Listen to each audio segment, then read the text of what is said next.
So next one, DRS. Memang Kau letak je lah tu. Weh, Mai. Bu 5. gelişim.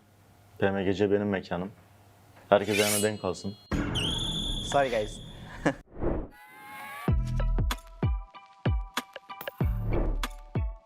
Hello, nama saya Keluk daripada tim Selcom DG Alliance. Hello, saya Jimmy daripada Selcom DG Alliance. Halo, aku Nerpeko.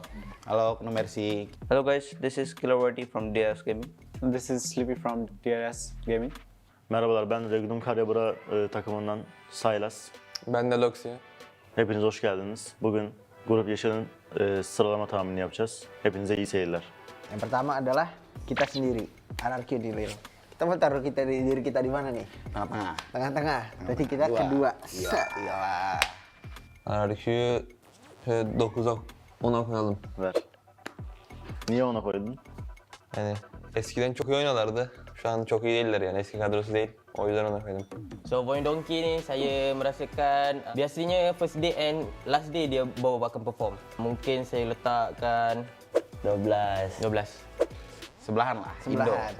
Kenapa kau taruh video di sebelahan? Biar ini aja, sesama Indo kiri kanan. Sama Indo kiri kanan. Iya. Oh, Team Secret. Team Secret. So first time juga. First time tak tahu. Aku rasa Okay, lah. engkau letak Aku random je. Team Secret. 10 mana gimana? Nah. Good team. Okay, Selcom DJ Lions team kita orang. So saya predict mesti ada dalam top 3. Saya predict Kau pilih dua. tengah-tengah. Realistik. Tengah-tengah. Ya. Sabar, kita taruh dia di 4 karena dia suka banget finish di 4 di Oh, PPLCH. Oh, oke, kita taruh di 4 ya. Iya, taruh di 4 ya. Yang kita taruh di 4. Nomor no berarti. They're good teams. Next team dek. Boyfriend. Bukan. Bukan boyfriend. Ya. Nama BF. je BF tapi brute force. Nama. Nama Aku rasa Okay, enam. brute force. Brute Force bizim bölgenin takımı. Çok garip oynuyorlar ya. Bence İlk 5'e yaz ya. ilk 5'ten çıkarlar. Oh, yeah, I remember Agdoma. Good team. Ben bizi 3. sıraya koymak istiyorum. Evet yani biz birinci çıkacağız. Oğlum büyük konuşma işte ya. RCB. Ada ni. Ada bekas Silas. Bekas PMGC punya champion. Saya predict top 5 lah. RCB. Wala. This winners of those. Mati na raha. Jadi mati na raha. Let's put them in here. So, Ramri team oynuyor. Ramir team. 77 var. Bunlar da çok garip oynuyorlar ya. Bunlar ilk 3'e de gidebilir, girmeyebilir. Ama bunları da 7'ye koysana. 77 juga nih, dia yang ngambil skill kita ya. Kamu dibawa aja.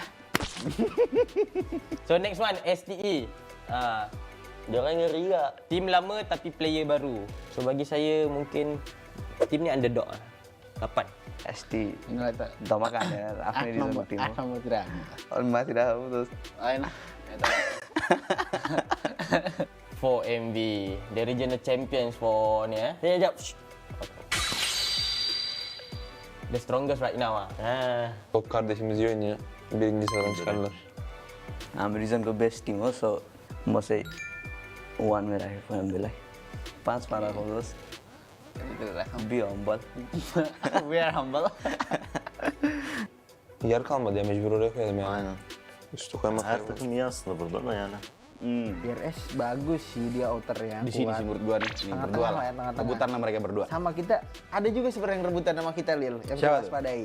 Ini dia, sang kuda. Oh. Sang kuda ini bahaya nih. Tim Liquid. Onlar da iyi.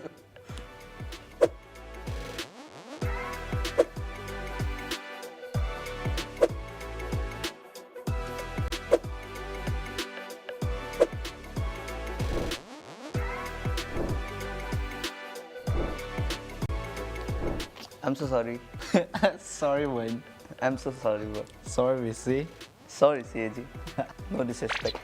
Kita orang letak dia orang dekat situ sebab dia orang baru first time PMGC kan. So kita tak boleh expect lah. Tapi boleh jadi gak miracle jadi kat dia orang.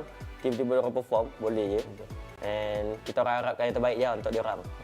Kendimizi 3'e koymamın sebebi de çok büyük konuşmayı sevmeyen birisiyim ben. Yani hayırlısı deyip geçiyorum yani. Musuh terbesar mungkin lebih ke diri kita sendiri juga sih. Itu paling penting ya. Soalnya Iya. ego masing-masing tuh kadang kan kayak walaupun terlihat kayak blunder kecil tapi impact-nya besar bagi tim. So inilah prediction kita orang untuk grup Green PMGC ni. लाइभमा आएर सबैजनाले DRS टिमलाई support गरिदिनु होला धन्यवाद Bye bye.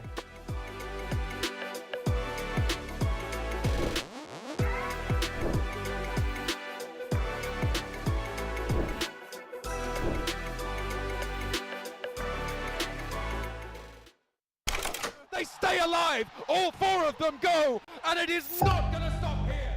Sadece şan ve şöhret için değil, sınırlarımızı zorlamakla ilgili. It's not just about winning. It's about the sweat and tears that got you here. Ini bukan tentang sebuah kesuksesan, ini adalah tentang gimana kita bangkit setelah kita jatuh. Ini adalah demi mereka yang telah menyokong kami. Kami akan membawa semula kebanggaan kepada mereka. And this time, We will give it our all. To be the one. Yani yeni bir takımım vardı. Sadece o yüzden Dünya Kupası'na çıkamamıştım. Şimdi ama buradayız. Kendi gücümüzü ve kendi gücümü de tekrar göstereceğime inanıyorum. Herhangi bir şey sorgulamadım, normal. Girdim, oyunumu oynadım ve çıktım ben.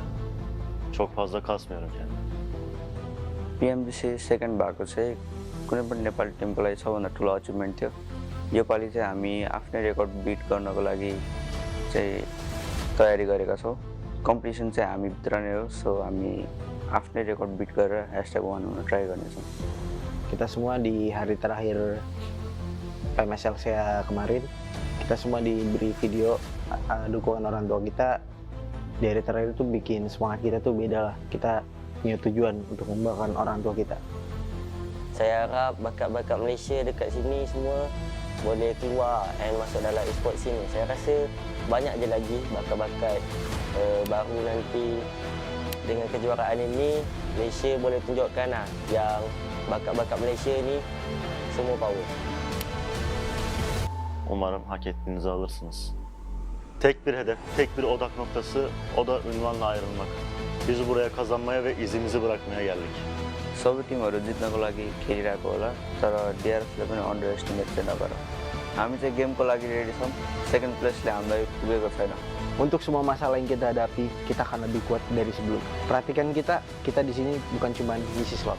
Semua power tak dianut, tapi untuk for MV tu hati-hati lah.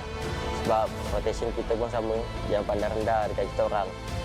Even though get it up. From the depth, we rise as one. Relentless, resilient, ready. For the flag, for the glory.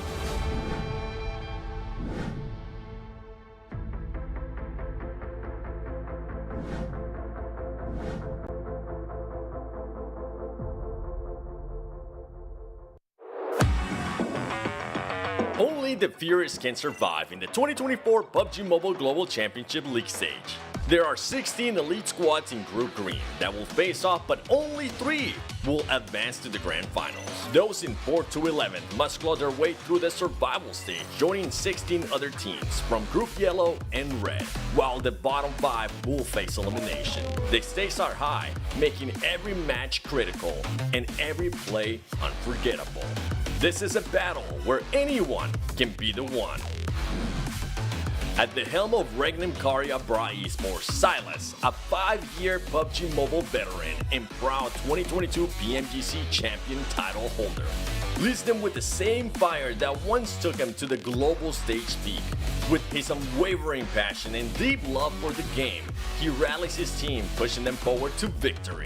For RCB, it's not just about winning, it's about reclaiming glory together. Do they have what it takes to return to the top? Hailing from Nepal, DRS Gaming embodies resilience. Once holding the runner-up spot in 2022 PMGC, they aim to overcome the obstacles of CSA region. Now they are here to be the one. Driven by a spirit that refuses to back down and a team full of selfless individuals who support each other, will they finally have their moment of glory? This year, For Miracle Vibes have been unstoppable, with Doc securing MVP titles in PMSL and building momentum. Many local fans and experts say they are better than Alpha 7, and they might Just be the next global champion with an intense hunger for victory that will stop at nothing to achieve world dominance. Are we going to witness the rise of the next global superstar? Representing Malaysia, Celcom DG Alliance is on a mission to bring home their first world championship. Dubbed the Uncrowned King by Malaysian fans, K-Luke and Alliance struggle to claim the throne as they consistently achieve top 4 throughout this year's PMSL seasons. They fight not only for themselves but for the pride of the nation, hungry for victory on the global stage. Will Alliance finally claim the crown? Group Green is stacked with passion, power, and purpose. 16 teams are looking to prove themselves. Who will advance to London? Who will scrape through the survival stage? And who will face the heartbreak of elimination? The fight begins November 14th at 10:45 UTC. Tune in and don't miss a moment because anyone can be the one.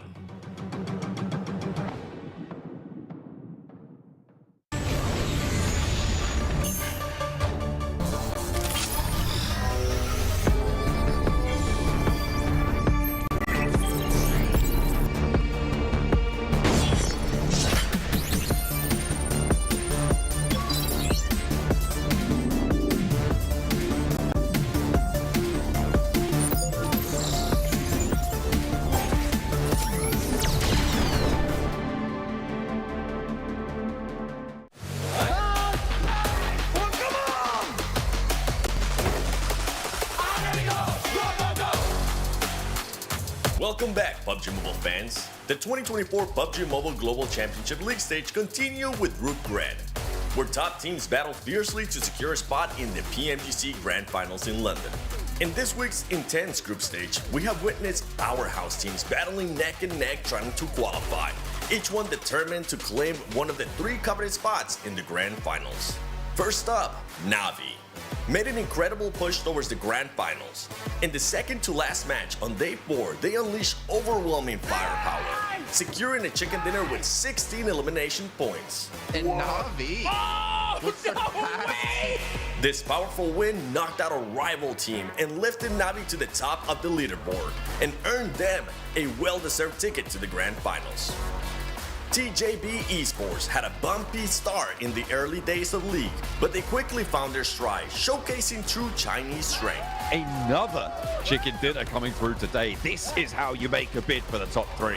Their explosive gameplay on day 3 carried through day 4, locking in their top 3 position in Group Red and securing a slot in the Grand Finals. Nigma Galaxy has made an impressive comeback this season.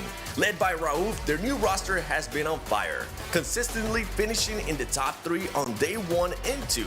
Though they slipped to the top 5 on day 3, they fought back on the final day to reclaim their top 3 spot, finishing strong with a total of 172 points. Their unwavering determination has officially earned them a well-deserved spot in PMGC final stage. IWNRX, a veteran Turkish powerhouse, started strong by amazing high elimination points, even reaching the top spot on day 2, without a single chicken dinner. A standout performance in their success was this season player's IWNRX Seawolf, whose stellar performance earned him the weekly MVP for Group Red.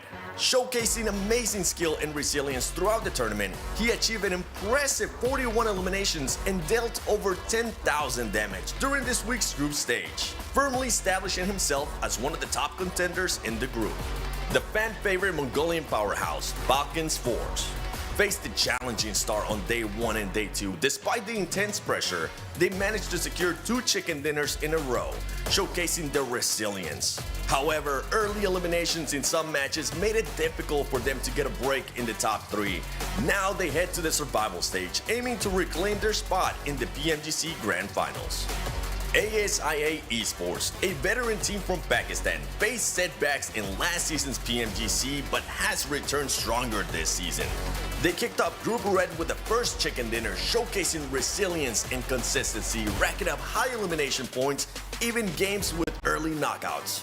Despite their strong performance, they finished in the top 6 and now will head to survival stage. ASIA's exciting gameplay has truly added intensity to the competition and has surprised a lot of fans. Other teams like FaZe were struggling to break into the top ranks from day 1 to 3, remaining on the page 2 of the overall standing. However, they found their rhythm on day 4, refusing to back down, climbing up to the top 7. They now head to survival stage for one final chance for a spot at the PMGC Grand Finals. Team Queso, a formidable team from South America, faced near elimination throughout the league. However, on day 4, they deliver a crucial 15-point game, securing their spot in the survival stage. Now they have one final opportunity to prove their worth. Alter Ego Aries showcased impressive elimination points but struggled to maintain consistent gameplay throughout the league stage. Once again, challenges from past seasons preventing them from securing a spot in PMGC Finals. Our goals it's win, but it will be hard, but we will try. 我们也是进决赛的吧，也不要怕我们吧，有点就能撞吧。 This group was really tough for us. It's been hard 4 days. We've been fighting every match. PUBG Mobile fans, that's a wrap for Group Red. Stay tuned as these teams continue to showcase their determination and skill in the fight for a spot in the Grand Finals in London. Let's see who rises to the top. Join us for the upcoming matches in Group Green. You won't want to miss out.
Metro Royale Chapter 23 coming soon. We've added new content in this update, as well as improved the controls. Let's check them out.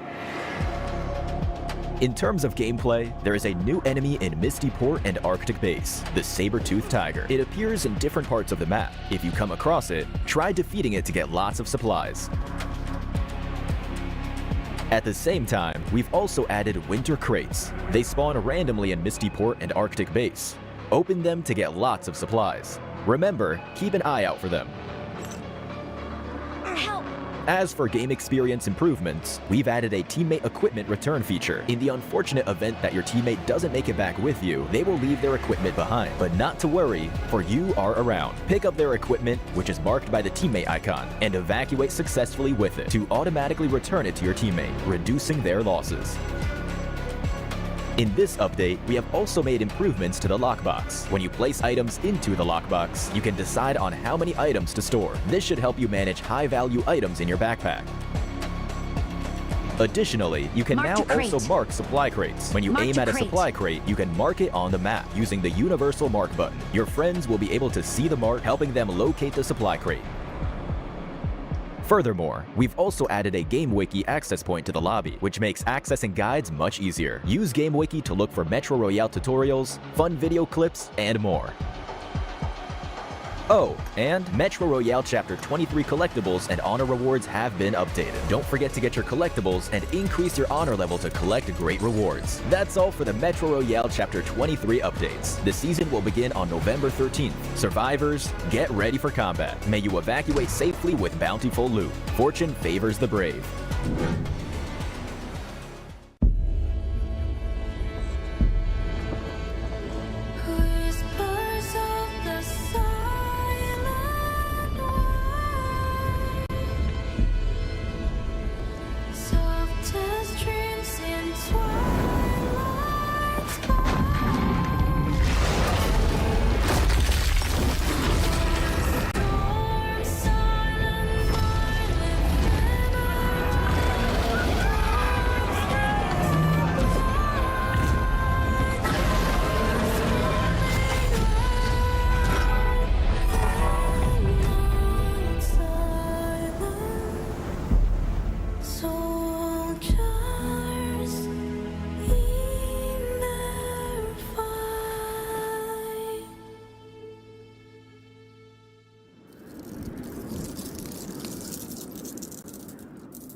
Welcome back from Kuala Lumpur, Malaysia for another intense week of the 2024 PUBG Mobile Global Championship League stage. Last week, Root Red gave us a nail-biting finish with Nigma Galaxy being able to clinch their spot in the Grand Finals by just 1 point.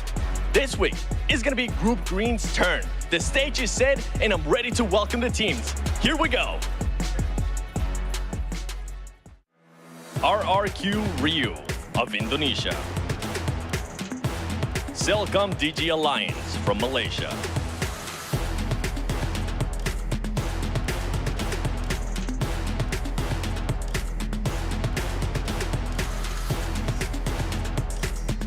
Boing Donkey ID representing Indonesia.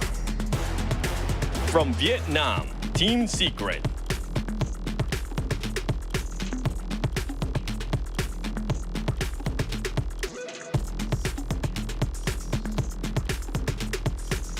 D+ Kia from Korea. Kagosaka of Japan.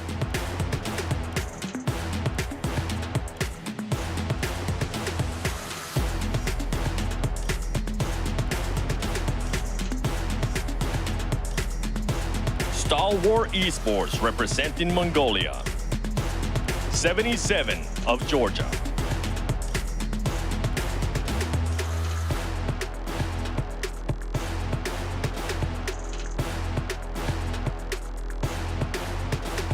From China, Thunder Talk Gaming.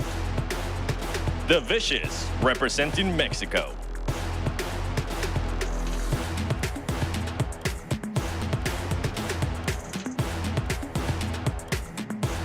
Regnum Karya Bra Esports from Turkey. Brute Force of United Arab Emirates.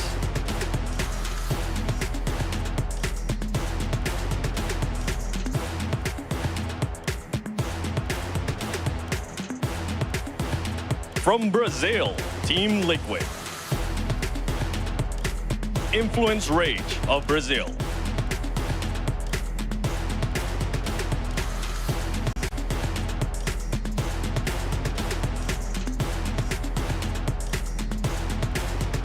DRS Gaming from Nepal.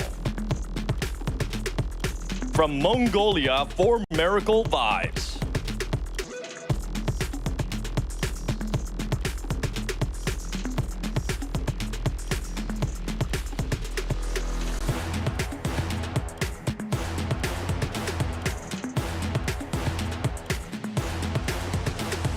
PUBG Mobile fans, with everything on the line, I want to know from you at home, which 3 teams will clinch their spot in the Grand Finals as Group Green action starts now.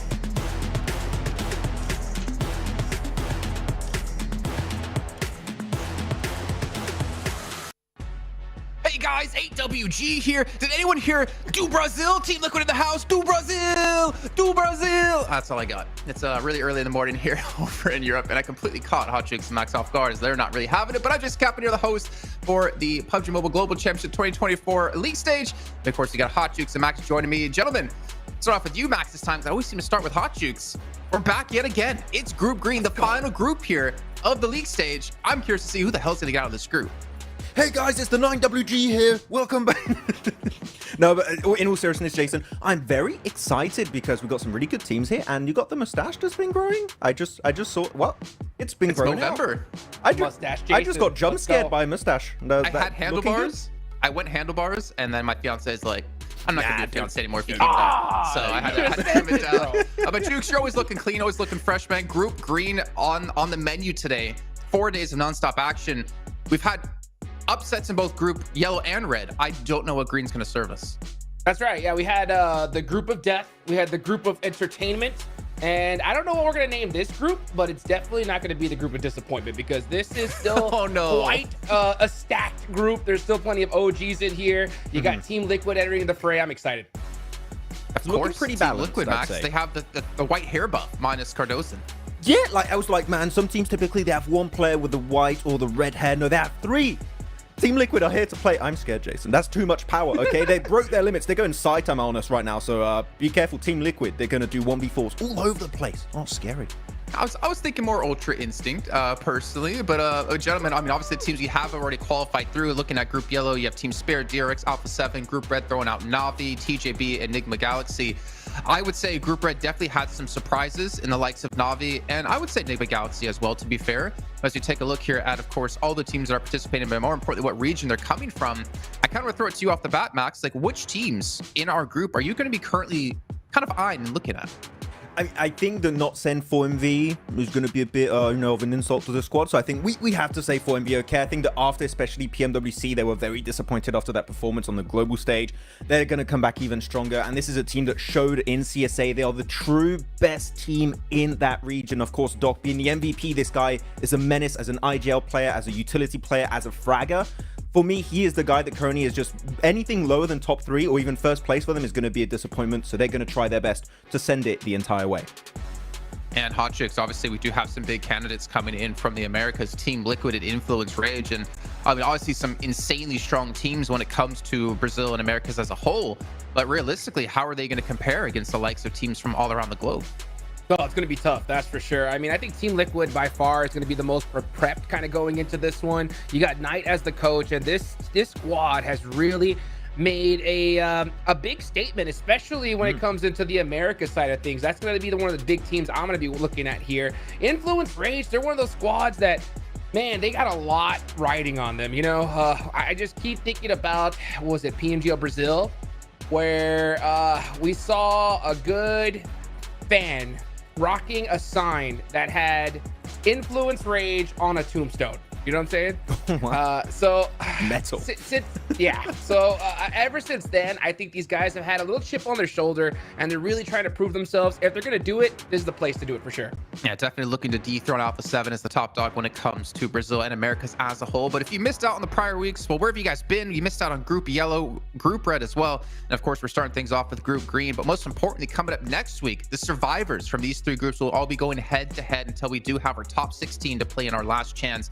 And from there, only 6 more teams can actually join the likes of the 9 qualified here from our group stage into the Grand Finals, which honestly, I don't know where the hardest part of the stage is, Max. I'm looking probably towards last chance, at least at 6 slots compared to 3, but the competition is so much closer. I mean, survival stage and last chance, you have to make it through 2 different stages at the same time, Jason. And again, just as a quick little recap, quick little refresh of the teams are currently going through survival stage, okay?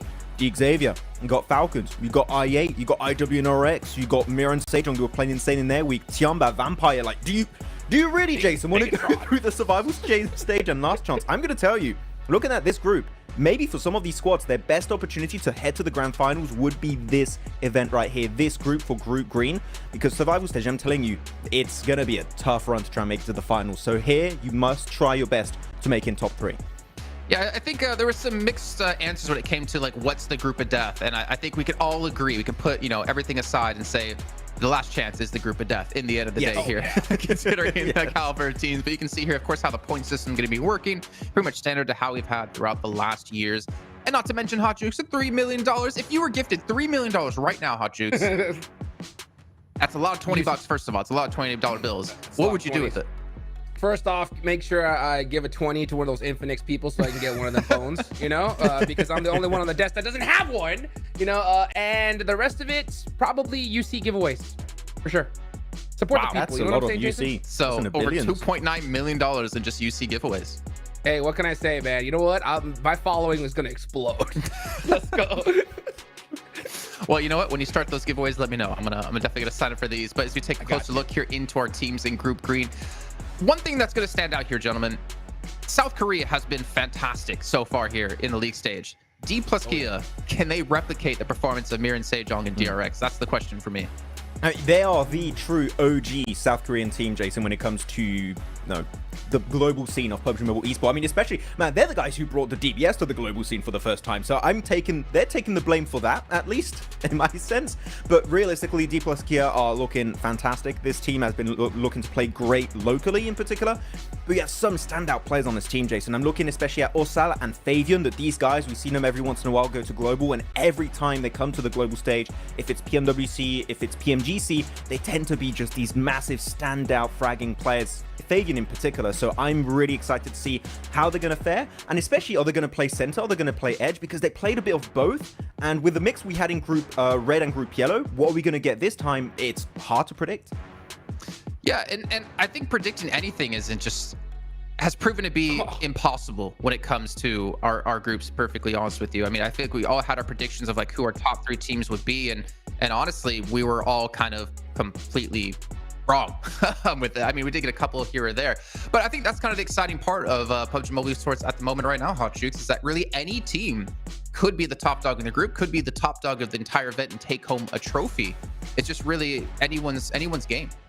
For sure. And that's kind of the hard part, especially as an analyst, because you're diving deep, you're trying to figure out, all right, yeah, we're going to see these teams at the top, we're going to see these teams in the middle, at the bottom, and it's just not like that anymore. I mean, we're seeing squads on the edge in Group Red have success, and then we see Group Yellow, center teams, kill it. It's just, I'm excited to see what happens here today. Well, you know what? That excitement can only be contained in the Infinix GT20 Pro, the official device here at the PUBG Mobile Global Championship 2024, not to mention the World Cup happening back in July with its 120 FPS and 144 Hertz AMOLED screen. Hold on, we gotta make the Jukes jealous. Give me 1 second. It's right next to me. I gotta pick it up off screen. Give me that. What's this? Should we, how does it feel to be the meat in our Infinix GT20 Pro sandwich, Hot Jukes? Give me it. It feels great. Feels great. I mean, I would imagine it feels kind of sad, but you know what? You guys at home, make sure you check out all of our socials here at PUBG Mobile Esports, whether it's on YouTube, Instagram, Facebook, and of course, TikTok. And on top of that, we still have tickets available for the Grand Finals kicking off in London between the 6th and 8th of December. You guys can go get yourself a ticket right now so you can go participate in some activities going to be happening on site, meet some players, meet some talent, and have a fantastic time, not to mention the good food. I'm definitely look forward to some food there that I can't get in Italy. And also, on top of this, Max, you know what you can do? Not only can you follow Pandemonium_News on TikTok, you also follow PMGC 2024, and make sure you search for any video related to what's all happening here at this event. We always have some great content being produced and shown out here by a lot of content creators and, of course, fans supporting their own teams. And on top of this, another one, Maxman, cue it up, another one. The PUBG Mobile version 3.5 Ice Frontier is now available. The Ice Age is calling you, and command the frozen battleground with ancient creatures, mammoths, and saber-toothed tigers. The flames of Icefield rekindle now. Make sure you guys go check it out. I think us three are gonna have to go hop on a game here at some point today. I was gonna give it a try tonight. If I don't come back, I went down to the dragon. Okay, unfortunately, he's too powerful. But I'll try my best tonight. Save you. Please help me, Hot Jukes, defend me. I mean, last time we played, I think Hot Jukes did kind of carry us back in Saudi Arabia. It's okay. We don't talk about. Yeah, we don't talk Nah, about didn't that. happen. You know what? It's because I was fully prone while playing. That's what it was. The stability. Yeah, but you were From the smart back. because we had 7 in the room, and we remember that hot air rises. So you were actually being very smart laying on the ground like that. But gentlemen, as we do obviously head in towards these games, one team we're going to also have to talk about here is Undertalk. When it comes to China, we've only seen TJB really show up, and I'm kind of not disappointed necessarily, but I'm kind of curious what the top dog of PEL is going to show us today. I think that when it comes to fragging power, you got some players that stand out. I mean, we know Flower C, Jason already. He's did a standout performance last time in PMWI, then the last season of PMWI a year and a half ago. He was a standout player there, but now I've really got to highlight a player that I feel like is the first time we're really mentioning on the global stage. It's AJ. This guy's been a regular season MVP in full for PL, and he's been incredibly consistent throughout the entire months of that tournament. So AJ, I'm telling you, for this tournament, he could literally be an MVP of this group, and maybe if they can qualify, maybe of the entire PMGC for 2024. Yeah, a lot of maybes, a lot of uncertainties here, Hot Jukes. But quickly before we head into this game, what are you looking at for Sandhawk? I mean, for Sandhawk, I'm looking to see who's going to be dropping, of course, on that northwestern side of the map, because we saw so much success in it in previous groups, because every single time that circle went onto that side, I mean, teams were having so much success. So I want to see if squads will even try to even fight for it a bit because of how powerful it is. Now, even if the zone does go back to mainland, we could still see some serious plays. So I'm really interested to see just kind of how that plays out, Jason. Yeah, we've seen a lot when it came to I feel like our last group. A lot of adaptations, a lot of questionable decisions as well. Thinking back of teams not rotating over towards the Northwest Island, but we definitely had very interesting Sandhawks. Obviously, being only played once, throughout each day. It's not a map you necessarily want to focus on, but we've seen the likes of like I8 last group have fantastic performances on it. Yeah, it can be a good map for some teams. I'm going to say if you're 77, I'd be a bit scared, Jason, because they drop in Trifecta, River Trifecta, and that is right next to 4MV. And we've said it many times in CSA, Jason, they punish teams to drop around Trifecta. So 77, you need to be careful. We'll see if punishment will commence here as we're going into our first map of Group Green. John on a blank. Nice to have you two gentlemen back once again. Let's dive into it. Glad to be back as well, Jason. Of course, as you say, Sandhawk is up first for our first of the next 24 match set. The next 4 days brought to be an iron test for these teams in Group Green to try and make those 3 top spots and qualify directly for the finals. Last week now of the group stages here at PMGC, then we'll have survival into last chance. So there's a couple more stages to go here. It is not all over if you fail in survival stage. There is that last chance, but it is quite literally last chance, and it's going to be incredibly brutal getting towards that stage. But we still have 3 more teams to crown at the top of our PMGC group stages who will be getting that direct invite into PMGC. As we all know, that grand final invite is going to be so important to a lot of teams, just in terms of being able to prep a lot more and even just having that glory on the line for themselves. Taking a look at these drop spots, Max is right on the 77 drop spot that's spread out on the south side. Looks like might have a little stretch up from Nawato on that southwest edge near that ruins position. That could be punished, but it looks like it's fairly safe for now. And that wide split goes uncontested by 4MV. Yeah, Naoto's actually pretty far out over towards that eastern side. For 77, that wide split that they take into consideration, it's an interesting one because like a lot of teams have steered away from this wide split in recent years just because it has become quite dangerous in terms of teams being able to drop on top of it. I think taking this spot over on the first match of the group stage, not a bad idea. I don't think a lot of people are going to be pressing you out on this position. So I think that for 77, this is actually an ideal time to pull out this wide split, especially now that you have this western shift on the circle where it looks like it could head over towards that south side or over towards the northwest. But I'm expecting 77 to do very, very well in this group stage. They're one of the teams that I 100% have set my sights upon, and we'll see what they can get done here. Absolutely. I mean, the last team to come into the mix, well, them and Brute Force, right, from the EMEA region, and trying to keep up pace with the teams that have come before them is going to be a tall order, right? We saw that in both of the previous groups, and I will keep bragging about this, coming through and covering the EMEA region. They have both so far topped the tables when it comes to the previous two groups, Group Red and Group Yellow, with Team Spirit and Na'Vi towards the top. Great to see. So we'll have to wait to see if 77 or Brute Force can keep up that track record and maintain the strength of EMEA in the face of all the other regions who are looking to put down the rubber on the road and accelerating towards the top. It's a funny one considering now there is a ton of pressure. But to me, I think an obligation to you guys, the viewers at home, is that for Na'Vi, Team Spirit, I still think the 77 out of those two teams, out of three teams now, they are the most consistent out of those three. Now, I'm expecting 77 to do very well here. I'll be disappointed if they don't. But it would be cool to have another EMEA team on top. But like we're saying, it's a lot of pressure now. Two teams have made it in at that top spot. It's down to Brute Force and 77. But we do have some other very, very strong teams inside the lobby. For instance, Team Liquid, really, really good teams. 4MV also very, very strong coming into this one, and a couple of the squads here that we might be seeing blasting off, because I think that we do have a fair few squads here that have real explosive potential inside of this lobby. Ooh, Stalwart trying to cross up on the north side, getting slowed down. And it's going to be difficult to make this approach with that elimination already coming through. Stalwart have to just stop on this bridge, and this is a really difficult route out there. The exfiltration, very, very tricky. And they've got Team Liquid as well, pushing up from the south side. It's caught right now in a pneumatic press for Stalwart, and I don't know if they're going to be able to weather this one, Blank. I mean, they get that early knock over towards Team Liquid and do actually get the flush, but that's going to draw attention to them. And because they're split two on the bridge, one up on the high ground, that player up on the top really doesn't have any cover to work with. Problem with this location is that eventually teams like Brute Force, Team Secret, they're all going to make their way over towards that western side, but Stalwart continues to lose players.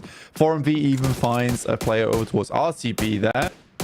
So that is a nice little pick off for them to find nice and early into the game. Voin Donkey ID just taking those shots towards the approaching players across the bridge. But they are actually... Hang on a minute. Team Liquid, they went for a swim. Or they're trying to, seemingly. They've already managed to get to the mainland, and they are trying to sweep the leg on the hold. The stance that Voin Donkey ID have been taking. Something Stalwart definitely weren't able to achieve. They tried to go straight into the face of it. But Team Liquid go around the edge, sneak in the back door. And Voin Donkey ID lose a player and the compound towards their south. Which is really not good at all. Here's that initial spray down coming through. Razor actually hitting some very nice shots there as they flew on forwards. Here's Sanshir up against Cardozen. Sad to see Team Liquid already lose a player, but they do get a bit of a refrag on their side. Save them with one elimination early. Team Liquid, hyper-aggressive team. Very, very strong. Very similar to Alpha 7, even in terms of strength, I would say. I think Team Liquid has required a little bit more time in the oven, but I do think they're a very, very good team and not one to count out here. I think in the past we've seen Mythic sort of just absolutely go bonkers on some of his matches. Shots again across the way. Very aggressive start to this lobby, actually. Everyone's trying to cross quickly, and it's seemingly quite a difficult approach, but it's going to work out for Brute Force. They actually managed to get all four of their players across, but they're not safe yet. You can see Chief is ready. He wants to take these shots, but they're across the headland, and it does seem to be that Brute Force have made the mad dash. A quick maneuver, very, very quick maneuver from Brute Force. One that was somewhat unexpected as well. Considering they start in Cow, likely you would usually go for that Western Bridge crossing. They must have heard the engagement over there, must have seen the knocks coming through and thought, you know what, it is wise for us to take that crossing. We're going to head over towards the shallows, make a quick send across. Some might say that's maybe a little bit more dangerous, but again, they've made it through 4 players. So for Brute Force, it is happy days for them. Really good news. Yes. Really solid now position on the east side of that Northwest Island. We've seen quite a few Northwest Island finishes. And at the moment, we only have one team sat towards the top, and that is Thunder Talk Gaming, right? The team that has the two-time champion King on side, and they are right now at the top of the mountain. RRQ trying to make the push on in, but there is stiff resistance. They'll lose one on the roll-up. It looks like they're going to have to divert. It goes away from the Northwest Island on the ship. This is great news for CAG Osaka, as well as RCB over on that south side near the ruins. CAG Osaka is a big opportunity. Now, I don't want to see this throw us away. They're down towards the pontoons on that western side, but I think a lot of teams from this location have in the past sort of saddled themselves out of the game, right? They've sat over towards that western side far too long, not done too much. But I don't think we'll see CAG Osaka actually go for a more passive approach here. I think they'll try and take control. They already headed over towards that little beachhead over on that north side, the slopes. They head down that way, which gives you a lot of advantageous positioning versus the teams coming through from Camp Alpha. And they retreat over to the pontoons. God damn it. They're all the way backed up there. I mean, everybody is going to crunch. These crossings are really difficult. Brute Force are moving so fast in this lobby. They are making incredible headway on these rotates and actually finding these little openings, which I'm unsure right now as to whether they are fully scouted. That seemed like it was just a reaction rotate, but still well done to find that little slice on the north side of that southwest island. Shots from RCB. They are defending ruins from RRQ right now, who have taken up the middle area. The res can come through, so they will play on as 3 for RRQ. RCB a weird team, very weird team. I think they have very strong players on side, but as we saw in PMSL EMEA, they had these moments of greatness, which really did outshine practically everyone inside the lobby, but then massive portions of downtime from the squad. I don't really know how you fix that, because that feels like just a day-to-day, are we feeling the game type of thing. So yeah, they're very up and down, but when they're up, they do look like the kings of the mountain, but when they're down, they're sat and squalor. So we'll see what RCB can do inside of this lobby. I'd really quite like to see some more insane plays coming through from Loxy as well as Silas, but will I be treated to it? That's another story entirely. Only one player left for Stalwart now. A lot of teams getting shredded, and this cross from the Northwest Island is really unfortunate, forcing all the teams that made some fairly intelligent rotates, like Team Liquid, to now contest for the river crossings down on the south side. A wide rotation coming through from Team Secret out on that west edge as well, Blank, that is yet to make landfall, may be contested by the pontoon position for CAG Osaka, or DRS over towards Tambang on that west side. This is pretty close by, but currently Thunder Talk are on the other side of the hill from Zeta, which means that in general they're not going to have that quick peek over towards him. He's still on that Northwest Island though, and I think that as split as they are, it's going to be difficult. This is an interesting decision for Team Secret to try and make landfall here. They've got to be aware that it's likely there's a team still trapped on this area and not go for that position down towards the south. Maybe it's just a read in, say, we've got a better chance at bridge crossing than finding an unoccupied position on the west near Tambang, and an immediate spray down may have changed their minds. A triple coming on through. That is a beautiful little hold there by Razor. Only one player now left for Team Secret. I think that boat rotate is a thing of the past, honestly. I really don't like it. So for them to try and go for this one and then rotate in on here, yeah, it might have worked, but I just think so many teams are now aware of this type of play, and it opens you up to so many angles of failure that I just don't see a lot of teams make it happen. I would have actually much preferred to see them try and push through Camp Alpha and then play off the back of Thunder Talk. So yeah, it's annoying to see them go for this one. In the meantime, there is a lot of action popping off right now, and I'm more curious to see what's happening on the bottom right of our screen rather than this last player getting naded out in the water. But damn. It's 4MV going for a scrap as well with Celcom Digi Alliance over on the east side. 4MV do win it out. I think that's a third-party entry from actually the last player of Stalwart over on the east side. 4MV, they've lost one player, but they should be able to get the res. They've managed to get 4 eliminations. Goodness me, what a pop-off on the northwest side of Painan. We only got a little picture of it. Yeah, obviously, we're getting a lot of pips going on right now, which is nice to see in terms of there being too much action or even our observers to contend with, which is fair enough. It has been extremely aggressive. Though I think the most interesting rotation for me so far in terms of movement happening on the map has been Brute Force. It was a pretty stellar rotate they made across from boot camp to the western side and then somehow teleported over towards the northern side of this south circle. It's a super good rotate from them, and to be honest with a team that was in cow being further into the match than a team like Team Secret, super good stuff from them. In the meantime, Zeta going crazy, taking down King as well. Almost an insane push there, but mostly done off the back of Razor with some crazy knocks on his side.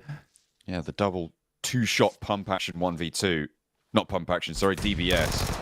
Really solid hold there. Razor, I mean, they're just still picking up these players from Team Secret. One player to contend with actually might be a little bit harder than that. They're out the blue zone as well, so do need to be worried. That might be Razor just going down. Team Secret, are they going to get the res here? Are they going to get the med off? They do. It is stage 3, which makes it possible. Goes for the flush, steps out to the rock. Break, I mean, he has about 30 seconds to get this res in stage 3. Could enact it. I do think no matter what happens, it's going to be very difficult getting across this bridge regardless for any of these teams on the north. You've got Influence Rage as well as Team Liquid. Zeta's likely to go down. Thundertalk is desperately living for as much time as possible. I think for VO, it's not a bad situation for them, considering they're able to get 5 eliminations, which a lot of times on Sandhawk, not a horrible result. I do think the craziest thing about this, though, is that we have 15 teams still remaining, 43 players, a lot of solos remaining here. But that's all about to change as we get this circle down towards the south side, which is going to create such chaos in the north. Yeah, DRS right now in that middle position in that compound, looking to try and hold it out. They have only got 3 players, though, in their compound towards the west side, just around Tambang. We're looking at RRQ making a dash out of ruins as well, trying to cut their path towards this circle and actually doing so fairly successfully. A lot of teams trying to push in towards the middle, and RRQ actually stopping 77. Getting eliminated all the way out. An unfortunate push, attempting to go past the ruins with the remnants of the players that they had. A bit of a mad dash, actually, for 77. But RRQ were just a little bit too fast there. Yeah, for 77, a hard push. Very hard push for them to make. I think that when you look over towards RRQ spot, though, they have a lot of control over this eastern side. I'm curious to see how Brute Force deal with this. On that north side, they will need to push in around that ruins area. Team Liquid, though, on the far side of the bridge, picking up the points before they even go their way. And a nice little pick up there for Influence Rage as well. Holding out on the bridge with Lord down in the middle. It looks like they are getting this res done. Team Liquid now going to try and joust across this tilt yard as Diego goes low, gets knocked as well from across the way. It's a chime in from a third party there. That's CAG Osaka from those docks, still playing that bridge hold. Brute Force are on the other side of it, and they are actually as well just taking shots, getting these lineups. It's so difficult to move off this bridge. Brute Force can pick up a point or 2 if they're lucky to be able to take those ones away. They've got 2 elims so far. Let's see how much further they can go. It's actually Team Secret to draw last blood from the teams trying to cross. Team Liquid do go down on that approach. And actually the fact that Team Secret didn't go down completely on their position against Voin Donkey ID is kind of crazy. Yeah, they went out to one player, right? It's just Jaiki, who's still left alive. I think it's well played to both CAG Osaka as well as Brute Force. I think if you're in these locations on the map where you're west and east respectively, you do have to put a lot of effort into essentially taking down all those teams coming across from the bridge before you can begin your fight against one another or just disconnect completely into the future. Brute Force, though, they take this opportunity to move down towards the south. They're still on 4 players, 2 limbs, not a bad start to their day. They want more points off the back of this. Lead up to the top, Brute Force. Dealing with Influence Rage, getting rid of them. But now they've got RCB in their way. RRQ taking shots as well, which makes this fight really tricky to maneuver on.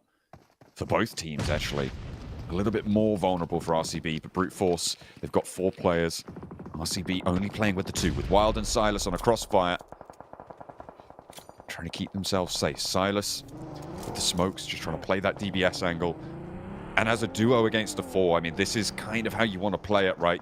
You know you need to be playing these sneaky angles. On the flip side for Brute Force, they need to be very careful not to overexpose. None of them go down, but there's a trade finally from the inside. Neos doesn't get flushed away, which means Brute Force can continue their approach. The zone hasn't quite moved just yet. They can get this res safely, and they need to get a move on, though, because RRQ know that this is going on. And there is not going to be an easy route out here. Yeah, this is one of the hardest rotates you can make out of Ruins. With oversight from RRQ, very likely that Brute Force goes down fairly shortly. I think the only thing you can go for in this situation is a full-on battering ram approach over towards RRQ, or try and swing west, but I don't think that's the ideal approach either. So realistically for Brute Force, I think all they need to do is make rock up, hold a backstop, hope that backstop gets a knock on one of the windows from RRQ and they overwhelm them with numbers. But yeah, for Brute Force, the prospects in the future aren't looking great. It's going to have to take one hell of a play to make this happen. DRS, Gante versus CAG Osaka. Just the roll up for CAG Osaka then, and finally leaving from that dockside position. They're moving down. DRS have been entrenched in this position for a while. It's looking good. They've got 3 players. They've managed to get that early pick off the backline as well. So 2 players for them to deal with, Garnet and Naoto.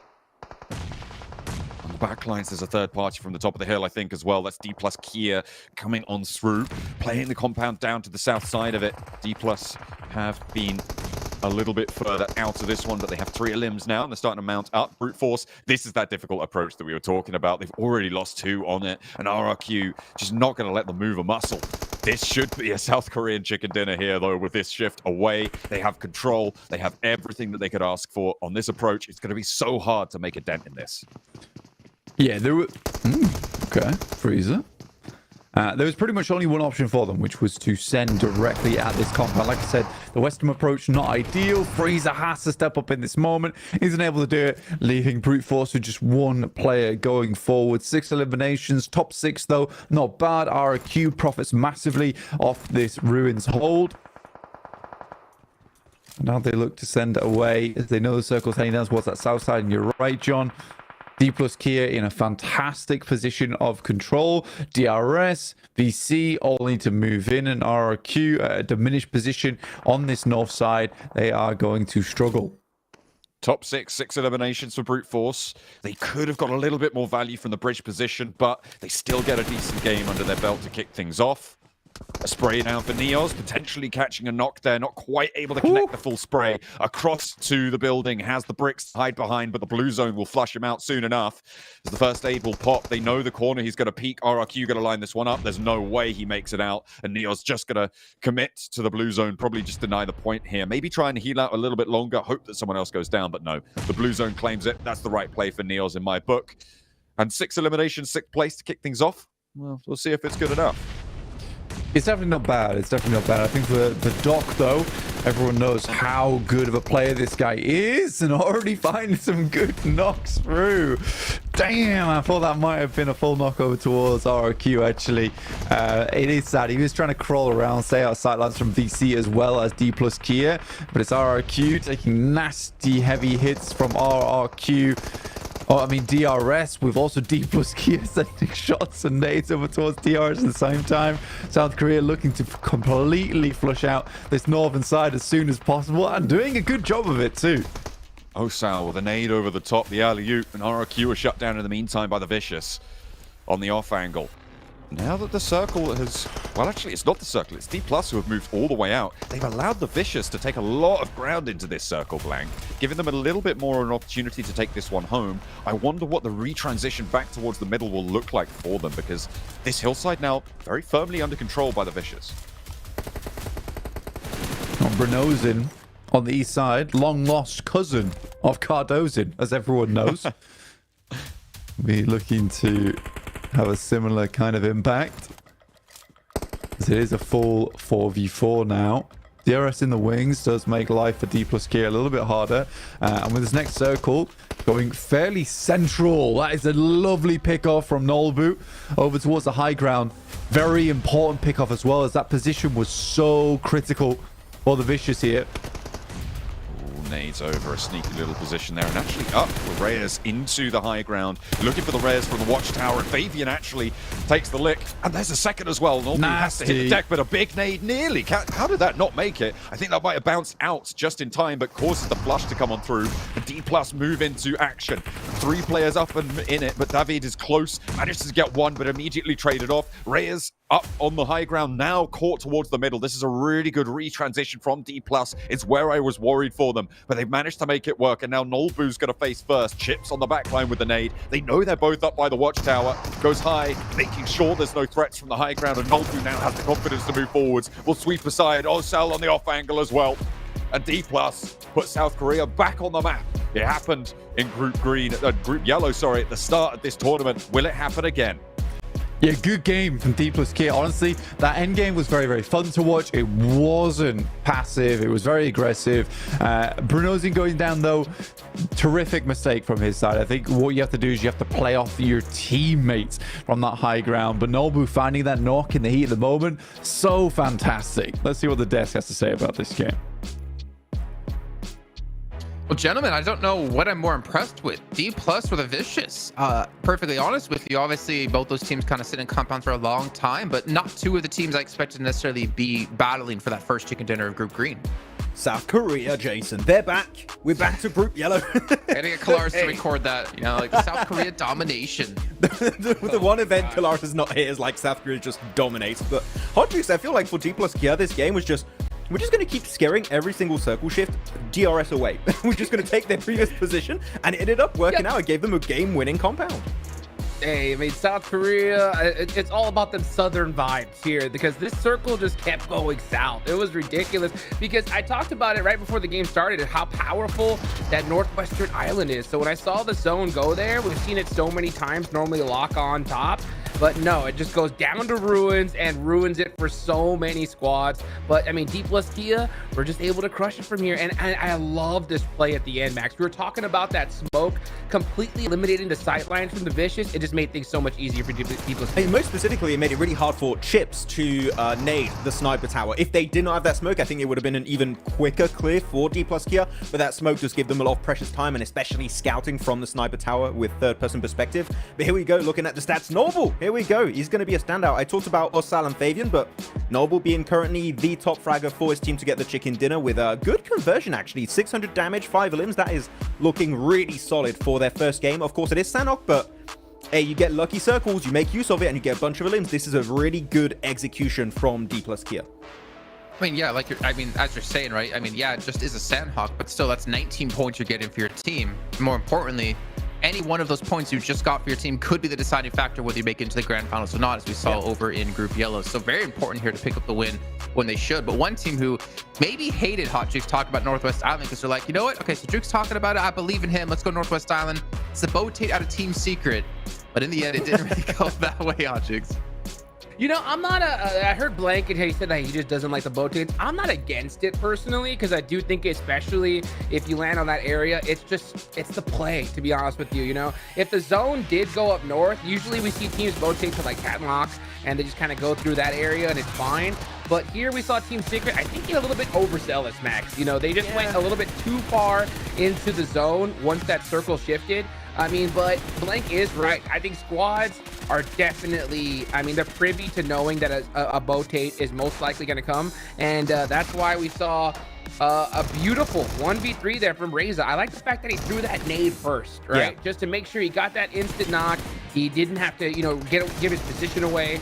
And yeah, Team Secret just got punished. It was great execution. You put the nade, it hides your position a little bit longer. You get the knock, and then you can instantly go into a spray. And he got 2 follow-up knocks after the nade knock. So you got 3 knocks in a span of literally 5-10 seconds. So that was really, really quick from Reza. But going back to the botation point, it's really interesting because you have to understand that once you're coming out of a botation, you're always going to be in a weakened state, or because you have to swim to the coastline, or because you have to maybe walk a little bit on the beach to make it to a compound. And just to echo what Blank was saying, Blank should be on desk. He's like, you're making really good points. Maybe they could have sent it towards Camp Alpha a little bit further north, go by foot, maybe pick up a car, and then they would have early information on teams like Team Secret, Team Liquid, Influence Rage, and then have a little bit of better tools at that point to maybe approach them and then make their way into the circle. I still think even then it was not going to go their way because of the circle, but it would have definitely given them a better opportunity to do well on this Sanhok.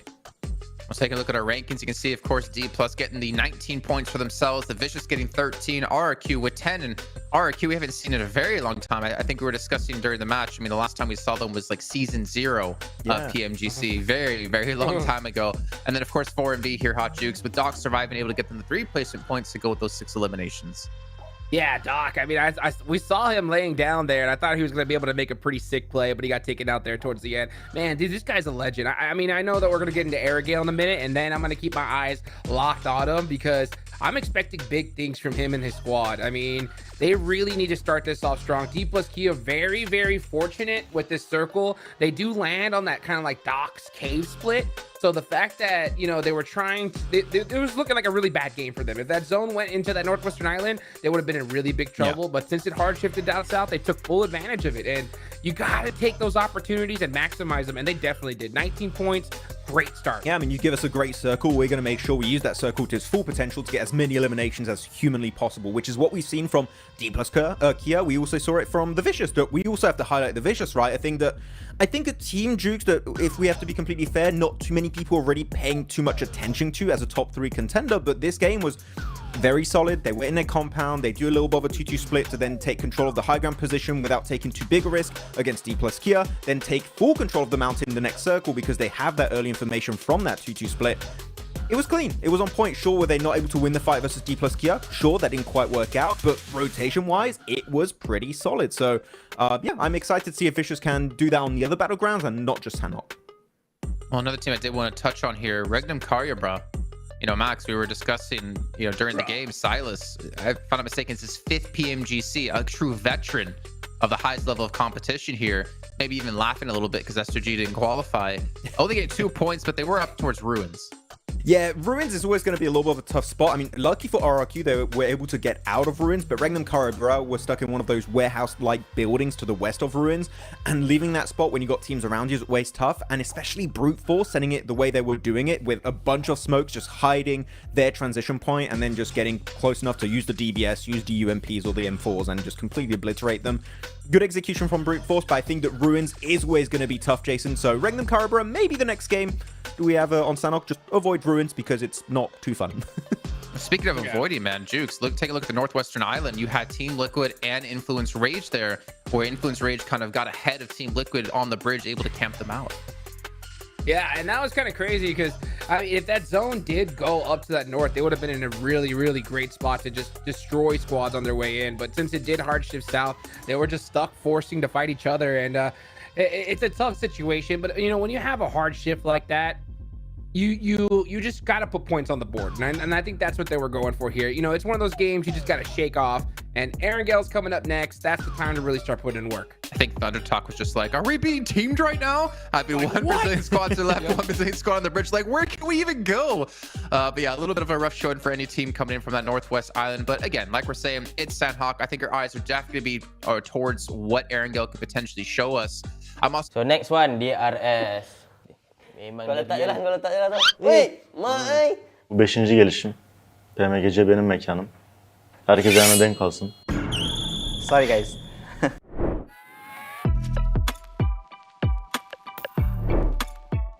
Hello, nama saya Keluk daripada tim Selcom DG Alliance.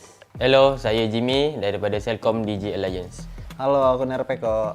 Halo, aku Mercy. Hello guys, this is Kiloverty from DRS Gaming. This is Sleepy from DRS Gaming.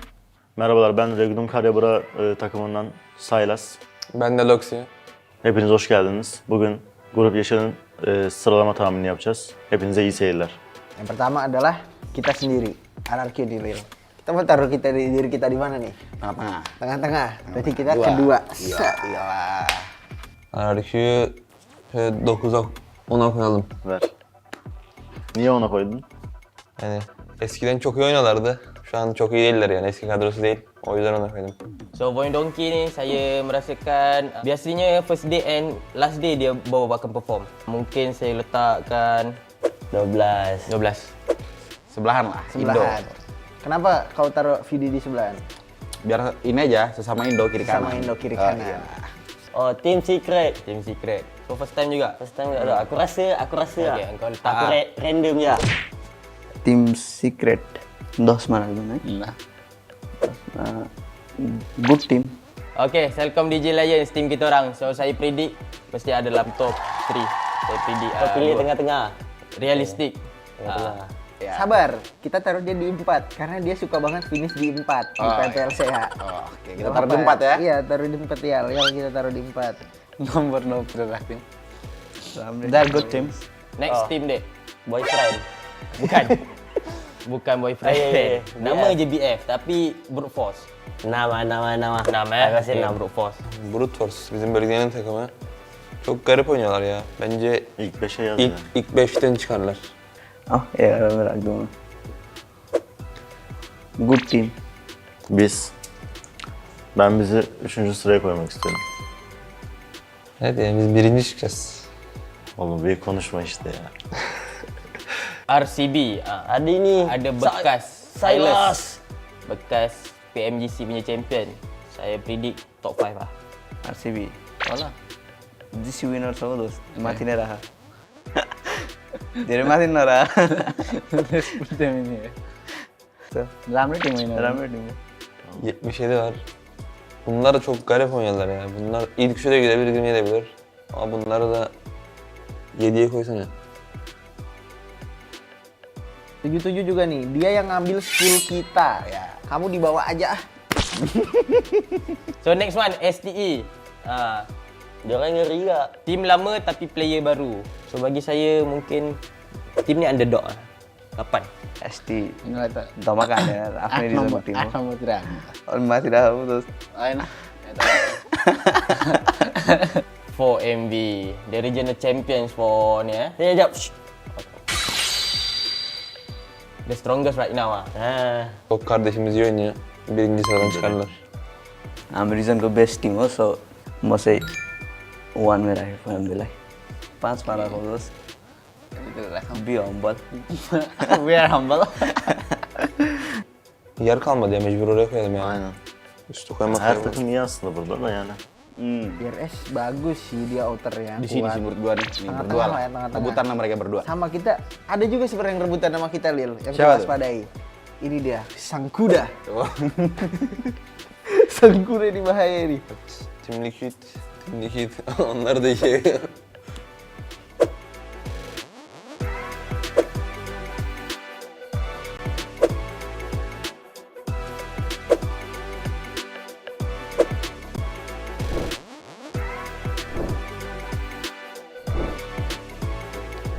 I'm so sorry. Sorry man. I'm so sorry bro. Sorry BC. Sorry CAG. No disrespect. Kita orang letak dia orang dekat situ sebab dia orang pun first time PMGC kan. So kita tak boleh expect lah. Tapi boleh jadi tak miracle jadi kat dia orang. Tiba-tiba dia orang perform, boleh je. And kita orang harapkan yang terbaik je untuk dia orang. Kendimizi 3'e koymamın sebebi de çok büyük konuşmayı sevmeyen birisiyim ben. Yani hayırlısı deyip geçiyorum yani. Musuh terbesar mungkin lebih ke diri kita sendiri juga sih, itu paling penting ya. Soalnya ego masing-masing tuh kadang kan kayak walaupun terlihat kayak blunder kecil tapi impact-nya besar bagi tim. So inilah prediction kita orang untuk Group Green PMGC ni. लाइभमा आएर सबैजनाले DRS टिमलाई support गरिदिनु होला. धन्यवाद. Bye bye.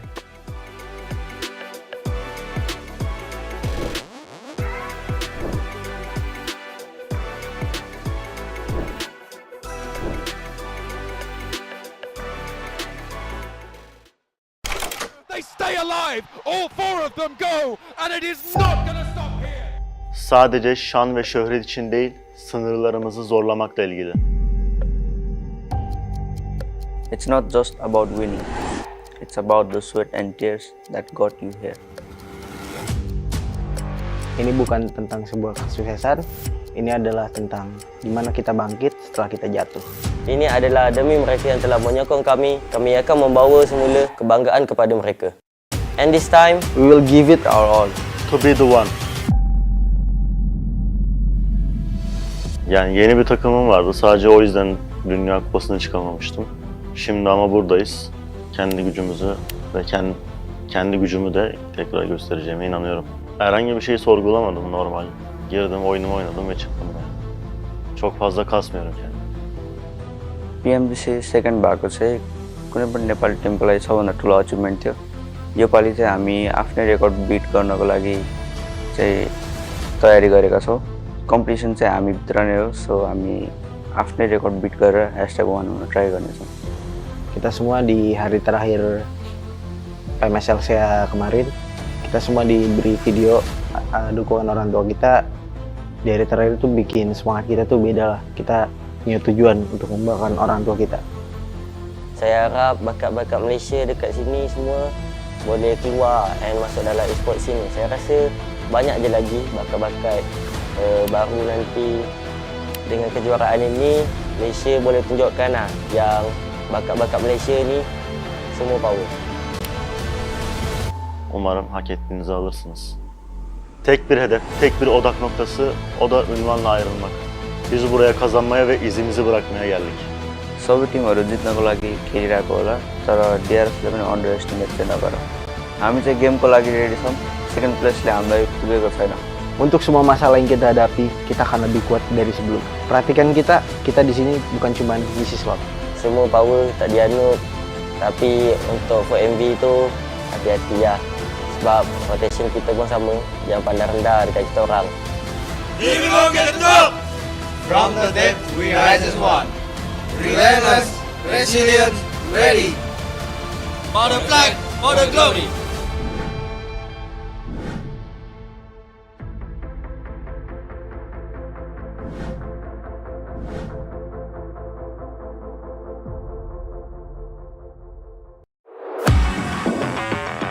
Only the fierce can survive in the 2024 PUBG MOBILE Global Championship League stage.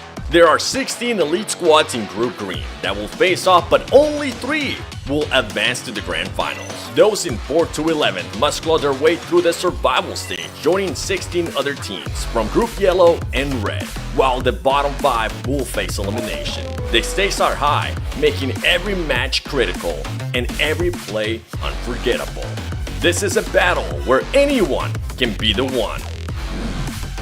At the helm of Regnum Karya Bra Esports, Silas, a 5-year PUBG Mobile veteran and proud 2022 PMGC champion title holder, leads them with the same fire that once took him to the global stage peak. With his unwavering passion and deep love for the game, he rallies his team, pushing them forward to victory. For RCB, it's not just about winning, it's about reclaiming glory together. Do they have what it takes to return to the top? Hailing from Nepal, DRS Gaming embodies resilience. Once holding the runner-up spot in 2022 PMGC, they aim to overcome the obstacles of CSA region. Now they are here to be the one. Driven by a spirit that refuses to back down and a team full of selfless individuals who support each other, will they finally have their moment of glory? This year, For Miracle Vibes have been unstoppable, with Doc securing MVP titles in PMSL and building momentum. Many local fans and experts say they are better than Alpha 7, and they might just be the next global champion, with an intense hunger for victory that will stop at nothing to achieve world dominance. Are we going to witness the rise of the next global superstar? Representing Malaysia, Celcom DG Alliance is on a mission to bring home their first world championship. Dubbed the Uncrowned King by Malaysian fans, K-Luke and Alliance struggle to claim the throne as they consistently achieve top 4 throughout this year's PMSL seasons. They fight not only for themselves but for the pride of the nation, hungry for victory on the global stage. Will Alliance finally claim the crown? Group Green is stacked with passion, power, and purpose. 16 teams are looking to prove themselves. Who will advance to London? Who will scrape through the here to continue discussing how the second match can play out? And obviously off the start for South Korea, again showing that South Korea might be the region to beat currently, as they've already been able to support DRX to qualify through to the Grand Finals. Mir and Sejong already showing they can battle with the best here. And of course, D plus Kia starting off strong. Would that count as a white hair buff, Max? No. I would wear that though. It's like a cloudy day over their heads 24/7. So I don't know if how I feel about it, man. Must be comfy though. Like that looks very. I would lay my head on that and fall asleep during the game. So I don't know. That seems like kind of dangerous. Max, I don't know if you'd be falling asleep. You're kind of put it on your head and be like, "Oh, I have hair. This feels nice." I knew that to was enjoy this coming. I moment. saw him like, it's gonna happen. Right Jason's gonna do it. I mean, of course. It's just like, you know, it's something that's guaranteed in life, like death and taxes. Is that guaranteed? Okay, maybe. I know. It's This is weird. Why did we go back to us? 100% guaranteed. Well, one thing we can't talk about, Stalwart, man. A surprise team when it comes to CSA, especially considering how the spring season went. Obviously, they did have some major roster changes, even some name changes for a certain player here as we're into the league stage of PMGC. I'm curious if later on we're going to have any sort of contention over in Picado with this team who gave us headaches every single time we had Miramar with them playing up against noobs. But we'll see what's going to happen. 10 seconds away before we head into this match. So, prediction time. Max Men. Again, Thunder Talk. Again, Thunder Talk. Hot Jukes. Hey, you know what? I'm staying with Regnum Karya, dude. I have a feeling the zone's going to go near Rozhawk, and I think it could be really, really beneficial for them. All right, well, let's find out. It's going to drop into our first angle of 3 of the day with John Allen and Blink.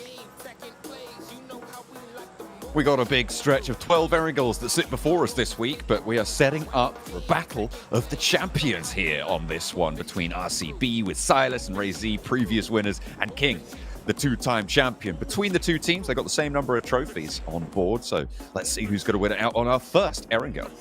And they stay alive! Hey! A classic John quote. That's right. A blast from the past right there. But yeah, we are heading over. Ooh, look, it's very central playing path up towards that north side. I do agree with Hot Jukes. They're going to really, really have a good time here. And I'm assuming that there's going to be a lot of action down towards this southwest side at least. Considering the playing path, you already have Thunder Talks as well as Forum V, Team Secret all down towards the south in Sosnovka. Sort of an interesting start to the game, I would say, for those three teams. It's going to get pretty messy towards the early game. There's really only enough vehicles here to support basically 2.5 teams, I'd say. So for one of them, it's going to be a little bit more rough. So I like Thunder Talks' initial understanding here. They see that there's 2 separate teams on side, so what they do is they head on out, they pick up all the vehicles they can, which they will need in the future as we get a northern shift on the circle. Brute Force will be very happy playing over towards Severny, and already there is our first knock and flush of the game.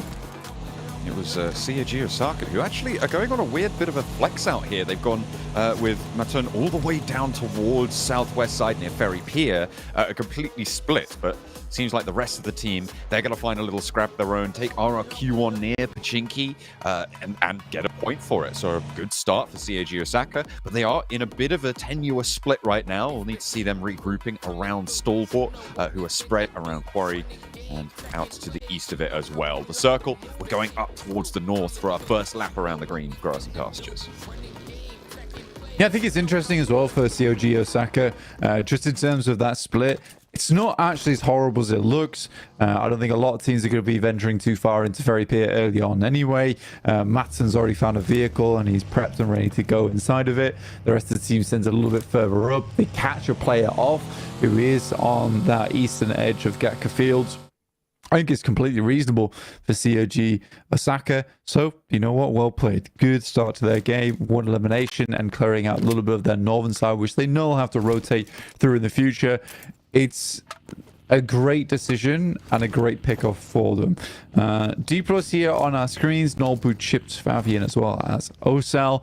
Very, very good team, as we've seen multiple times in the past. They already picked themselves up their first chicken dinner of the day, sitting themselves proudly with 19 points. Now, we were talking about how in Group Red, actually there was some seriously good plays coming through from the South Korean representatives. Unfortunately, it did fall off quite quickly. Now, I hope the same is not to be said for D+ here, though I don't think that this is... How do I put this without sounding mean? I think that Group Red was very competitive, right? All the way to the end. Group Yellow, Group of Death, as we like to say, considering it had some very, very strong teams in there. But even that lobby was quite close, all things considered. I think that this is going to be slightly less close of a lobby. I do think there are going to be some definite standouts. Okay, I mean, I think given what we've talked about over the course of it as well, and what it seems like a lot of the teams are predicting too, is that 4MV are just going to be able to sweep this one away. We saw them get 9 points on that first match. We'll see if they can keep that pace up. We were on board briefly with 77 as well during our studying around the map on this early opener. And actually, it looks like Influence Rage may be on board with 77 here as Magnum on the bike. He's spotted, but Raw doesn't want any part of it. They're just staring each other down right now. 77, they had a pretty difficult approach to the Sandhawk Circle, but they did manage to get 2 points out of the game. Hopefully this time around, with the circle being a lot closer to their location, they'll have a better time of it and a better chance. Is this the first time that we've seen everybody after the first game be off the 0 point mark in the groups? I'll have to go back and check. Everybody got at least one. Yeah, I think genuinely that might be the case. You're right. Everyone gets one. It's some. You know what's funny to me?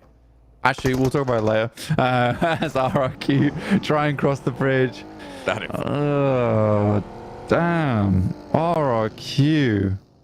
I mean, to be fair, a lot of times you'll see teams cross this bridge and they'll at least get something done off the back of it. But I do think rotating across the bridge when you know it's a northern circle, you know that plane path has allowed teams to get over towards this north side. You know teams are going to be holding over towards Box Compound Bridge anyway. And then rotating in the singular vehicle. ROQ kind of asked to die there. They asked to die. They said, hello. Maybe please be knocked out early. They had 3 players as well from that early engagement with Sia Osaka, right? On that early knock around that vehicle position. So maybe it's just like a little mental boom on the game where you just go for that sort of a play. You're like, oh, what? We've lost this player. Oh, that's rotten. Let's try and pick it up. And then just completely forget how to play the game for a little bit. It seems like that may have been what's happened there. So third place back up for grabs. It's on the menu for 4MV, for everybody else as well on that lower side of the table.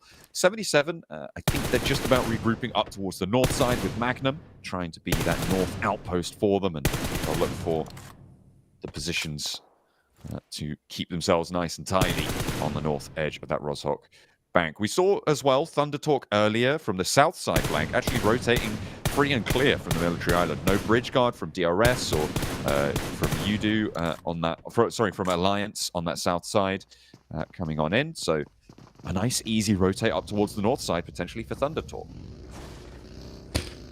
Yeah, honestly, for Thunder Talk, they did a good job. I think they picked up vehicles early, like I was saying earlier. Fantastic stuff. Here's that replay. Here's a step up from Lorazin. Yeah, it's just clean. I mean, there's a backstab there as well that comes through. RQ attempted to fight back, but it was not quite enough. And the fact they didn't spot the player as they were crossing past was unfortunate. I do think you have to stop and at least scout a little bit on that position. But yeah, that's sometimes how the cookie crumbles. I was going to say earlier, it's funny to me that we sort of really have moved away from the boy naming scheme.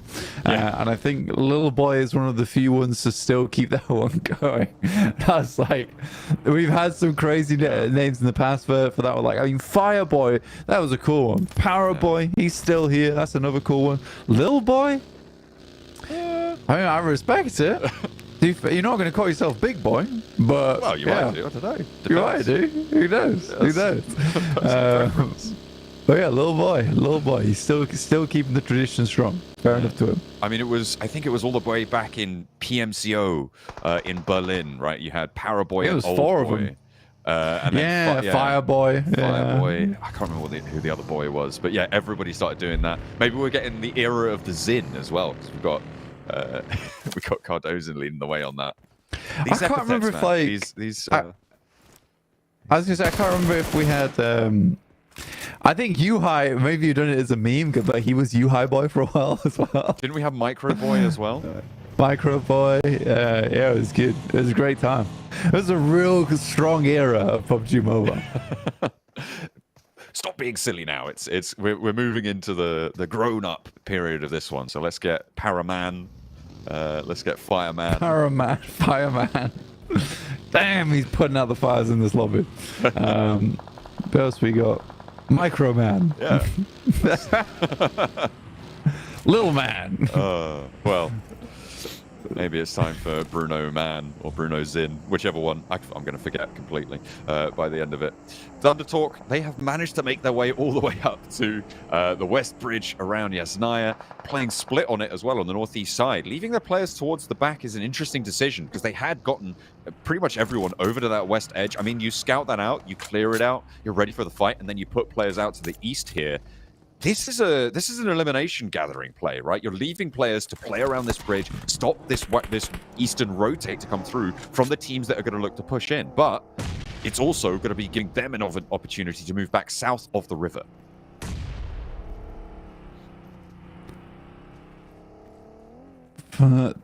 Thunder Talk here. It's an awkward rotate because I think they made the right choice, right? Moving over towards that northwest side. I think it's a strong position to be in to cross that. But you're right, moving back down again versus the Fishes. Ooh, it's not an ideal scenario. We do move over towards Rozok. Haha! D plus and center of the circle. What a strange coincidence. We saw this a lot in the past, actually. I think D plus was renowned and honestly very well known for being center circle team, but now even the circle bows down to their greatness and just moves on top of them. So fantastic stuff. I think D plus may be on for another big game here. Certainly a big opportunity if they can get control of that hillside. RCB over towards School and Apartments. You've got 77 out towards Sunken, who also have a decent outpost to control the west side of this one. A difficult area of land, those headshot hills, the rolling, undulating terrain that doesn't really... It provides you with a modicum of cover, but it's a really dangerous area to try and move around. 4MV, you can see they're on the south side of it, playing up towards these compounds north of Pachinki on a 2-2 split and actually controlling both of them, Blank. It's not bad. It's not bad at all. I think for 4MV, I actually really respect the position they're in. It's very aggressive, but I think, again, this is what happens when you're a team that understands the capabilities that you have. You can start to make some interesting movements. Here's Doc once again up against Cdal. Audio, one of my favorite names in esports currently, of PUBG Mobile. That's a good nade, actually. Fantastic stuff from Doc. Wow. On a reposition as well. Those aren't easy to hit. I think a lot of times you really do need to read into what a player's doing. And I think 4MV has always been very, very good at that. Even just watching their own games in their own region. Nades is something that has always been a fantastic addition to their firepower, just in terms of how accurate they are with them and what kind of openings they're able to get. Circle does move down towards the southwest, so no longer favors D plus as much.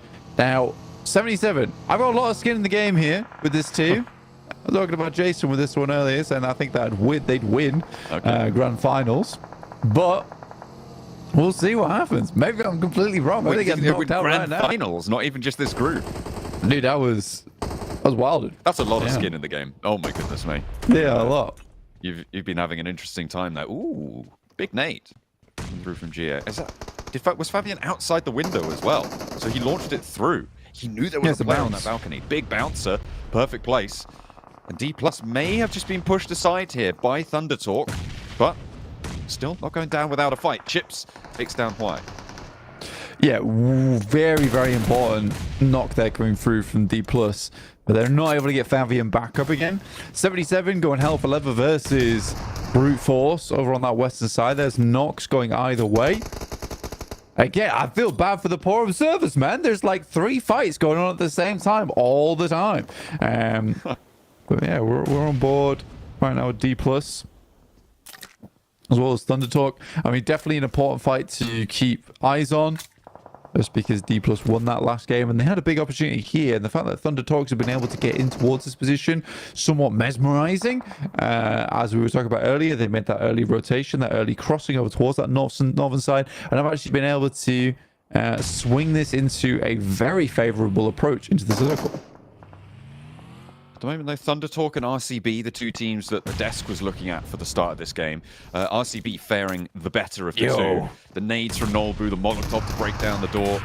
A little scrap up. What's this? A roll-up coming through. Is 4MV taking on Team Liquid. Doc there needs to try and keep his teammates safe. They have lost only Apex, and Team Liquid They can't find a single way on in there. Go down really quickly. Nice hold for 4MV after their regroup. Team Secret in a scrap as well. And K-Look, the last to go down for Cellcom Digi Alliance. And it seems like they will crumble in the face of it. Yeah, massive plays coming through from 4MV. A crash from Team Liquid isn't something that's easy to handle, and 4MV make it look fairly easy. Again, some really good nade usage coming through from that team.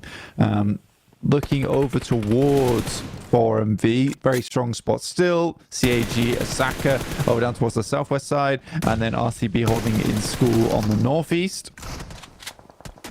D Plus struggling to find an opening here. Nobu does get knocked, but a good shot from Osal. Now Xing 66 around the corner. Osal's going crazy with the DBS. King on the inside can't help either. And Osal with the DBS through the window takes down Thundertalk. D Plus, they only have 2 players left standing though. A really unfortunate turn of events for them in what was a really important part of the circle. Now RCB get priority on that northeast side of the map. They can look to transition away from school, out into the hills. They need to deal with DRS though, and the duo from D+. You can't count them out just because they're 2 players. We've seen a lot of damage inflicted from that in the past.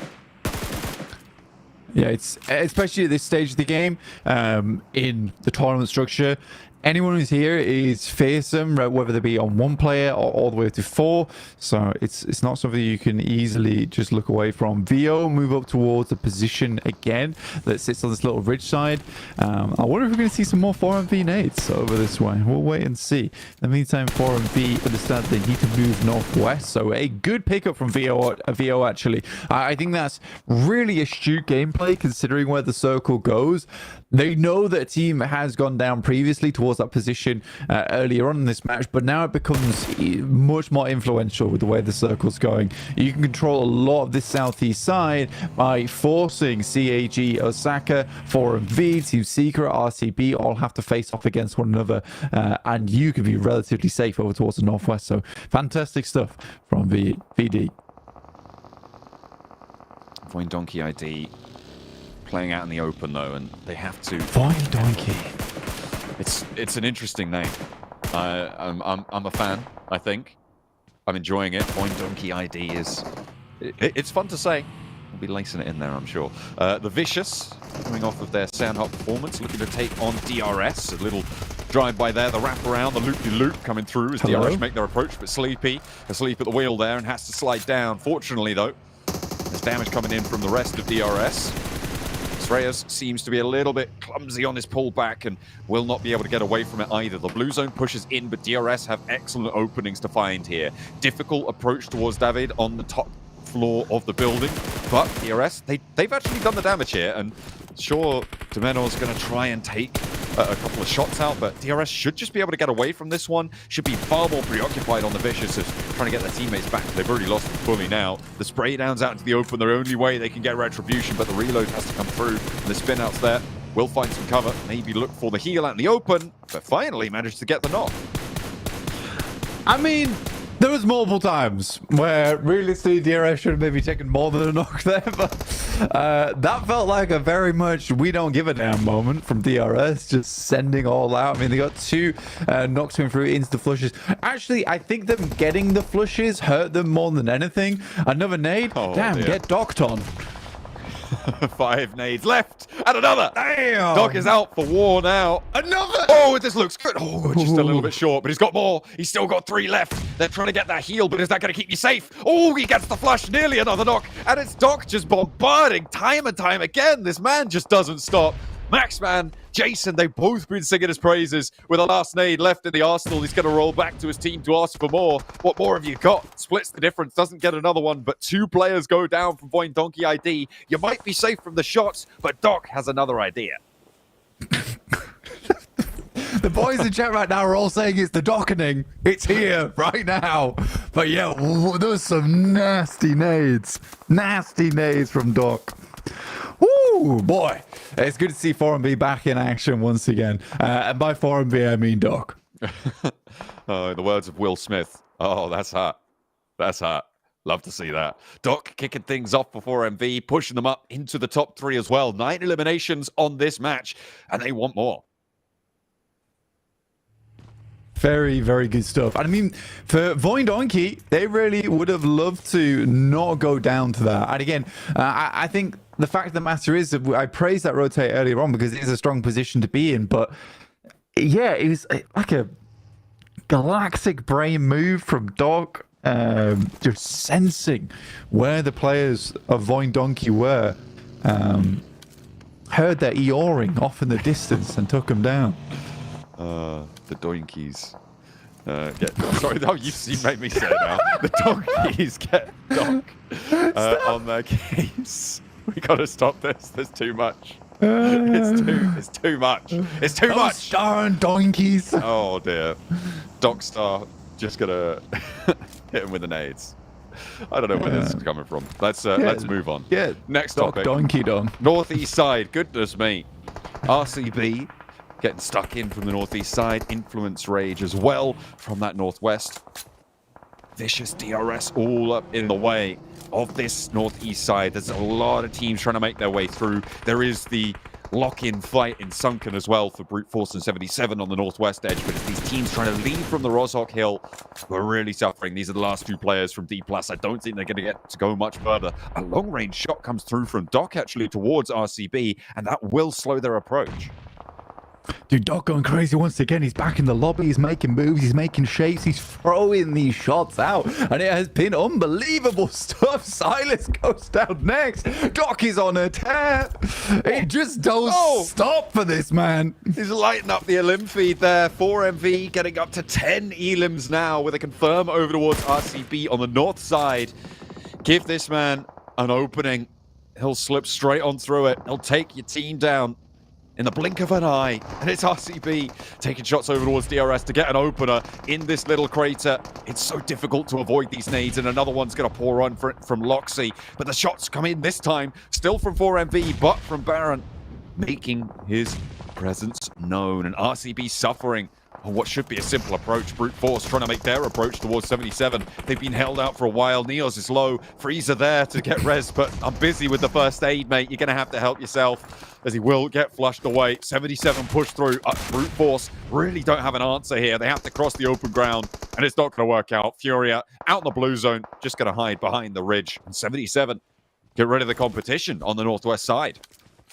Good stuff from 77 to be able to keep that one going. 4MV down towards the southeast side. They get rid of the final player from Void Donkey and now can move into a stronger position. I've kind of forgot. Yeah, yeah. I like it. Void like Donkeys. They're doinking right now. Yeah. I mean, they got donked out of the game. But yeah. Oh, dear. It's having a bad time. And 4MV, keep They're going. still going. 12 eliminations. Crazy. The back line trying to move up and regroup. Keep pace with Doc, with Baron as well, who was chiming in on that forefront position. Influence Rage on the northeast side now. The last team to stand from that gladiatorial combat area. Leaving from Roshok. 6 elims they found for it. All 4 of their players alive. A roll-up potential. There's a couple of hills, a couple of ridges they could maybe try and get towards. But 4MV seemed to be aware of all of them. That little ditch that housed DRS that seemed to be the approach for RCB, going to be the only way that Influence Rage could stay alive for the next few minutes. This is wild behavior coming through from 4MV. Doc is on 7 elims right now. Oh, it's good to see. It's good to see. I now understand why Max glazes this man so much. 77 moving the way in. Magnum does get taken down, but 77, their approach out from Sunken was always going to be very, very difficult here. CAG Osaka cowering down towards the south side after hearing the shots pouring out from 4MV over towards the east. Limbo Boom, Shifu, both very, very good players. Baron finding another for Influence Rage. They cannot find a foothold here. Reefus will finish off Law. Just racking up those points. Doc down! Oh no! Influence Rage with the DPS, actually the rollout coming on through, but look at a hold at 77 as well. Trying to contain this crash. Only Shifu left, and Stalwart take him down. Goodness me, 4MV looking to try and keep things together on the off angle though, because Influence Rage, they're down to just one player on the back lines. 4MV desperately want Doc back in the mix. The man's been moving mountains for them into the rolling hills. That's exactly what you want. Get Doc back up now. He's up. He's big money moves. 16 elims right now for 4MV in the lobby. The Vicious, David, Dimino, CAG Osaka down towards the south side, been fairly quiet. 16 elim game already, 11 players still remaining. There's more work and damage to be done. And they want to be the ones to enact it. Extract the toll from the rest of the lobby. Baron marauding around on the south side, trying to sweep through anything that peeks its head up. And these hills now being moved forwards. Doc under pressure again. Does go down to Demonor at the off angle. The Vicious hold the center, but blank there only two. Doc not going to get flushed just yet. You can see already Apex, Reefus both strategizing to get the man of the hour back into the action. There's 4 Res that man move forwards right now. Get those reses on. Oh,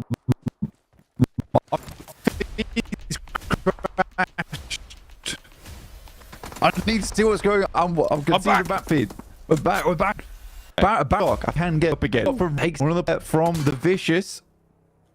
That's the Vicious to pick up the point for it.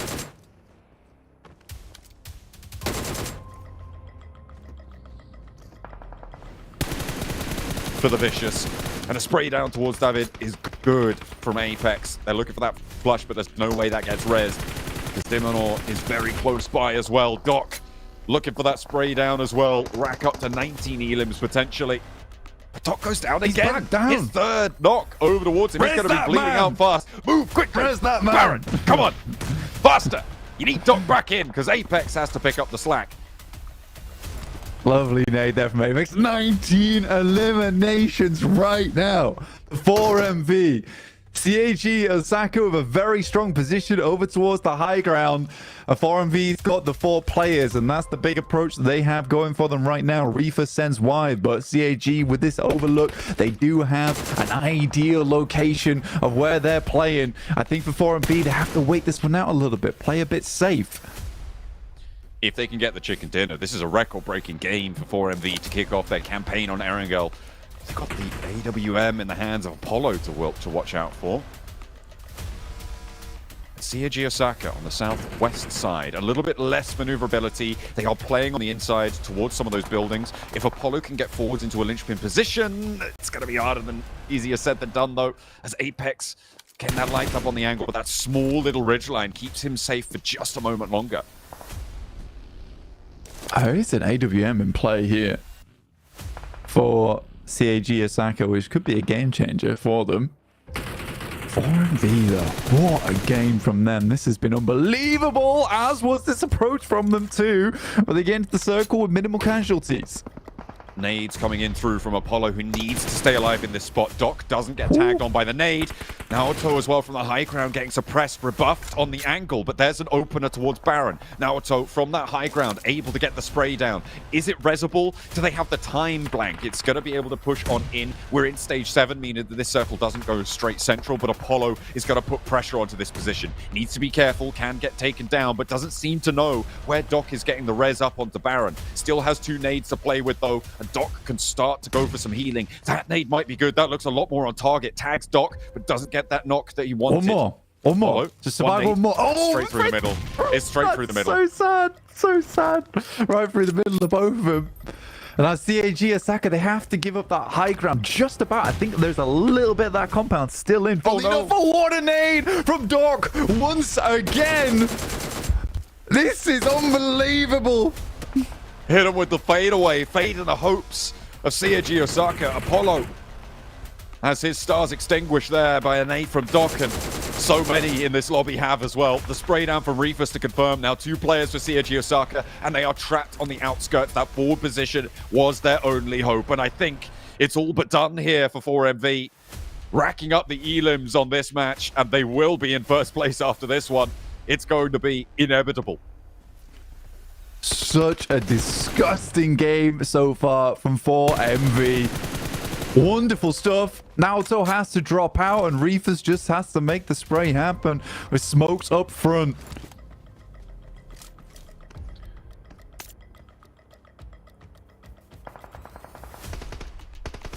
Larry Bird, Michael Jordan. Steph Curry all the way up until today, where Doc is dunking on the lobby. 8 eliminations. Far more than the 3-pointers. And he'll be looking to play it into the weapons now. He's still got 3 nades, and they just funnel these things over to him. They know how dangerous he is with them. But Reefus has some of his own. Looking to put his name up on the scorecard too. And a big blast from it. Should be able to get flushed out, and it's just about to turn left. 22 eliminations. Well, 21, 22 potentially if they can find this last one. He's trapped behind the block there, and the nades are going to sneak their way in around the edge, but the blue zone might claim it first. It's Reefus, though, with the off angle, and 22 eliminations. 4MV make their mark. 4MV docked in, locked in, clocked in. Doc's working overtime, committing crimes inside this lobby. What an unreal result from him. Dude got res 4 times in a row. They refused to let him stop the good work from happening. And I'm surprised they're not happy with this. This is just another day in the park for 4MV. Light work. Let's head on over to do some heavy deep dives on just how they demolished that lobby. Vindication! Oh man, Max, we talked about him so much at PMWC. We're talking about how 4MV, the team to beat, and then they went. But coming into match 2 here, a PMGC Group Green, 22 eliminations. That has to be a record in PMGC.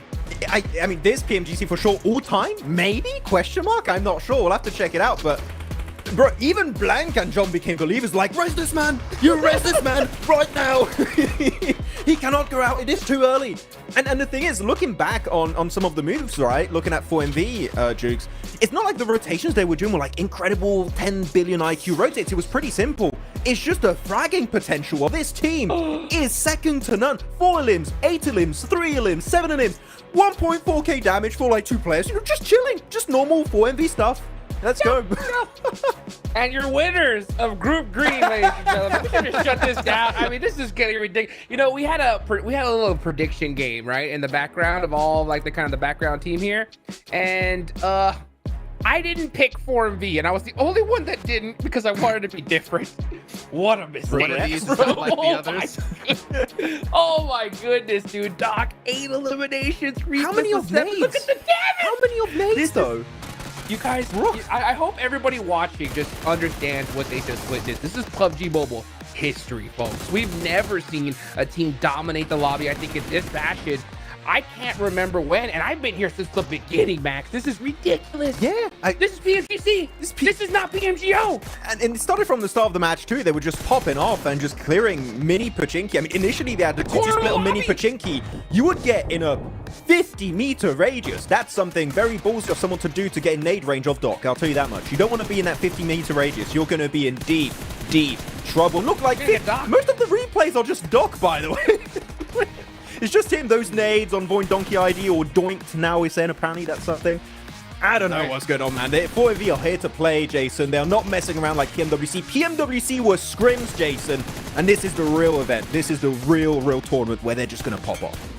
They eliminated over a third of the lobby. Like, that is ridiculous.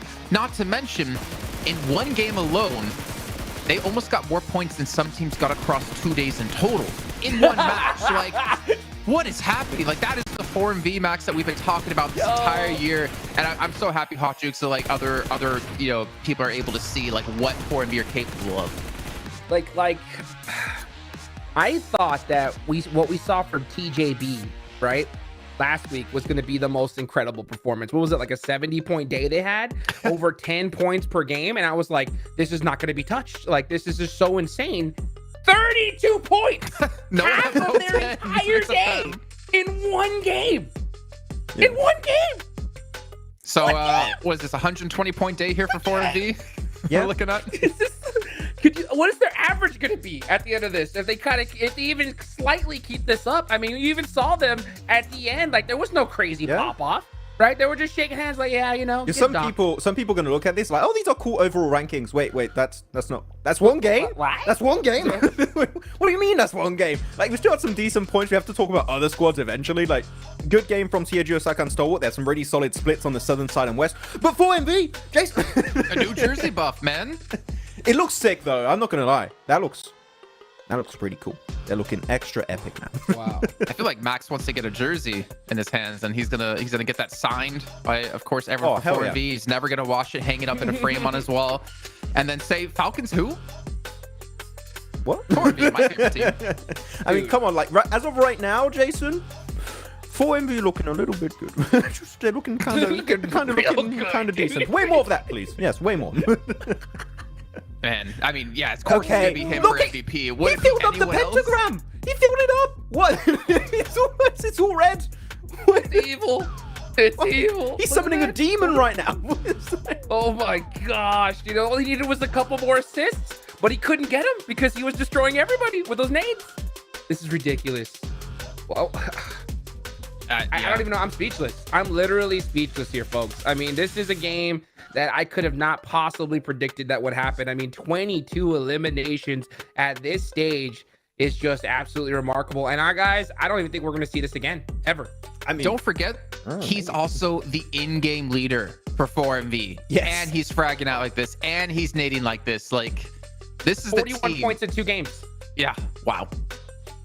20-point average. You're like, 10-point average is good, but how about 20? How about 20? The way they wrapped up this game too, right? Just to talk a bit more macro, not just fragging potential of the squad and the insane nades from the dock.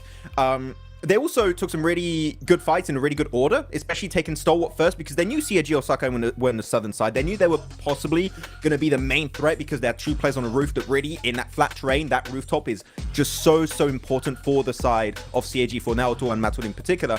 They clear Stalwart, then go for that great 2-2 split at the end that we saw them get, which just puts the nail in the coffin at that point. It's just, yeah, we're securing that game, and we want to make sure because of the angles, you can't even go out to Blue Zone. Even if you want to go out to Blue Zone, guess what? You're not escaping. You're not escaping from our dock nades, and we're just going to get 22. Who gives a crap about position at this point, dude? These guys destroyed everybody. Like, it didn't matter. I mean, it's so crazy.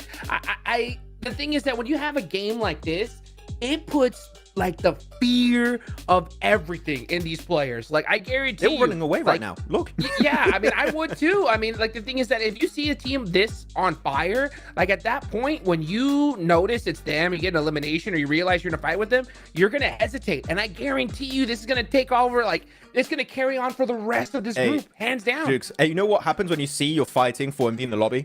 You know what you do when you see them in the elimination feed? Settings, exit to lobby. Best combo. That keeps you alive. I liked how at one point, Max, you're talking about, I think it was Kagasaka having AWM, and I'm like, yeah, but Doc has nades. Like, he doesn't need to go to a crate to get any sort of extra, edge in these fights. And the thing was, we were also talking like, how's Doc's ammo? Like, how's his nades? And every time we cut to him, he has more ammo, more nades.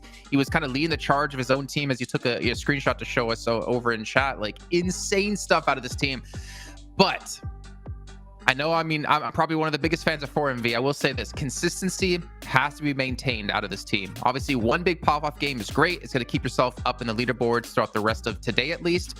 But we need to see some sort of semblance of consistency, because that's something that I feel like they massively lacked at PMWC. For sure. I mean, we saw them this game. Did they struggle to leave military? No, that was a literally non-issue. We talked about it already before this game, right, Jukes? The teams that really typically hold off the bridge, which are COG Osaka and also the side of GRS, they did not linger around those bridges. That was an instant rotation from 4MV to make the cross to the mainland. So I think that's never going to be an issue unless the circle somewhat centers around the bridges. That might become a little bit of an issue for them later on, but as of right now, not really.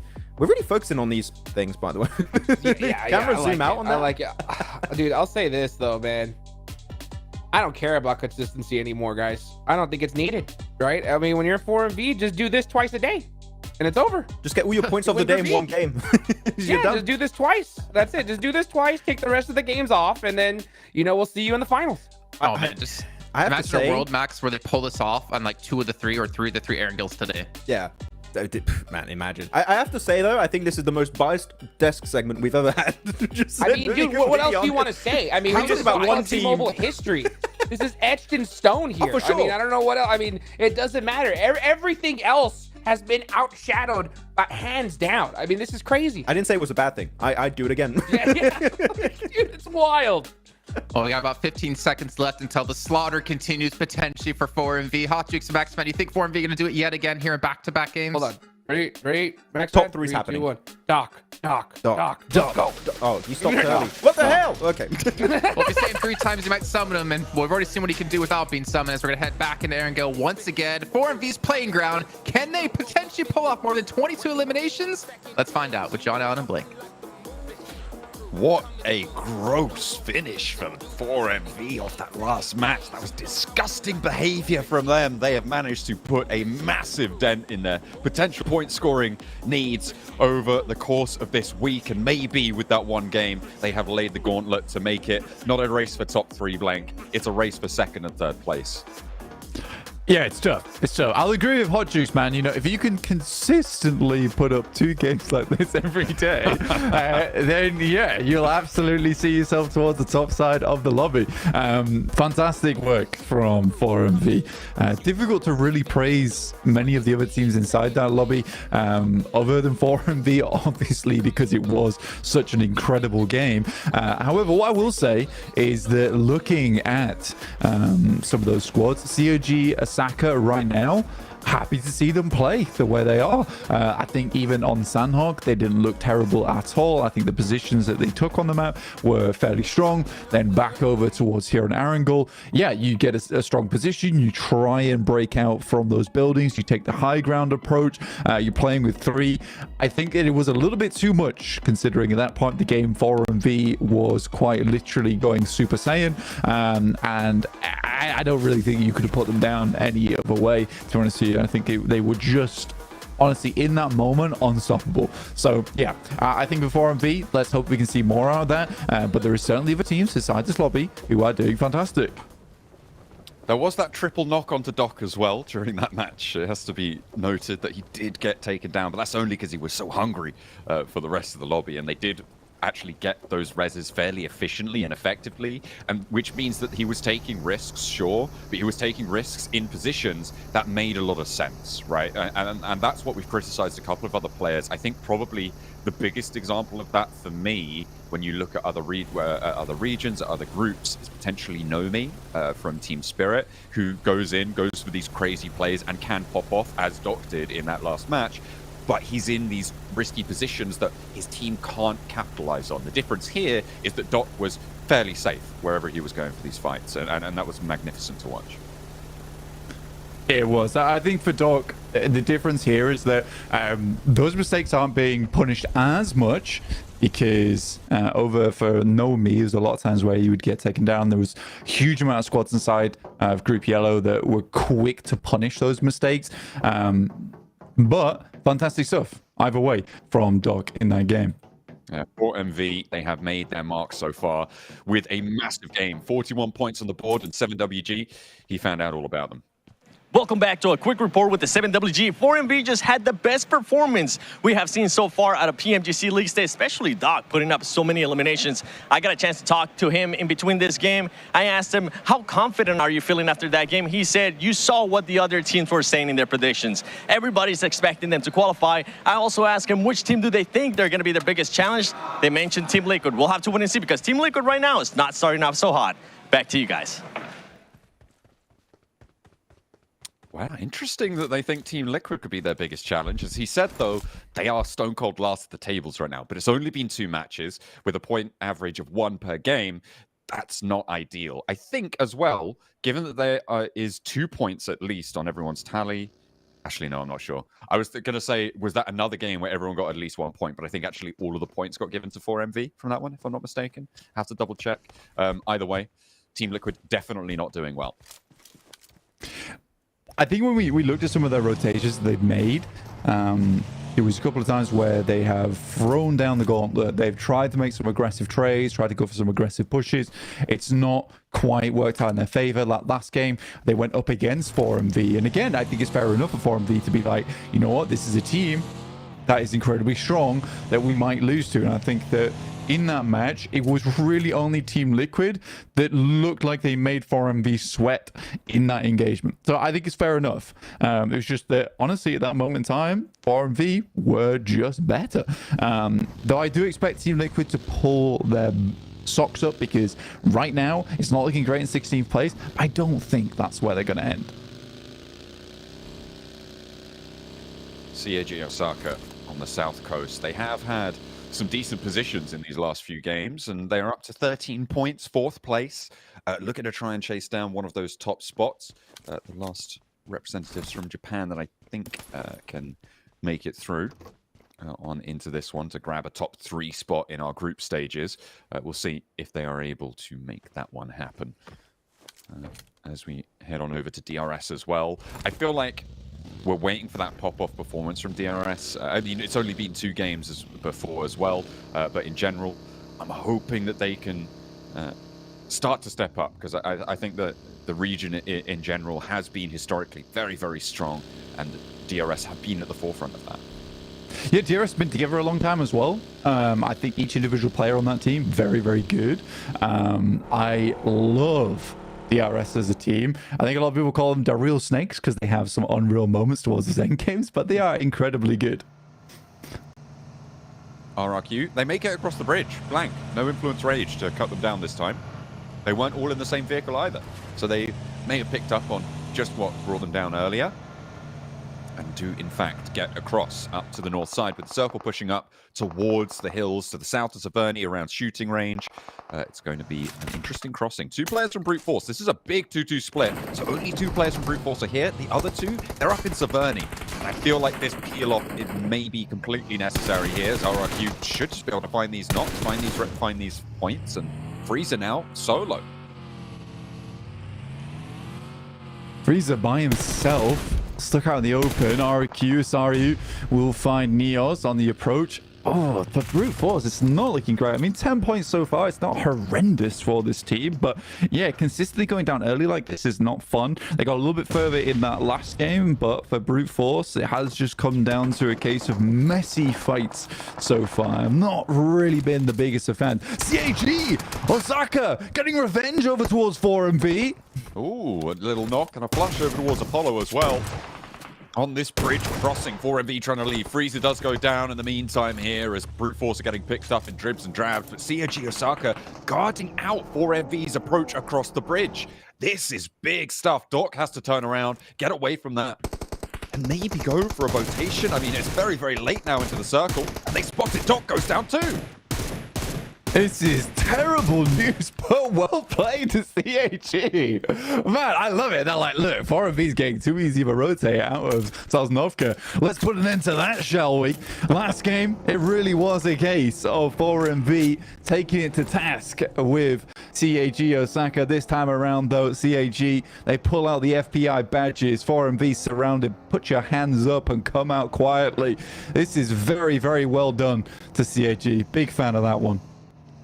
And in general, there's not going to be too many teams going to be directly in their path as well, because they're going to read into the circle, right? You think teams, they're going to be going north of the river, which means that there's not going to be too many roadblocks around Pachinki, around potentially those western bridges are going to give you a little bit of trouble right now. Not really, but CAG Osaka do have to move forwards after this, so you can afford to expend time and still have quite a decent chunk of the circle to have access to, which is always the problem with a bridge camp like that, is that sometimes you are just going to be cut out of getting into the circle, but because it's so far north, you can commit to that. And with this shift, CAG Osaka may have just hit a gold mine. It's just hilarious to me, honestly, the case of you caused us such pain that last match. You denied us a chicken dinner, right? That's it then.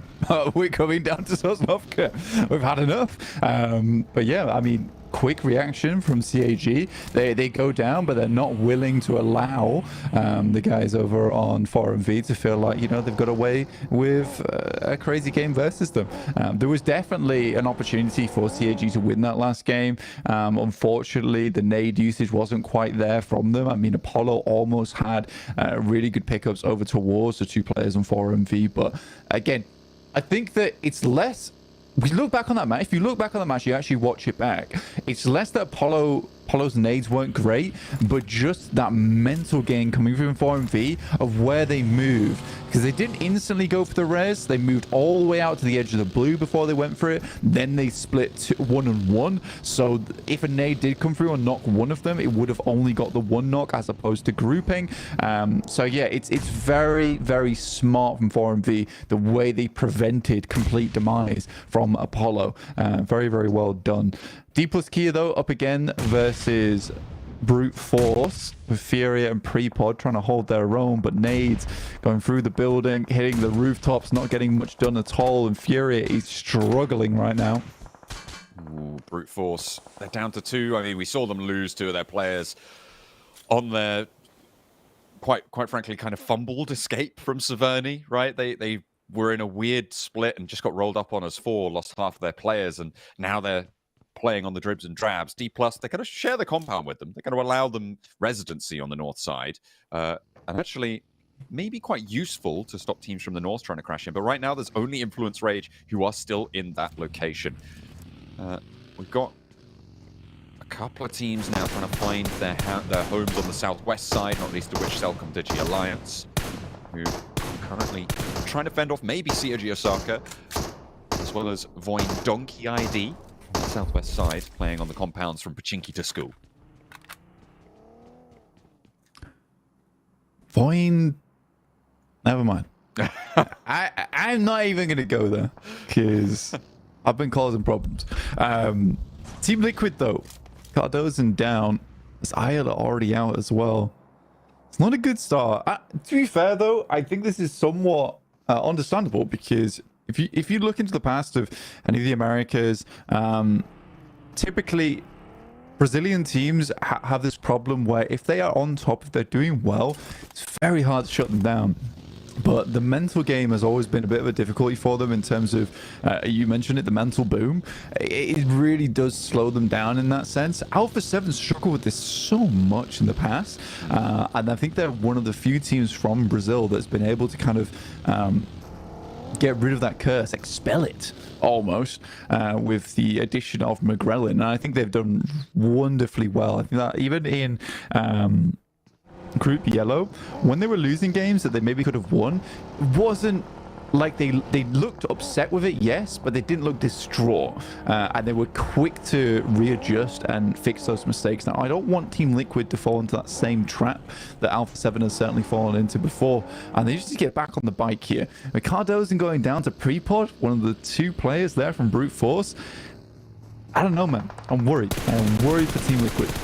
Yeah, the momentum definitely not there for them right now. And I mean, 4MV maybe a little bit tongue-in-cheek with that call-out saying that they might be their biggest rivals. But perhaps they're right. If they'd have actually switched on the engine, they could be gassing their point scores right now. And there's still potential for them to do that, right? Hopefully they can come back into this one, but they're trapped under the bridge right now. A big northwest shift, Blank. This is really, really nasty. The teams have now gone up to the north side of the circle, gone, oh, rats, we're going to have to go down to the south side again. And now they have to go back north of this river, which means that there's going to be a lot of chaos and a lot of weak positions. Dude, I think for 4MV, they're absolutely correct to pin Team Liquid as one of their biggest rivalries inside this lobby. Team Liquid is a sick team. It's just not displaying or reflecting on their current point scoring. This is a wild rotate, by the way, from CAG. I'm not the biggest of fans of it. I think heading through over towards that northwest bridge, you know there's a ton of teams already in this area, especially with the fact that 77 start in Sunken anyway. They're likely to head up to over to its north side and try and control this bridge crossing. So for CAG, again, it's very similar to what we saw in Sandhawk with Team Secret. I think that, you know, nestling yourself in over on the western side of Rozhok might have given you not an insane game, but it might give you a better chance into the game in terms of just putting up point scoring for CAG. 4MV, though, still going. Reefus finds Gyante from DRS. This is the 2 players coming through from that team. Not willing to go out early, so maybe Hot Jukes was right. Just 2 games a day. Maybe this wasn't one of those 2 games. Yeah, well, there's 6 to choose from. Why stack them all together? Got to keep them wanting more, right? And in general, Blank, it's good to see the teams from Mongolia keeping on going. I mean, last year, right, we almost had a Mongolian 1-2-3 in the PMGC Grand Finals, right? We had Alpha 7 just beating out 4MV at the time to get to that spot. IHC, they're out of the tournament entirely now, Blank. And what was Stalwart Esports, the roster there became Falcons Force later on with some roster shifts. They didn't manage to make it direct to the Grand Finals either. We have not seen that Mongolian domination that we saw last time around. So it is about time that 4MV put them back on the map. Yeah, the Mongolian Massive isn't quite there yet. Stalwart from Fearless will find a couple of shots over towards RQ. More than just a couple of shots, a damn lot of shots, and we'll finish them off there, off the back of it. Fantastic stuff from them. Here's Team Secret, though, with 2 players from Stalwart in the back lines looking to hold off versus these 2 players. Good nade. Pops him out the vehicle. Managed to slip that one in through the window. Team Secret able to get that first limb on the match. A little bit of a roll up there as well. Going pretty tricky, but Store actually managed to make it work. There was a third-party light-up coming on through. RRQ, they got eliminated on this position, trying to control this bridge crossing, but Team Secret now going to transition. They're going to leapfrog past it and into this fight. Only Sanchez left for Stalwart, but he's got the MG3. The little hole window there, not going to quite be able to cut it in terms of angles needed. A hop out. This is brawled, but it's not going to be something that's going to be too effective against the roll-up for Team Secret. They managed to get that knock, but that should be easily rezzed on up here on the northeast side. Maybe Team Secret to keep on going, but Thunder Talk managed to lace a shot through. Yeah, I mean, for Stalwart, kind of hard to deal with, especially when Team Secret's rocking up at you with 4 M4s, 4 chambers of secrets, all directed at your face. Yeah, tough scenario to be in. DRS Killer last alive here. Time to transition to the real snakes here to stay alive a little bit longer. They have been soldiering through so far. I really want DRS to do well. I'm a big fan of teams that have veteranship, that stay together for a long time. And you know, from all the performances from DRS in the past, they're a really pleasant team to watch in terms of just the energy they have on stage as well. But yeah, that's what I want to see that coming through from DRS. But right now, it's not quite there yet. Now down to just Killer. Trying to find these off angles, which they are very well known for as their off angles in the past, but not finding an opening so far, which is understandable considering into PMGC, and this is the most competitive PMGC of all time.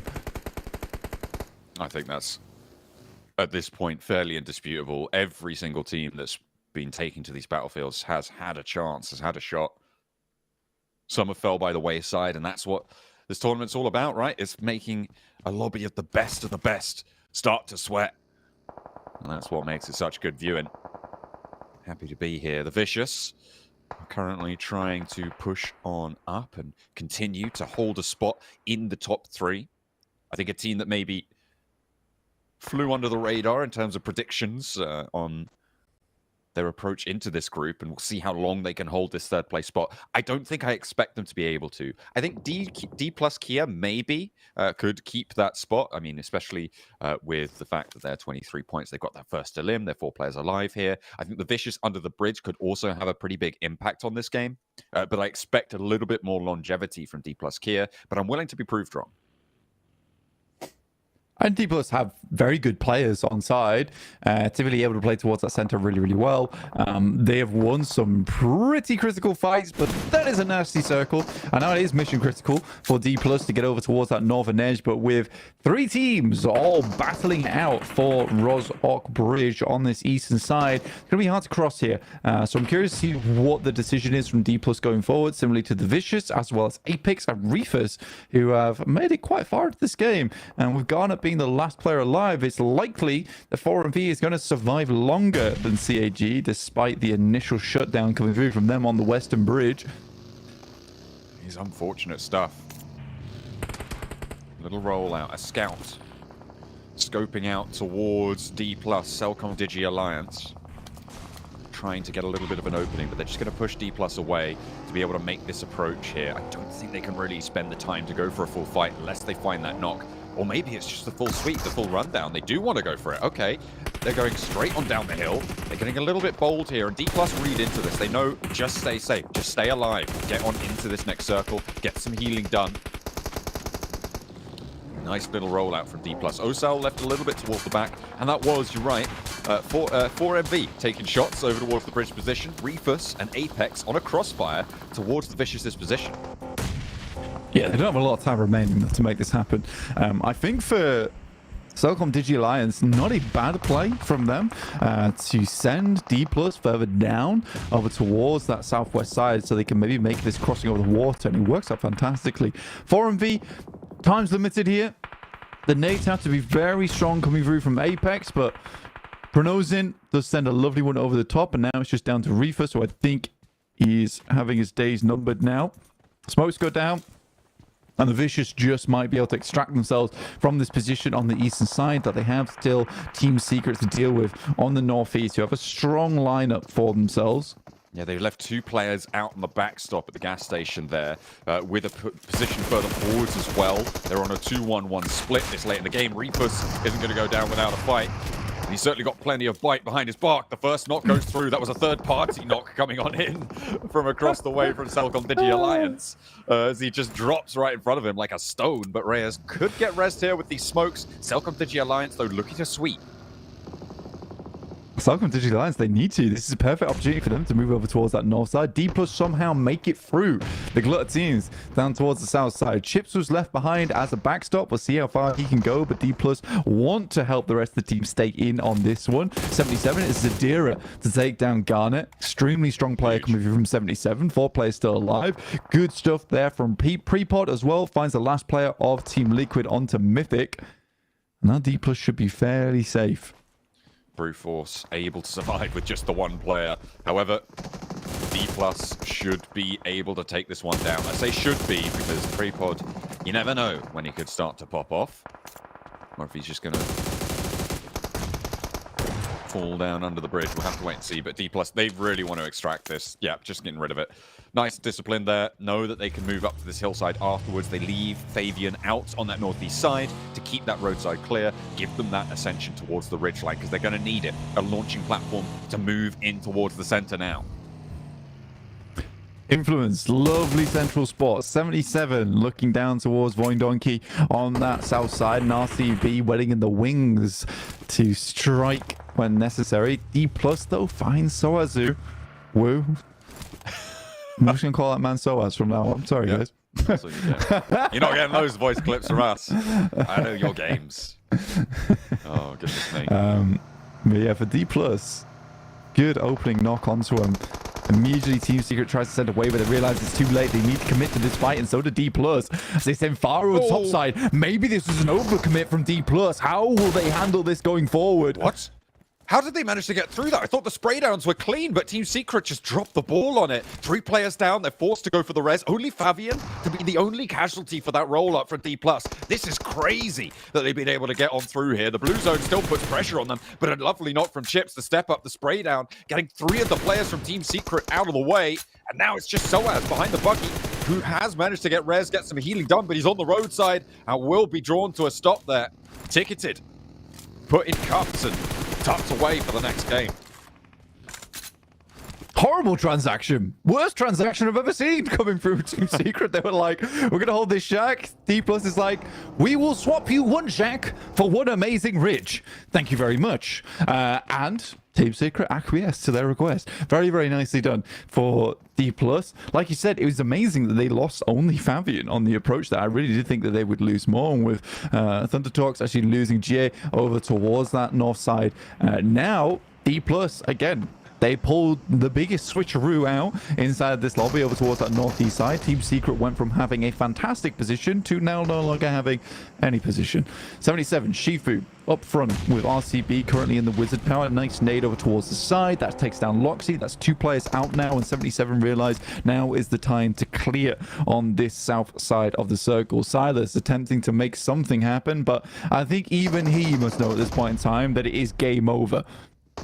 77, 5 eliminations. They're looking to put 3 more on. Silas moves up towards the buggy, grabs it, and gets away. Yeah, I think you're right on the money with that one. Just try to get out of this fight, salvage what you can. You're still into the top 5, and it's very possible that you can just ladder up a placement or 2 and get a very decent points value, whereas the value of staying in that fight is likely you just go down. You don't get any more points. So Silas looking to just try and play the averages here. Yeah, if you can get a top 5 or a top 4, anything a little bit extra is good. I mean, with King in a really precarious position right now. There's even a chance for 4th place here for Silas. He already had the bookie, now has a loot crate to play behind, so a ton of cover for him. With the way this circle actually works, the staging, with a lot of high ground on that north side, which pulls down, Silas is somewhat isolated into this 1v4, which isn't an awesome situation to be in, but it's better than things seen by many other teams. I think 77 have realized this. They're like, look, we know the loot crate's here. We know your games. We're not falling for this one again. Oh no, he has to be spotted. Limbo Boom finally gets the shoulder and immediately they hop out. That's Silas down and out. Only one elimination for RCB. That's another added to the tally. Influence Rage now in that central location with D+ trying to push on in. King on the lock-in. Thunder Talk, I mean, they haven't really had much talking over these last few games, but they're into the top 4 now, despite a low elimination count, trying to leave the bottom of the tables after this match. Yeah, King, highly renowned player. Right now, he's the last for Thunder Talks at the moment. D+ move away. They decide that it's not worth their time anymore. They want a stronger position inside the circle. Influence had little influence over this lobby thus far. Very, very central position they've been holding. Not really doing too much with it, but they can explode out at any moment here. Bring the dynamite for the rest of the players inside of this lobby. 77 look to finish and clear out King, who's now looking a little bit more worried. Chips is out. No. This is our elimination. King basically gets to decide who gets the point. Or maybe no one gets the point. And that is the point. For Chips, he's looking to step up, take shots over towards 77, and it's going to work. Magnum. Okay. Gets lasered down there. And actually, Shifu has to move with the zone as it's pushing him in. So that res going to be a little tricky. D+ have a lot of opportunity here. King steps out. And immediately he's put back in his place. Fabian able to slurp that point on in. Very happy with that one. 77 will look for this res. D+ actually looking to put pressure on it. Chips moves into nade range here. Out through the smoke. Look at a scout. Spots the run back. Knows they probably already got that res. D+ looking to put nades over towards Influence Rage as well, but 77 have the majority of the circle under control. I enjoyed that from Chips, actually. Came in with the pretense of, oh, we're both looking for a knock on to King, are we? JK. I'm actually finding a knock on to 77 here, which makes a lot more sense. I mean, if they take him down, it's a free knock over towards King from Thunder Talks. So, yeah, for 77, I don't think they expected that one. Circle moves over towards that northeast side. D+ been doing a lot of moving. Petrol's getting low, for sure. There's no gas station in sight, but they certainly have had a lot of control over this side of the lobby. Chips is that Lone Ranger. You can see him now refolding back into the team. Yeah, very awkward circle play, and Smoke's going to be hyper important going forward. A lot of smokes are on side for Influence Rage as well. I think D+ have had a little bit more of a draw on their resources, which is going to make stuff a little bit harder for them, especially how crunched in they are on this northeast side. You can see Nolbu trying to leverage as much ground as he can from the blue zone to move on forwards, trading in the vehicles, going for the buggy. And this next move for D+ is make or break. They've had one chicken dinner already today. They want to try and repeat it, but 77 is going to be a real tough challenge to get out of the way. 77. I think for 77, this game means a lot to them. Just because they have been dipping a little bit on the rankings. This is a great game. Bring themselves back up to speed. Shifu, 6 elims so far. We know this guy is incredibly good at the game. Limbo Boom opts to not go for an early heal. Just get out the way, back down again. But D+ are just slowly pushing them further and further away, shepherding them to an early demise going forward. I mean, the control from D+ has been really good because Influence has just done nothing. So D+ is like, okay, we will try and dominate the lobby. And finally, there's a breakout coming through from Influence. Just kidding, straight back into the cover as they turn around and immediately get humbled on that rollout. I mean, 77 takes shots, so do D+ as soon as they go for it. It's really, really difficult to make this rollout for Influence Rage because they didn't get any control over these hillsides earlier. They couldn't quite make it work. Nades are going to start to be traded now between 77 and D+. A lot of damage over towards Zadira, out by the crate, and we're into the final zone. Osal moving forwards. The smokes are all important now, Blank. Nades not connecting for Limbo Boom. Over towards D+, but Chips is spotted, and it's Lil Boy to be able to take the first shot, take that first spray, and maybe give 77 a bit of an opportunity. The breakout for him Influence Rage as well as the smokes start to bloom. Nolbu moving forwards as Fabian gets in for the res. The cover from the vehicle to stop those nades short. My God, there's a lot of names that Influence been holding on to here, and they are starting to pay off big time as Adira takes a heavy hit. Limbo Boost's not down yet, but a lot of damage done. In comes D+, rolling out in the vehicles. Nolbu looks to step out himself with the S12K. A lot of damage done. Limbo Boom's down. Now Shifu, last player to hold down the fort. Looking like the Autobots on that rollout from D+, and let's see if they can transform this game into a chicken dinner, but Influence Rage, they may just be able to beat the Decepticon, and D+ will be taken down by it. A lovely rollout and a flex out from Influence Rage, perfectly timed to capitalize on the chaos in the middle of it all. And that didn't go the way I thought it would, but they've managed to make it work. Brazil happy with that result. I mean, with the compound they held, a little bit of an easy game. I am surprised that what we saw there didn't happen much earlier, which is a case of let's just smoke off the entirety of Influence Rage's compound, and then we can take the fight between D+ and 77 in an individualistic manner. But yeah, Influence Rage, really good nades towards the end there to secure themselves that victory. Well, Max, Hot Jukes, welcome back everyone to the desk here. We've had an exciting 22 elimination game in match 2. And then Max, I don't know how many elims Influence Rage got at the very end there, but it can't be that high. It's not a lot. I literally thought we were going to get a 0 elimination top 3 position for Influence Rage, but they do actually have a lot of resources. I mean, you mentioned it, Jason, during the end of that game when talking to us. Like, we wonder how many resources do they have, utility, how many bullets do they still have for each of their weapons. Answer is they had a ton of grenades. They were just chucking it all onto D+ here, all onto the side of 77, and just keeping them at bay.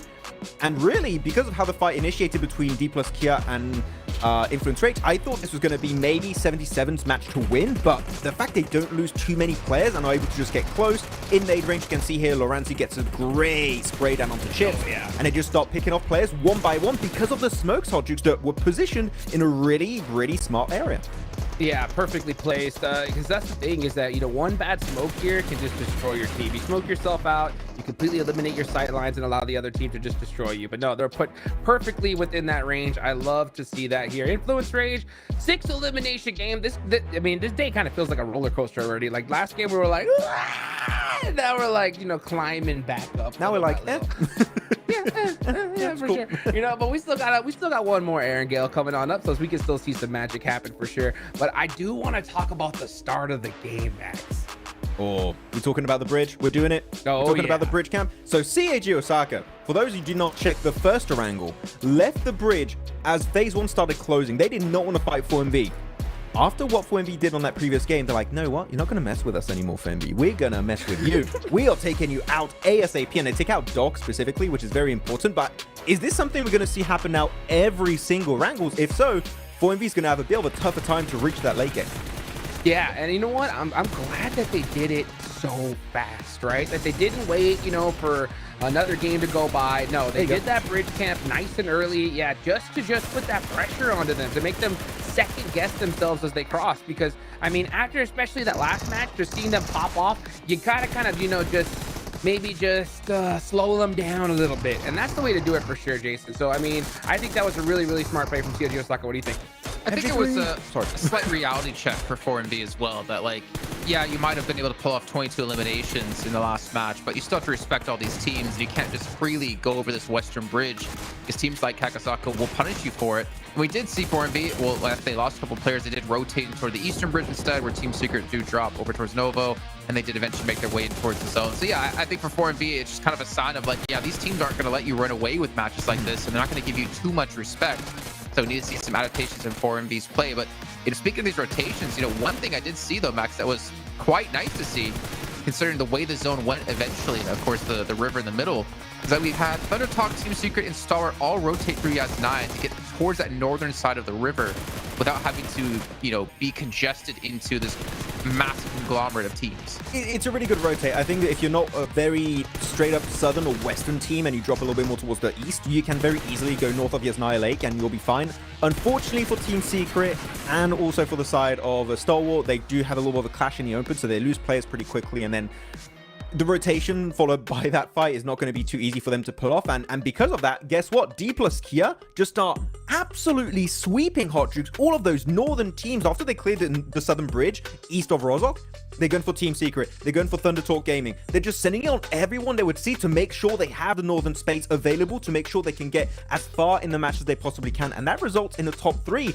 If they were passive, they would have gone out way, way earlier, in my opinion. Oh, for sure. I love the fact that D plus Kia has that heads up to be able to decide when to like just adjust strategies. They saw that circle and they're like, you know what, the chances of us just winning this game easily is so slim. We got to start fighting teams on this edge. Let's put some points on the board and just kind of see what happens. And that's the right play, right? You push one squad, hey, it worked out, right? We got some nice eliminations, get loot up fast, move on to the next one. Oh, we won that fight, perfect, you know? And it just kind of just snowballs after that. So D plus Kia, they knew exactly what to do once they saw that zone shifted, and they executed it properly for sure.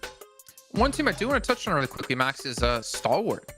And they picked up 7 eliminations in this game. I mean, this is like the first time we're going to see them at this kind of level of competition after the massive changes they've had between summer and fall. I think this, for me, is a good sign if we think back to CSA. I feel like being able to see them be able to compete when it comes to just like the combat aspect here at PMGC is a real telling of like how good this team can be. I'm just curious how it's going to work out when it comes to more of like the placing points and more of like the macro plays. I have a reason I've not been talking about them too much, Jason, is because I'm waiting for the Miramar, and I am gonna pop off. If I see that hot drop, I'm gonna be fuming. Okay, no, hopefully it does not happen. But they've had some good fights. Unfortunately, here they did lose some players in the open to the side of Team Secret. They did have an MG3 for like 10 seconds, I think, and then it was just snatched away by Team Secret. Didn't quite work out, but no, there's definitely some potential. This is definitely the better iteration of the Stalwart roster, Jason, we saw compared to Spring. Like, this team is 100 times better in my opinion, but it's global. It's a bit of a different beast they got to tackle here, so it might take a bit of time for them to get used to this lobby that is very tough for them. Yeah, for people out there who might not be familiar, if you didn't watch CSA, Hot Drops, Picado, we were so angry at Stalwart so consistently once they went up against not noobs, and well, we're not hoping to see that again because we're gonna get very angry at this team. But one team we're not gonna be angry at right now is I'd say D+, man. We're talking about consistency. Obviously, Sandhawk getting a win earlier on today, having a really good result here in match 3. Hot Jukes, South Korea is really showing up this PMGC, and I think they're probably the strongest region we've seen so far in terms of like the 3 teams they're fielding. Oh, for sure. I mean, especially like just watching how they played this last game, because I love to see teams put up solid points when they're dealing with a very terrible like circle shift. So D plus Kia to put up 9 in their position, it's not easy. So I'm very impressed. I mean, we got plenty of matches left. If they just continue on this run, I mean, we could definitely easily see them, you know, make it to the finals here. Someone's gonna have to slow them down though. That's gonna be the thing. So, you know, when you see these teams get hot so fast, it puts a big target on your back, and we just saw how that worked out here in the last game, especially for, you know, for one squad in particular. Which one? Which one are you talking about? Oh, you know the squad, right? The top squad. Oh, okay. No, don't say it. Don't say it, Max. Don't say it yet. One team though, I think I said all 3 of us have Team Liquid in our top 3 for this group. Bottom 3. I had him in my top 3. Jukes, where'd you have Team Liquid? I had Team Liquid in my top 3. I did. And you, Max? Same. I had them too. Wow. Yeah. Not a strong start on a Team Liquid, unfortunately, but we'll give them time. They're going to bounce back. I can kind of feel it. What did you actually call them, Max, earlier? They're just the ponies. Because I don't know. It was a other words in there. It was a bad joke, Jason. We don't have to bring it up. I liked it. Fine. No, it's not. It's not great. I don't recommend it. Though I want to talk about one team actually to move the topic somewhere else. Regnum Caribra. It was quite interesting. Juice. We were talking about their position in the Harry Potter Tower. Unfortunately, the main issue, the main threat to those kind of positions is that if you leave the team get a little bit too close, which is what happened, 77 got way too close, guess what? 2-3 nades is going to clear the entire building. I think Regnum Kyabra, if they maybe pushed out a bit preemptively to clear 77, maybe they would have been in their shoes to get the chicken dinner, but quite unfortunately, they let them get too close, and then we saw what happened. They just get completely destroyed on the southern side. Yeah, I mean, it was a great position to hold, and that's kind of like the tough part when you're ever in that kind of one of those spots that you know its potential game-winning position, you could just stay there for just a little bit too long, and it's just unfortunate that it didn't work out for them. Well, fortunately for them, they're going to have some time off here to rethink some things before we head into our final Erangel match of the day. We'll see you all in just a few.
Welcome back to day one of Group Green, the halftime here so far on day one, and I'm joined by Silas. Silas, first of all, these questions are going to be from the Turkish talent. Shout out to everybody, Scott, Sensor, Jargish, miss you guys. You guys were able to play PMSL with Ezel, and then you guys have been able to change to Kasim's. What has changed? How were you able to adjust? Bu soru zaten Türkiye tarafından geliyor. PMSL'de Ezel'le beraber oynadın. Ama bu PMGC Ezel'i kırmızıya değiştirdiniz. Bir fark oldu mu? Yani bir fark olmadı çok fazla. Sadece kırmızı biraz heyecanlı. Heyecanlı attığı zaman çok kolay bir şekilde oynayacak yani. Actually, there's not much changes, but just kırmızı a bit excited because he's excited. If he can control his excitement, he can play better. Okay, all right. Well, hopefully he will be able to control that excitement. We have already played 3 matches, as I mentioned earlier. How have you felt the lobby? What's the level of hardness of the lobby so far? Bu haftanın lobisine göre nasıl kolaylık, zorluğu yani? Kolay mı, zor mu, normal mi? Yani lobby çok da zor değil. Şu ilk 3 maç biraz kendi hatamızdan gitti. Yani full komple. Yani lobby çok zor değil. Halledeceğimizi düşünüyorum. İnşallah hallederiz. Yeah, actually the hardness for the lobby is actually quite normal. It's not that hard, but we lost we didn't perform that good for these 3 matches. But I hope that we can do better after this. All right, well, luckily for him, it is just 3 matches. With all the upcoming matches left, not just today, but in the next 3 days as well, who do they see as a threat in this lobby? Valla bu son 3 gün sonrası içinde hangi takımı zor biliyorsun? Tehdit olarak yani bu grup içinde. Forenvi'yi korkutucu. Onun dışında TT korkutucu. Bir de Team Liquid. Bir de Monkey oynadı şu an. For this group is Team Liquid, for MV, neydi? Danwon-Kia, Demar. Okay, that one is not. So. Right on. Well, hey, I'm pretty sure you're going to try to make it to the finals once again, as you have been to so many finals already at the PMGC, and you have actually gotten a chance to win it. So thank you so much for your time. Back to you guys.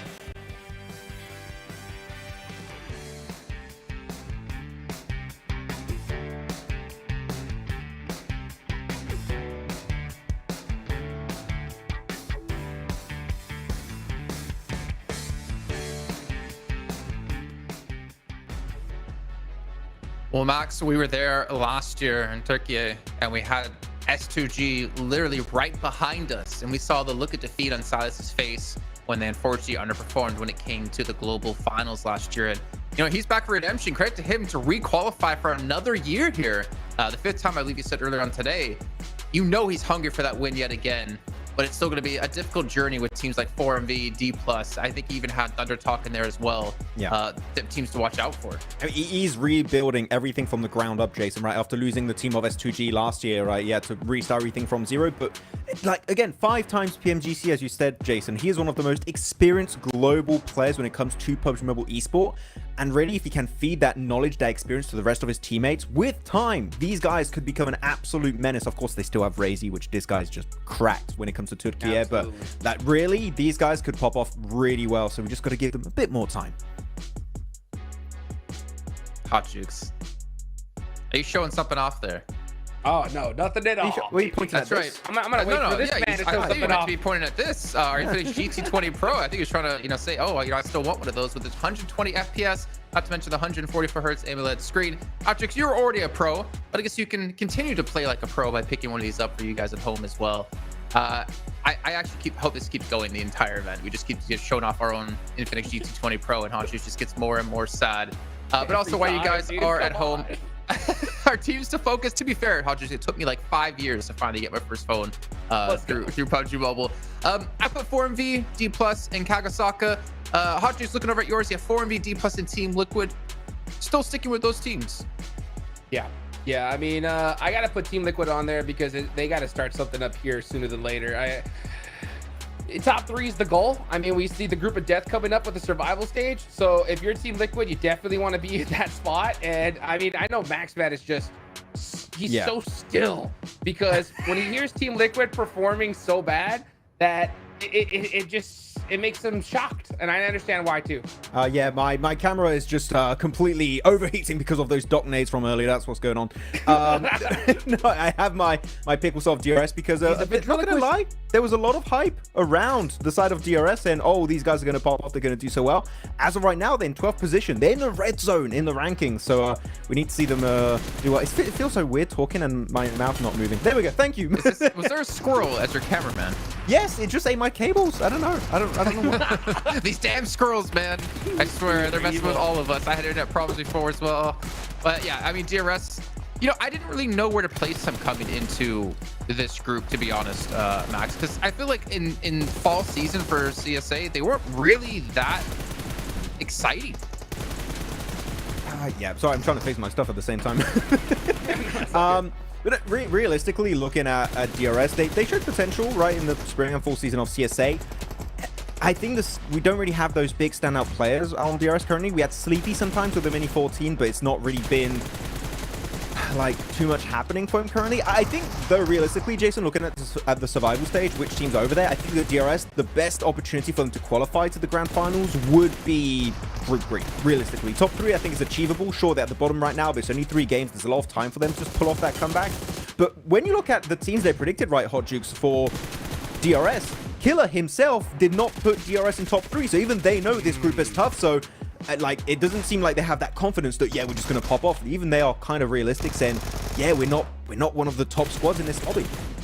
I don't know if it's as much as, yeah, I guess realistic is the right word. I was going to say, like, you know, just trying to play it safe, right? Just in case they don't have a great performance. Because if they're nervous about that, you know, it's always a bad luck whenever you rank yourself first and then you end up last. We've seen that happen a couple times. You know what I'm saying? So, yeah, you know what? Stay humble. Nothing wrong with that for sure. But you know what? There's still, like you mentioned, plenty of time left to be played. And all it takes is a good couple matches to get it going. My only concern is after seeing the pop-off matches we've seen today, it makes things that much more difficult, right? Because we could definitely see some point sponges add up here pretty quick, Jason.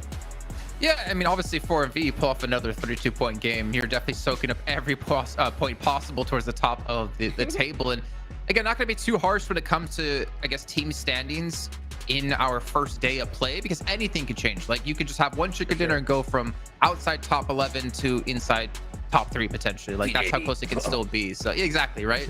So you're not going to judge them too much just yet, but obviously one thing we can judge on is like rotations, adaptations, more importantly. Kagasaka, I'm curious, will we see them camp out Westbridge yet again here to continue to deny 4MV? Will 4MV adapt instead and just go towards Eastbridge where Team Secret could be waiting? I feel like this is one of the first times, actually, Max, we've seen 4MV being punished out of Bridge, whereas in CSA, I think they just continually were able to rotate out cleanly. I think the teams in CSA learned their lesson, Jason. They're like, no, we're not going to take the risk anymore. Though CAG Osaka, you might be having fun now. You might be having a lot of fun, you know, defending against 4MV as they try and go north of the bridge. You wait until you get a military island finish. You're going to be held off. You're going to have a little bit of a reverse engagement happening in that situation. But it's good to see some teams, right, Hot Juice, adapt so quickly. Like 3 games in, we're already seeing some changes happening to adapt to the teams in the lobby. Like for the long term of this lobby, going into day 2 and 3, we're going to see some cool changes to for these teams going forward. Yeah, it's going to be a lot of fun to watch. One team in particular I'm going to keep my eye on this one is Regnum Karya, man. These guys got 2 pretty much Rozhawk-ish zones, and they didn't perform as well. 1 left Erangel. Let's see them make it happen. All right, let's jump straight in, out of the plane, into Erangel for the last time today with John Allen and Blake. We got one more chance for Hot Jukes to take a look at RCB. He keeps wanting them to do well, and I feel like I kind of have to agree with him. This is a little bit disappointing from them, but there's still a couple more matches left to go for them. The plane path cuts its way towards the north side of Erangel this time around, from Stalba over towards Hospital, over towards Georgia Pole on the western edge. So military base may be a little bit inaccessible. Does that mean a 4MV hot drop or a readjustment coming on through? More than likely a readjustment, right? I think that's where we're probably going to see 4MV head over towards. I'd agree with Hot Jukes. I definitely would like to see more out of RCB. I don't think they're a bad team by any stretch of the word. I think that a lot of times they do take a little bit of time to get rolling though, right? You know, the engine doesn't quite start as smoothly as we'd like, but they're a very good squad, very strong squad. But yeah, just not quite there yet, John. I think that was 4MV going out just over towards Everest. Thunder Talk trying to drop on this compound. I think they could potentially have neighbors as well. It's getting quite dangerous over on multiple fronts of this map because of how far north this plane path is. Teams are going to be dropping around those vehicles. CAG Osaka still with 4MV very close by to them. Depending on where this circle pops will really dictate what happens here. And this is a big circle to pop for these teams down on the southwest side, right? 4MV, they do have the option to go to military. It's unlikely that the circle finishes there, but it's still very possible on a circle like this. It would be interesting to see if they opt to actually commit to going for that, or if they want to head out towards Primorsk, try and compete for that area of the map. I genuinely think it's not a bad idea heading towards Sosnovka military base at this point in time. With it being cut into the circle as well, likely it will remain there for a little while. So heading out towards Sosnovka might give them more time to loot freely, where they're not worrying about other teams coming through. It is just a question of how long it's going to take for them, because if the circle moves hard back up towards that northwest, it might be somewhat of a struggle for 4MV going forward. But yeah, I think they would prefer just to have a nice looting drop. But we'll see what they do, because there's certainly a team that's not going to shy away from many fights, from many interesting situations on the map. And already they're dropping down towards the south side of Gatka Fields, which is a dangerous location to be in. Baron already above Apollo. CAG and 4MV having a bit of a contest. I think there's a smart decision from Baron to drop on that top side. Naoto going far. Apollo is darting out of there. 4MV can look to extricate themselves. The feud will continue here in Group Green between the team from Japan and the team from Mongolia. Baron is on the inside. Reefus on his two legs, just trying to run through these fields, but there's a pickup. Taxi's here. On the back of the bike you go, and he's on his way. 4MV still yet to fully commit to either going towards one of these positions on the compounds that stretch out on the south of the island, or heading over to Sosnovka. I feel like the beat has been missed to go to Sosnovka at this point fully. I'm not sure. I'm not actually sure how they're going to play this one now. Like you say, the time is whittling away. It's already 32 seconds on the clock until we start to push in from stage one. There is still time to do it. It really depends how much CAG Osaka is going to deny on this location. They're both heading into Ferry Pier. Oh, it's a nightmare scenario down that side of the map. In the meantime, Rozhok filled with quite a few teams. You've got RCB, D+, 77 in Sunken, and RIQ underneath them on that south side. You see D+ here around school. 4MV, they do actually opt to go for it. We thought it may be a little bit too late, but this was right at the end of that window, I suppose. Certainly that's what they think. And they will be getting across to Sosnovka. The difficulty is if it shifts back to that north side, right? You're going to be going straight back into CAG Osaka. There's sort of no two ways about it, given how they like to hold. Although there is a somewhat non-zero potential that, depending on the next circle, CAG Osaka don't go for this bridge camp and try and get a little bit more central. The reason they could be afforded to go for that opportunity in the last match was because the circle was so far north, right? They were coming in from the edge anyway. They just wanted to sweep 4MV out from behind them to slow that fight down and conclude it earlier than it would have popped off had they let them be. But with a circle like this, sometimes you see teams just turtle up into a position instead of going for a little bit more of a bold hold. So we'll see what CAG Osaka opts to do here. For 4MV, I kind of said at the start of the game in terms of you still make that crossing over towards Sosnovka. Yes, I think every team here understands this is likely not going to be a Sosnovka finish here. But again, most reasonable approach because the circle still cuts in military base. But it does mean that basically 4MV has to play edge for the rest of the game. That's going to be the prerogative for them. They can't make an early crossing back towards that center. They can, but it's unlikely teams are going to allow that to happen without casualty. In the meantime, let's take a look at some of our other teams. Obviously, the boys on the desk talk about Team Liquid, currently in 16th place, 3 points. I said multiple times that I don't think that's where they're going to stay. Hopefully, they can come back. They can have a reset. I'm not sure it's going to happen on Erangel, but it might happen on Miramar. Completely different map. A really good point in time to have a mental reset on. Yeah, that's probably going to be playing into it, right? That sort of the knowledge that we're on a 1-point average per game right now. We are having a terrible start to our group. It's only Alpha 7 from Brazil that's gotten one of those top 3 spots, and they were looking for maybe a little bit more representation from Brazil over towards that top side. So we'll have to wait and see if Team Liquid will be able to do that, or if they're going to leave it to Influence Rage, because that is currently the team from Brazil that is looking far superior in these games, certainly on the point scores, 27 and in 3rd place. Brute Force, they have had not quite as good of a time as 77, but still a decent showing. I think I will still criticize their 2-2 split at the start of the last game that basically lost that one for them. It completely cut out their opportunity to do anything in this last match, so we'll see if they can pick up the pieces from it with a nice swift south rotate off of this circle. D Plus playing on the western side, looking over towards Brute Force as they try and rotate in. Some shots going through, a little bit messy. Not the most amazing, but yeah, setting up the buggies to try and get some high ground positioning. RRQ, No Mercy up against 77. Zadira stops short, so that's the prime nade over towards No Mercy. He's like, oh, better get out of here. This is no longer an ideal position to be in. Back towards the rest of the squad. About a minute away from stage 2. Yeah, Circle, it always seems so lethargic, but it gets up on you faster than you'd think. So we'll see what happens in a minute, because it will force a lot of teams to make a decision, right? The nicest shift that could probably happen to this lobby is a hard northwest shift on where this current circle sits. It would commit to the mainland. It would head over towards the Gatka fields. Teams can find a lot of routes in there.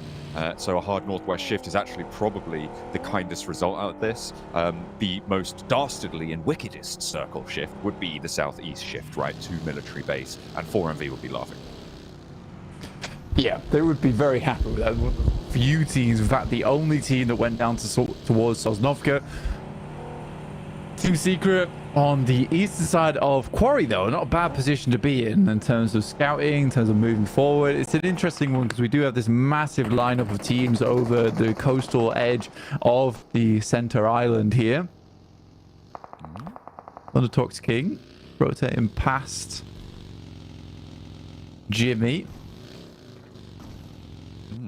Neither team going to pull up and go for that fight. They're out in the open. It's a little bit too exposed for their liking. Next circle comes through and it shifts up towards the north blank. That's going to force 4MV to make the crossing that they were probably going to have to do 9 times out of 10. But all of the teams now looking to coalesce towards Pachinki. Yeah, Pachinki very much a hotspot. Again, for 4MV, like we were saying earlier, they just need a little bit of Sosnovka to be cut in, and it is on that north side, so they can again play this game out a little bit slower, possibly waiting for stage 3 or even stage 4 to cross that bridge. But with Doc already making a path over towards Ferry Pier, maybe there's a location going forward for them to anchor on towards, grapple across to. Brute Force over in the sticks. Let's see if we can find a little bit of a pick off, but again, awkward location for taking shots from. Brute Force on the south point. Influence Rage across the way. DRS and Stalwart, that's on the east side blank up towards the coastline.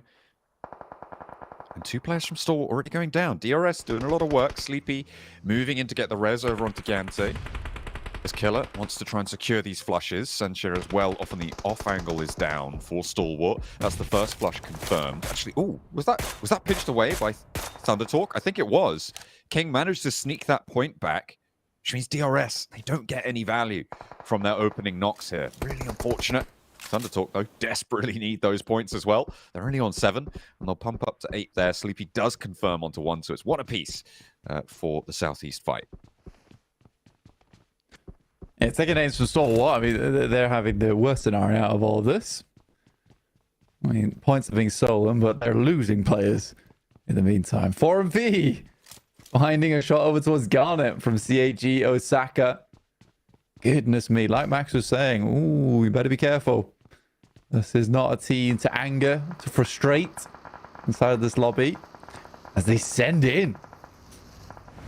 4MV going for the roll up here to CAG Osaka.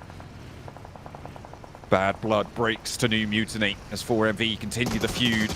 4MV on the roll-up. Doc slow and steady in the hovercraft. He's getting the perfect angle. He's lining it up. He's calculating. He's getting all the information as well. That's a big scouting mission. Something the hovercraft can be used for, but Apex is down in the meantime, and a nice spray out. And COG Osaka are ready for it.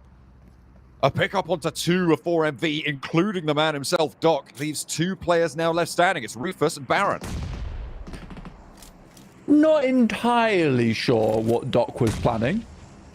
I understand that the hovercraft does provide you a big amount of cover, but the scout was so slow, and I think Doc was expecting the vehicle to provide him a little bit more cover, but the spray down that every single one of the players from CAG put into, because the rest of 4B wasn't pushing up too aggressively, it sort of allowed them to pump so many bullets into that hovercraft that the position became very tenuous for Doc.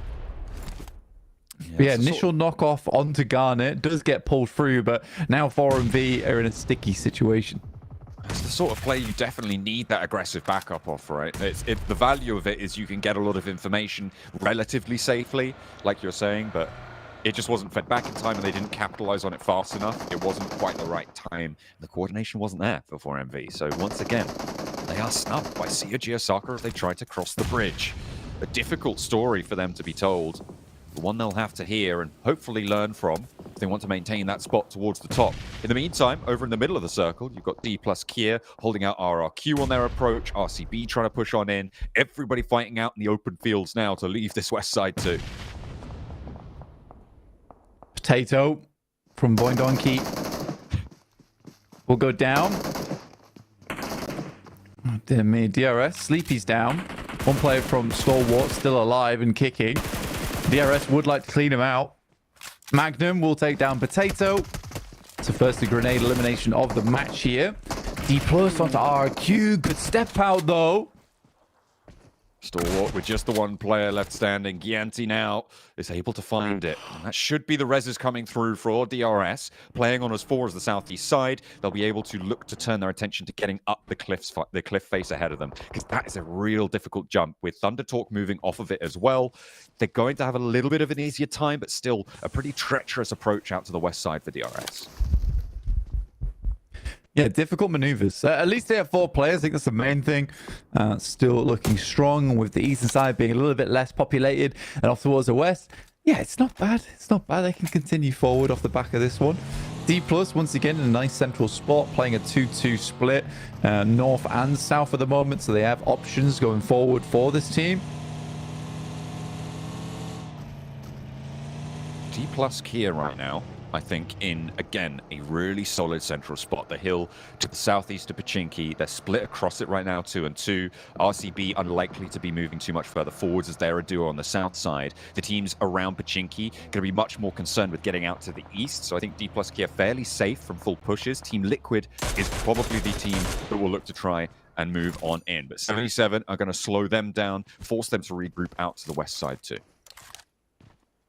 Okay, 77 made a very quick rotate. They were stuck over towards our western side for quite a while, and they just flew on through.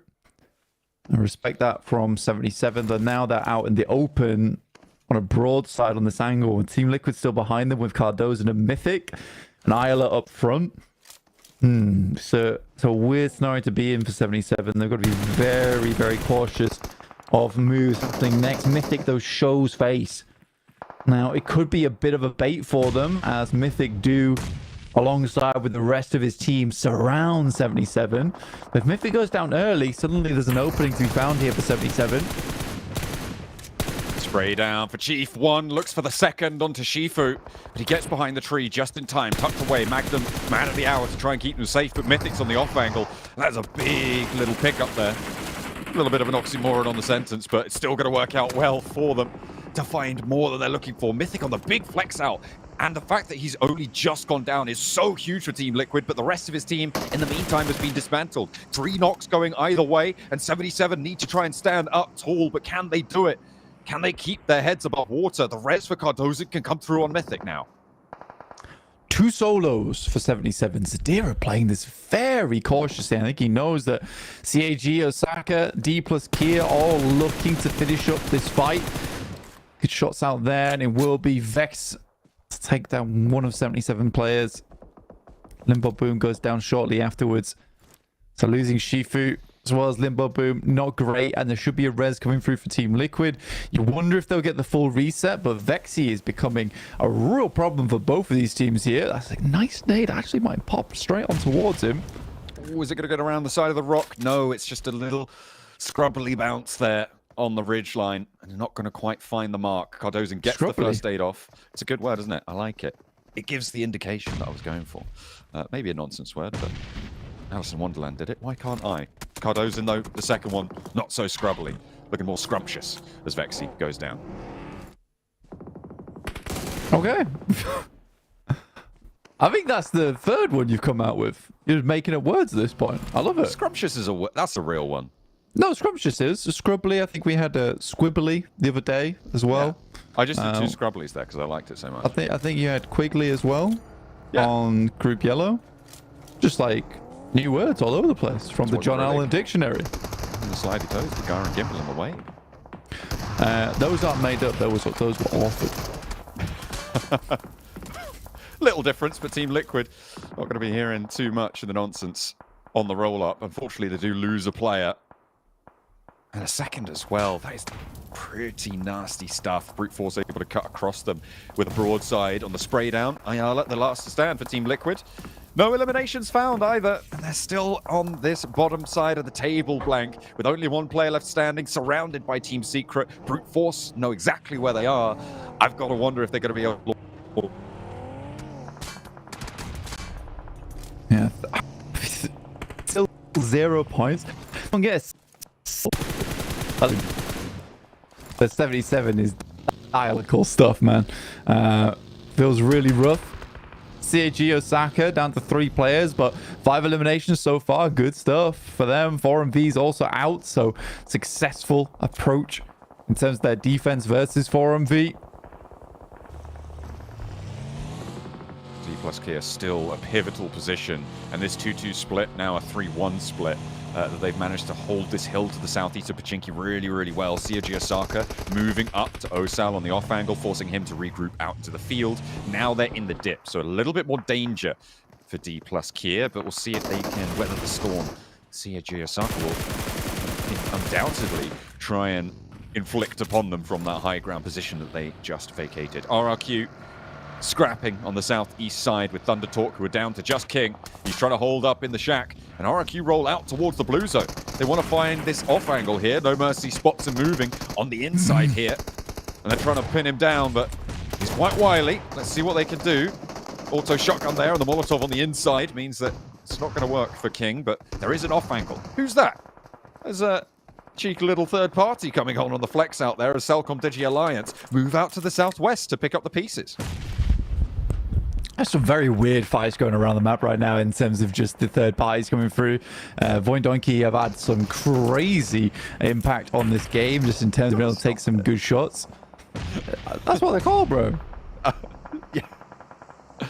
Yeah, sure. Let's go with that now. It's they're renamed. Yeah. Going on in. I do like it. The Void Donkey squad. It's fun. That's right. It's energetic, and I'm liking that. That's exactly what they need as well. They want to try and break up into the survival stage bracket on this game. On the east side, they'll try and make it forwards, but D+K still, they're now in first place blank, having overtaken 4MV, going to show that making up the points in the aggregate can be more effective than just having those massive blast out games. Unless you can find those games consistently, it's just not going to work out, and you could be dethroned. A lot of crashes going on. The roll down there, an immediate spray back in response. It's Void Donkey playing with 2, looking to poke their noses in towards Influence Rage on the north. Yeah, Void Donkey doing pretty good so far. I see Zato as well as Razor on that north side. Ooh, Sleepy getting a Molotov onto his teammate. Not ideal. A lot of teams heavily battered and bruised inside this lobby already. Somewhat understandable considering that the northwest side, a lot of dead ground there in terms of the fielded position. The teams are going to be taking casualties all over the place. Digital Alliance currently down towards that southeast side, though. In a good spot. In a very, very good spot, actually. They just need to get rid Voin Donkey. 2 players remaining. The Vicious as well trying to move in on this eastern side, but it's just Brunosen now left standing for them. And Influence Rage going to be able to take shots. Voin Donkey trying to move in ahead of this and can't quite finish the spray here. Penned down by the shots overhead. By the Cellcom Digi Alliance on the south, Influence Rage on the north, and still he's going for the fight. Has the smoke cover to try and make it work. D plus Kia still in the middle on the edge of those Pachinki fields on the southeast side. Next circle about to come in. Cellcom Digi Alliance losing a player on the south edge gives it a little more breathing room, but they all are going to have to scrap for the east side now. Dear me. D plus though, wonderful spot to be in. I think they're really happy with this position. They control a lot of ground up towards this western side. They just need to get rid of Team Secret, as well as the final player from Team Liquid, who may get a point off the back of placements, which is great news. Great news. The Vicious from those in. Bruno's in. Can't get away Cardo's in, bro. Can't help it. And Influence Rage towards that northeast side, who have just come off the back of quite a good game. If they can get another one here, they'll be very, very pleased with themselves. Already sat in a nice third place, sorry. Just underneath 4MV. But D Plus off this game have reclaimed the first place spot. Yeah, absolutely. It's what I was saying, right? With the fact that 4MV had that one pop-off, but they haven't really been able to back it up. They got 32 of their points in one game blank. D Plus, they managed to get a first place in the first game. In the third match, they came, I think they ended up coming third.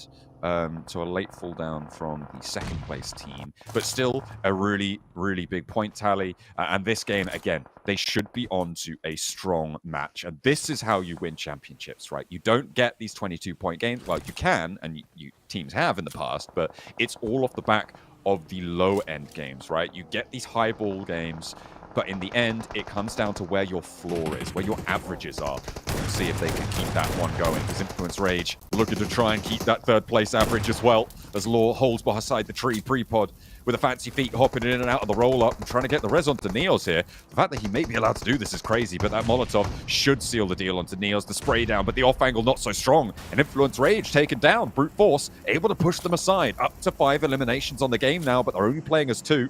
And they still have Brunosen across the way. Yeah, Brute Force don't go for the Riz over towards that teammate. Instead, they just reduce the aura coming through from Influence Rage by a sizable margin, in fact. But Brute Force will send away. I think playing over towards that north side, trying and get heavier placements in this game is smarter. Brunosen, he's just going to sit it out. Okay, makes sense. Oh, he's been spotted. That's unfortunate. Has to step up, but it will be Cluck over from Digital Alliance to support the guys from Brute Force. And I'm pre-pause wondering, where did that shot come from?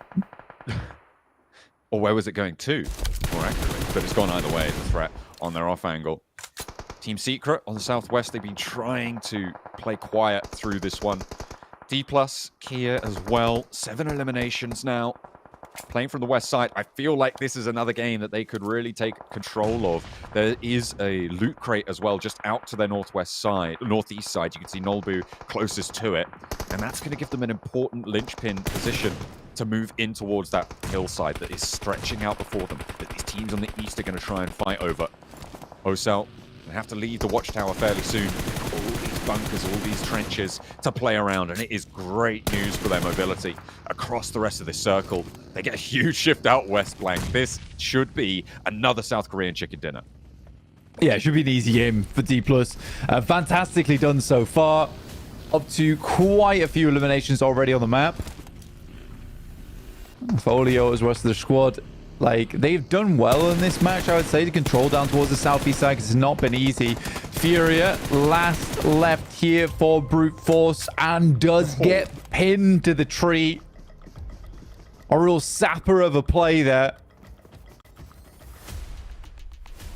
Real tough to be able to get away from that one in a 1v3, but Furia, you're right, just gets slammed against the trunk there. Yeah, it takes really doing tree hugging to the next level, unfortunately. D+, 11 eliminations now versus Awesome Digital Athletics.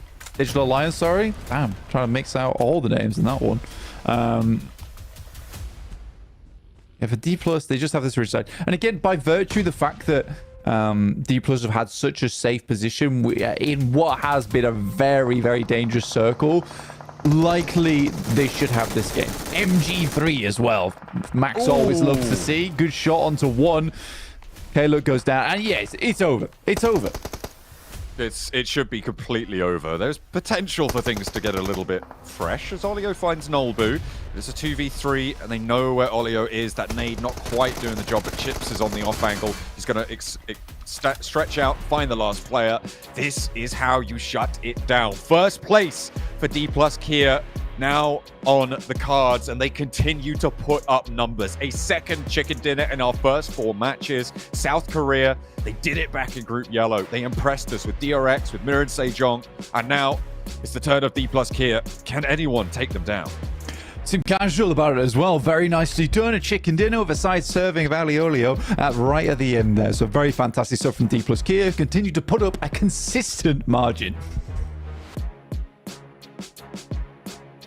Consistent is the perfect word. And Max, I have to kind of think back to when we were doing those watch parties for CSA, and we got the question like, what's the strongest region? We had 2 different mini questions within that question. Is it the top teams, or is it the average strength of the region?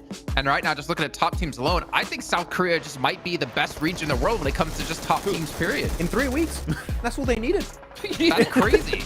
Like, okay, we are going to change the topic of the conversation. South Korea, best region, hands down. I mean, the way D+ play it, the thing is, looking at this game, realistically, Hot Jukes, it doesn't seem like it's even hard for D+ to be completely honest. Like, they just, we go 2-2 split early game. We have 2 players on the hilltop south of the Pachinki field, 2 players in the trenches. Circle centers up. We go players in the trenches, and we just start blasting teams all around us one by one. And look at the elimination count, man. They all got at least 3 eliminations, which is crazy numbers to have. Like, D+, they're out here to play. They want to do, they want to try and do what Mirren Sejong were doing in the first week, also with DRX. They're just trying to make sure they put the side of South Korea into PMGC. Are we going to see all the South Korean teams make it? Like, maybe. It's unbelievable. Let's put it this way. Like I fell asleep in the middle of the game, and I was like, Max, man, wake me up. Tell me how many D+ Kia eliminations we got in that one. I mean, I could have easily. You know, it's crazy to watch. I mean, look at this. I mean, once they got just circle locked on this one, so it's like, you know, the thing is I would first be a little bit weary if this was the only win that we've seen, but it's not, right? Even in the games where they didn't get circle blessed at all, they were busting down some solid eliminations with 9, and now they get a good, favorable circle, and they just straight dominate the lobby. I mean, literally, like I said, I was just watching the game, and my eyes were on autopilot, and I was just started counting. I was like, okay, how many eliminations are these guys gonna get? And they crushed it. So, I mean, D+ Kia on top. And I do think, Max, that we're going to see 4MV try to utilize the strategy I was talking about. You know what I'm saying? I mean, just 2 pop-off games, you know, maybe 1 more in Miramar coming up soon? Maybe. I mean, talking about 4MV, I don't know what the hell Doc was doing in the other craft. I think we just ignore that push onto CAG Osaka entirely. But I think we're going to have a new team in first place after a game like this. D+ Kia have been extra consistent throughout today, and 4 matches in. Going into Miramar, I want to see, is that going to continue, Juice? That's a big question you just brought up, right? How is it going to work out over there?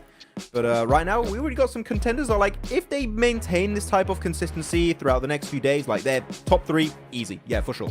I mean, well, if we think about how they've done so well so far in these matches, I feel like a big part of that is kind of a center play. Like, they kind of set it into a compound in towards the center of one of these zones, very reminiscent of what we saw out of Mirren Sejong, and then just kind of wait there until the game does proceed in a way that they can pick up these eliminations. So I do worry, will D+ Kia run into problems if they're not able to adapt to not being able to play this center style? Because coming into tomorrow, I'm assuming all these teams are gonna be like, oh, D+ success, center play, let's start playing more center here instead of playing edge, which makes things a lot more difficult for D+ to hold on to. Yeah, they don't want to pull a Mirren Sejong and just having teams just understanding very quickly what their game plan actually is. But no, as of right now, again, I think they were also in a pretty central position really early on. The 2-2 split was good. Yeah, it's going to be down to the other teams really to become a threat to them, Jason. But as of right now, it's not been happening. So D+ Kia are just abusing it as long as they possibly can. And that gets them an extra 24 points on the board. Pretty good match. Domination, dude. Domination. And you know what? It's going to be interesting to see coming up Miramar here, because due to my research, I believe we're going to see them land mostly on the coastline here, Max, man. So especially if we get like southern circles. I think they're going to have a great rotation on inside. Of course, if we see like an El Pozo circle, it could be a little bit difficult for them.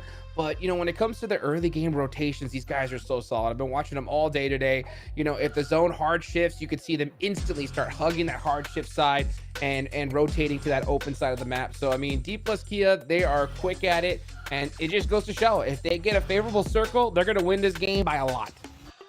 Can we maybe talk about Alliance a little bit, Max? Thinking back to PMWC in the group stage, like I said, the event. They topped the table. Like, they were #1 coming out of that. Then they went to the finals and they completely disappeared. Now, one of the reasons they were so successful was kind of their edge splits that they would pull off and the kind of edge sweeping play they would do. How have they been playing so far here today in this group? As of right now, this last game in particular, Jason, was kind of similar to what they were doing back in the league stage of PMWC, which is, oh, we're playing the edge of the circle, we're playing it somewhat passive, we got some players that are a little bit split trying to gather some information. They see specifically the fight happening in the warehouses south of I think it was phase 5, and they see RRQ fighting Thundertalk Gaming.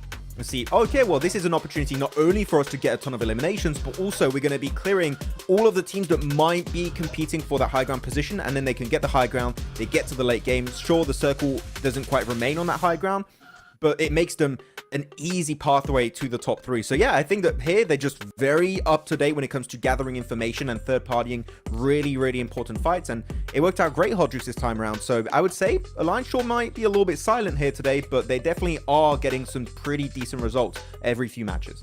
Yeah, I mean, it's all about that consistency, you know what I'm saying? And it's so hard to, you know, really put up big numbers when you have just such dominant squads, you know what I'm saying? And at a certain time, I'm going to be interested to see, like, you know, now that we look at the overall leaderboards, D plus Kia on top. And I wouldn't have even counted on this, Max, because we saw 4MV like with the most ridiculous match that we've seen in quite a long while, right?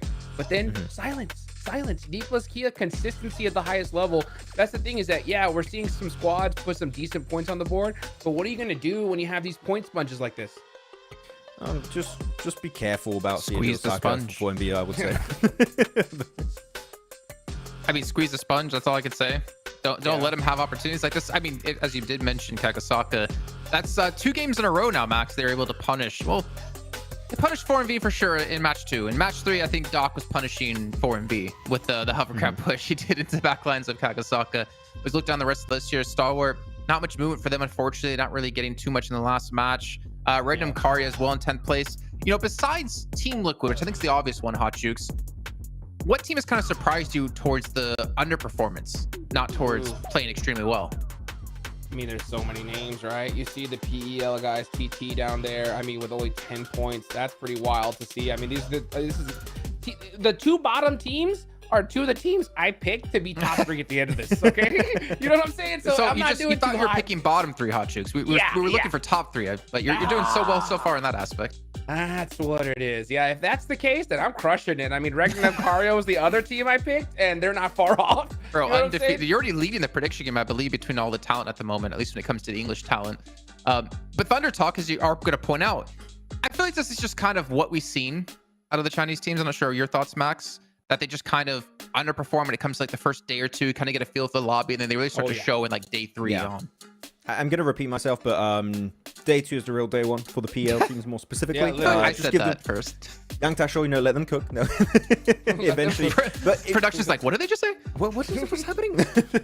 but looking at some of the bottom teams, I think that they are struggling when it comes to purely fighting. Unfortunately, Team Liquid, I have to highlight them here, Hodrix, but Team Liquid, I feel like every time we see them involved in any kind of fight, they lose players almost instantly. And I don't know if that's because of maybe some miscommunication happening internally, and they're just like, oh, maybe some off angles were not scouted before even initiating the fight, but they lose players so damn quickly every single engagement. And the thing is, in this lobby, oh, guess what, you got a 4v3 man advantage. Well, that's going to be a huge gap in terms of possible fragging potential between the 2 teams. You need to keep your players alive as long as possible in those fights, and that might help Team Liquid a bit. But right now, 3 points out of 4 matches, We're going into Miramar. I hope we can get that big mental reset here. Hot Jukes going into the deserty, mappy Miramar. Deserty mappy. Some kind of map. Yeah, it's going to be interesting to see. I know that Team Liquid likes to drop near San Martin, so it's going to be fun to watch to see how they utilize that position. But it's so difficult when you get to a stage like this. There's so many things to consider. You guys got nerves coming into this. And, when you start off with a really weak game and then happens again and again, it's hard to stop that snowball effect. You know what I'm saying? It at a certain point, you got to try to just shake it off and maybe get a favorable circle and just really utilize it. But the thing is that when Team Liquid, they're so excellent. We saw how many, top players talked about them as a team that they're going to be fearing, and for them to just, I don't know, start off, to be, a little bit kinder in words, to start off so poorly here. With 2 matches left to go, they need that bounce back match right here. Big time, I mean, when you're looking at the leaderboards too, right? The fact that out of the 3 Americas teams we have here, like we have Influence Rage, you have The Vicious, and you have, of course, Team Liquid. Influence Rage are currently in 3rd, and The Vicious are currently in 4th position. So, like, it's complete opposite of my initial expectations, Hot Jukes, of what the Americas teams were going to bring to the table for Group Green. It's good to see America's doing well overall, but it's not the team we expected. That's very surprising. Well, speaking of surprises, 20 seconds left, Max Ben. We did tease this earlier on today when it came to Picado. Stalwart, who would be the team that we could potentially see them outdropping with? RRQ, but I think RRQ are not going to drop there. I think they looked back at CSA, they did their research, like they're never going to give up the drop. I hope it's not happening, Jason, so please prove me wrong. Let's go, please.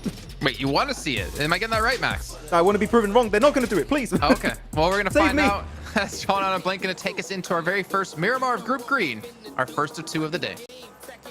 I love Picado hot drops. It's my favorite thing in this game to see, where 2 teams do nothing for 10 minutes and then maybe one of them dies. It's just brilliant. Nothing pleases me more.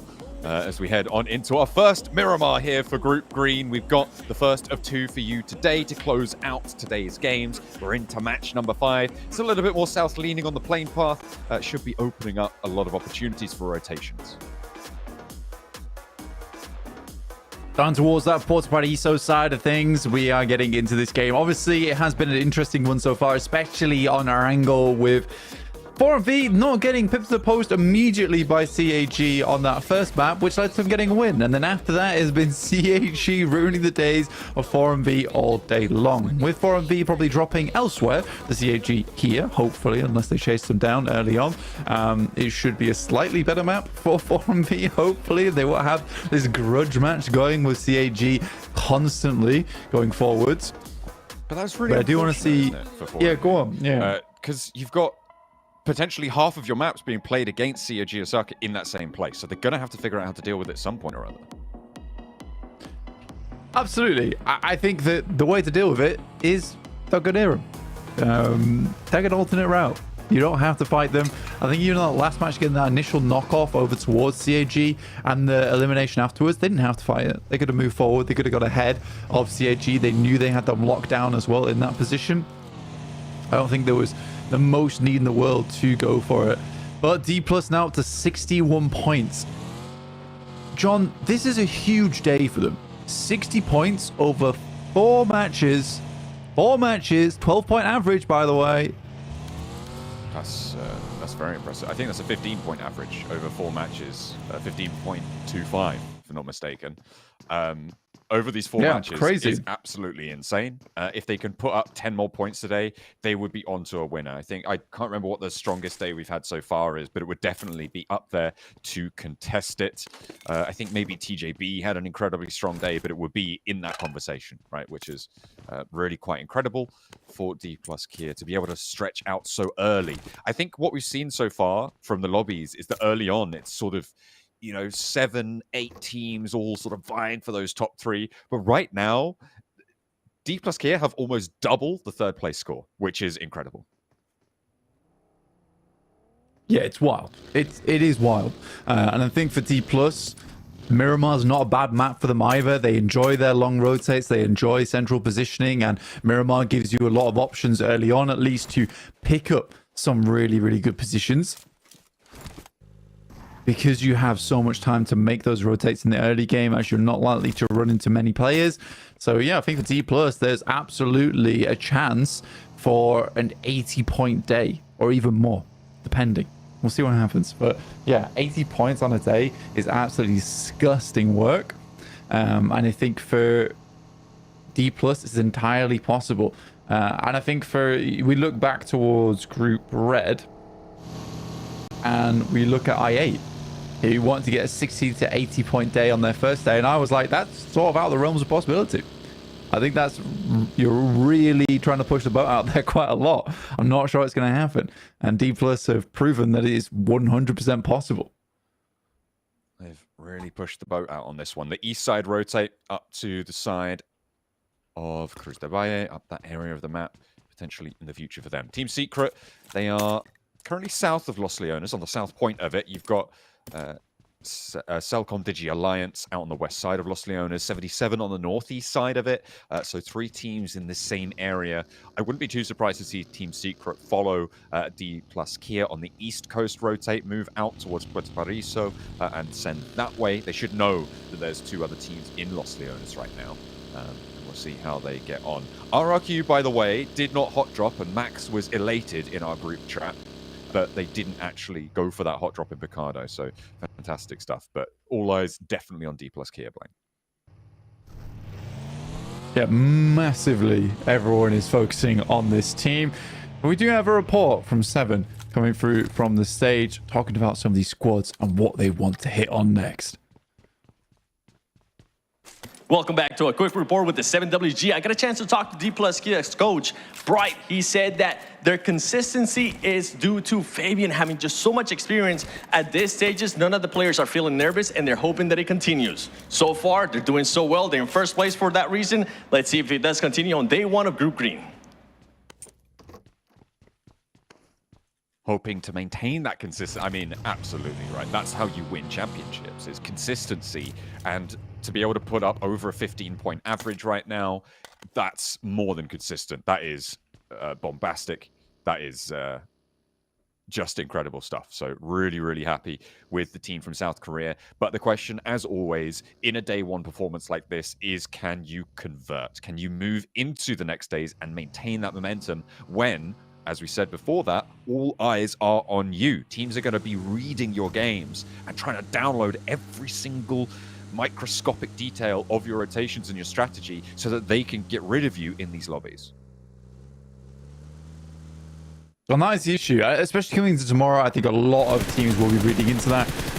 CAG decided to come into this one with some prior information, some prior homework over on Forum V, apparently, which was good to see. And it was good as well because, you know, going out versus on that first map felt bad. You know, instantly CAGs, they're like, we don't want to be seen as the team that Forum V took down for a huge game. We want to be seen as the arch nemesis of Forum V instead. And they've certainly cemented that storyline here in our hearts already. Zadira down early.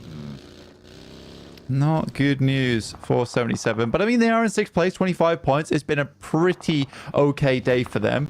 I think what's been most rough for a lot of teams here is that point sponge towards the top with Forum V and D+ Kia. We have yet to see a lot of teams break that 20-point margin so far, all the way up into 9th place with Stalwart here, which is sort of interesting, especially 4 matches in already. Depends how well D+ can do on this map, as they are stuck over towards the eastern side of El Azahar with Influence Rage currently holding them out. 77 taking more casualties here as a 3rd player falls down. This is on the route out from Los Leones. The first knock went over towards Celcom Digi Alliance. Both of those 2 teams, 77 and Celcom Digi Alliance, were sharing the north sides of Los Leones. And they tried to just go straight into the circle. It hasn't worked out well for them. A little answer over towards Stalwart, but that should be fairly easily and simply rezzed. Yeah, 77 having a tough time to kick off Miramar. 77 just having a tough time in general. It's interesting considering this team was incredibly inconsistent over towards PMSL EMEA. Again, very different stage for them to be playing on in PMGC, but I will say that PMSL EMEA was very tough, very competitive. But yeah, just can't really compare here to Group Green. So we'll be closing now over towards stage 2 of the map. Big shift on the cards for a lot of teams. Everyone should be getting vehicles now if they aren't already towards the center of the circle to make a quick rotate out to wherever they need to go. Fairly uninhabited on the southwest side, but it will be a packed out circle in the middle. Next circle just about to pop. You see that wide rotate up for the Vicious, and that is really nasty for them to see. But you know who loves to see a circle like this, Blank? It's D plus Kia over on the east side near El Azahar. They can stretch out and take a little bit more of a central position on this one and have a good time yet again. This is dangerous for teams on the tables right now. That point sponge will start to become almost impossible, as Jason put it, to get squeezed at this point. With a circle like this, they could stretch out head and shoulders above the rest of the lobby easily. With this kind of circle, 100% possible. For D+, they are so pleased with where this one's headed over towards. I think they were kind of stuck, troubled on this eastern edge. With that shift, it does give them a lot of time to play around with over on the western side of El Azahar. Really good position to be in for themselves. I can't believe actually you get this easy shift on circle. I mean, for D plus Kia may have just secured themselves at least a survival stage in the first day. That's kind of crazy. I mean, the survival cutoffs for the last 2 weeks for Group Yellow, it was Loops in 11th place with 114, and behind them 12th, Ora got 94. So 94 points didn't get you in. If you got any more than that, you would have got in. Team Queso 112 on the bubble for their week in 11th place, 106 for IHC, so 107 would have got you in.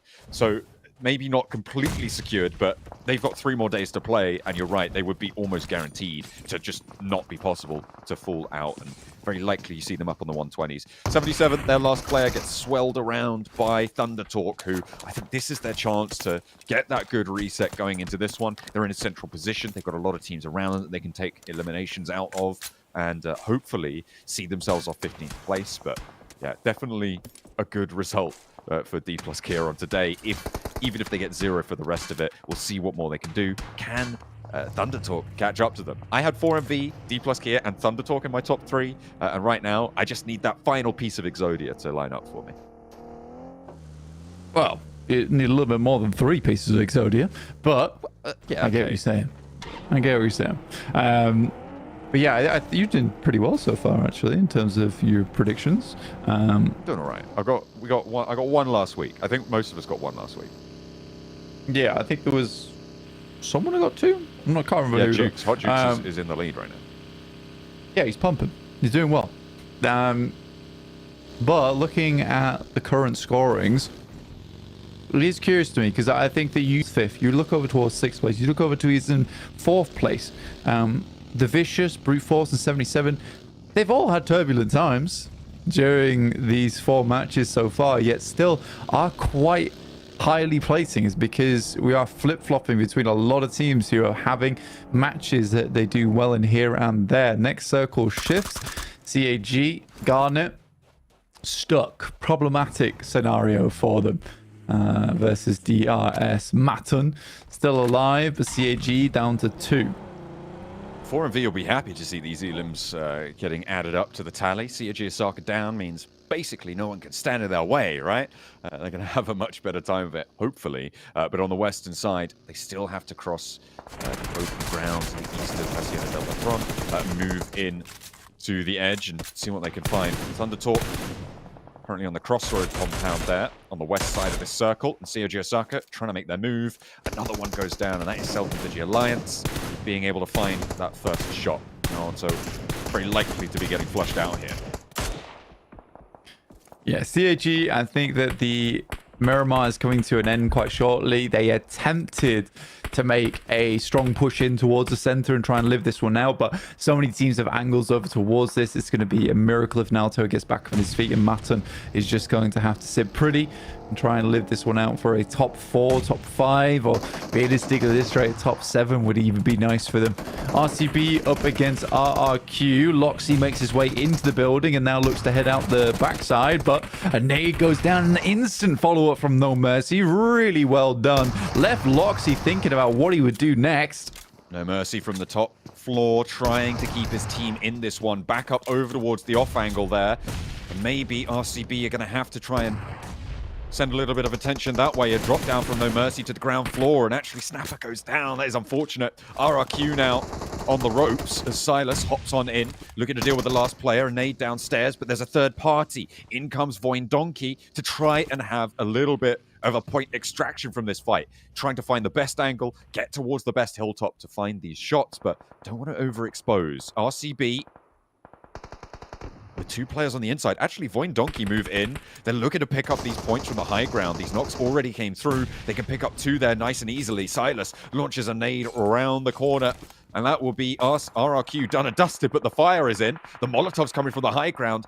Unfortunately, RCB still have a little bit more bite left in them, or is that, hang on a minute, it's D plus Kia coming from the east side of El Azahar. I think if I was D+, I'd be absolutely trying to third party on this one. Voin Donkey is really having a struggle bus of a time over towards this side of the map. We're down to 2 players, but a good third party over towards RCP. But this leaves the entirety of this northern side very open for approach as we start to see D+ get into vehicles and have a little bit of a look-see of what's going on over here as fights are concluding around them, luckily. Shift up to the north side. Now they should go. This is go time. Voin Donkey with 2 players can't really stand in the way of the D plus Kia position, and that rotate, that flex out that can now go on should be fairly conclusive when they opt to pull the trigger on it.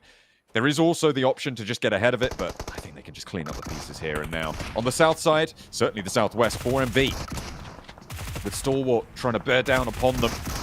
Having to scrap around the garage right now. Senchir can't quite slip the shots through the door frame, and he goes for the flush. Refus with the DBS makes it work. 3 players alive, losing Apex for 4MV, but they can start to push forwards now. Unfortunately, they've got Stalwart waiting in the wings, ready to go for this one. Team Liquid ahead of them. They said they were going to be their biggest challenge. Let's see if that's the case. Nolboot with the spray down.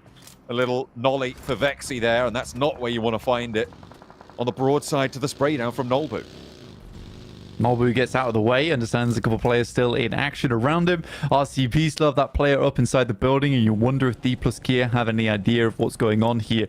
Being very cautious. Osal now spotting out the building, understands there's probably a player waiting inside there. They heard a third party. It didn't conclude either. So disciplined approach here from D plus Kia. Smart stuff. But yeah, for them, it is a fantastic place to be playing on this northeast side.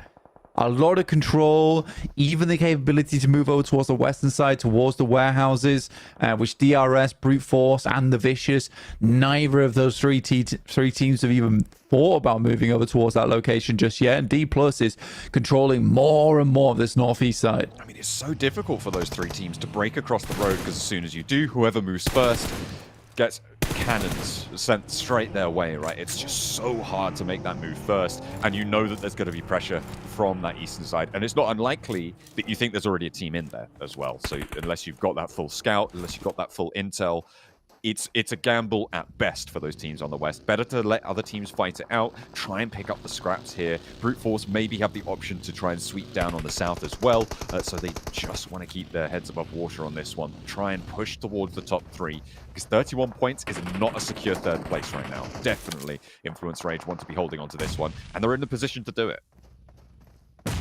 Team Secret rocked up on by the final players of Stalwart. Break over the top side. Stalwart's definitely in a difficult situation. They need to find an opening pick off for one of these nades, but the initial approach is not looking good. And now there's a bit of a return fire, a bit of a response here from Team Secret, already finding Critter. And now just 2 players here for Stalwart. Not a good time for them. Good nade over the top. Airburst is strong on that. Won't find the knock, but certainly does a good amount of damage. In the meantime as well on the south side, another pickup for Team Secret. On the southwest side, 4MV trying to move past Team Liquid. War breaking out on the southwest edge, and actually Seiji Osaka still going to be guarding out a little bit of 4MV's chances. A nice little spray down there coming through from Team Secret to keep things going, and Stalwart having a tough time of it, trying to put those points up on the board. In fact, going down fully there. And Team Secret they're similarly going to get curtailed as D plus Kia move on in on the north side. A big south sweep there for D plus Kia. They've moved nice and quickly. They're looking for these third parties now, Blank. They've played that central style, and the desk was worried that they couldn't adapt and change it up. They're displaying edge sweeping now as well. Is there anything this team from South Korea can't do? South Korea doing fantastic work. D plus Kia, the singular representative inside of this lobby, but yet still very, very good stuff. The fact they moved down towards that south side to take advantage of that fight ongoing. Baron goes down. Good shots from Isla. That's Team Liquid starting to get into the foray. Brute Force also chiming into the south side with a shot over towards the south side Cardozin on Team Liquid.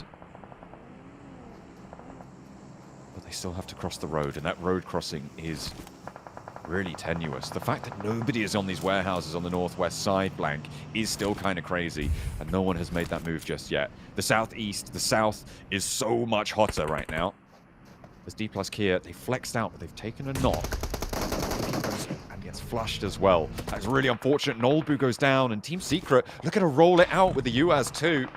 That is unfortunate. All of a sudden, D plus Kia playing as two, and they're very split from one another. Doc 100% ruins the day of D plus Kia there.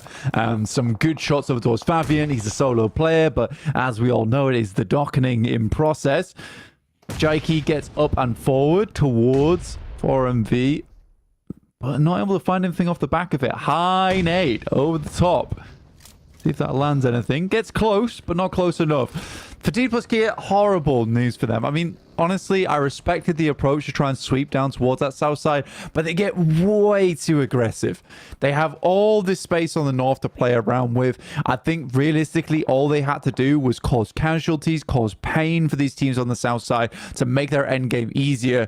I do think that this stretch out from them was too much. I think, well, certainly in retrospect, I'm wondering if they were just trying to secure their position on the north by putting pressure on that fight and trying to conclude it. A third party there. Brute Force trying to get across, so a DRS on the northwest side. This is what we were worried about for so long. All of these teams are suffering. DRS have 4 players alive, sure, but Brute Force will try and get these flushes. The pump action's there. Example trying to stay alive and get the spray down. He's the last player to stand, but Frieza has the pump action, the hot swap to the Scar as well, and it's good for Brute Force. All 4 of their players are alive, but 2 of them are down. Low HP, not really going to be seen on these health bars, and then immediately slamming it in reverse, getting over towards Furia. Can Thundertalk get up and try and third party get into this one? Because they've broken out wide from their position on the south. They are going into third party aggressively here. And this could be good for their point tally. Yeah, Thundertalk's big damage, big eliminations over towards Brute Force. In a struggle position on that western side. Will be a lot of Brute Force taking big damage. Down towards the south side, it's OSAL still putting the pressure on over towards Team Secret as Digital Alliance do make their way in. Thundertalk with the smoke crawl up either side of the road here. Nice little maneuver, keeping yourself covered off. You know these reses are going to have to come through from Brute Force, and the suppression isn't going to be as solid as maybe it could be, but that is a time-limited maneuver. The nades up high, going to make it a little bit scary here for Thundertalk, but they keep Furia pressed back behind the ridgeline, and Frieza, whilst he can feed information back, can't do anything more than that. Furia does get rolled on past as Thundertalk get the information. The hop out and the spray down should be simple, but it's going to get a little bit dangerous. King does get knocked. The zone has 10 seconds. You need this res fast. Absolutely, to get themselves back into the picture. Influence Rage, lovely compound down towards the south side of the circle. With Digital Alliance still behind them. Salcom Digi Alliance looking to push in from the south edge. But that high ground is a Kiss Curse position. It gives them that little blessing to stay alive, but how do you get down from it? It is an island, isolated from the rest of the lobby. A full crash to Influence Rage may be one of their very few options to try and stay alive. And then the same is true of that position, right? You're stuck in that compound with the teams on the high ground to your north, having so much control over your routes out.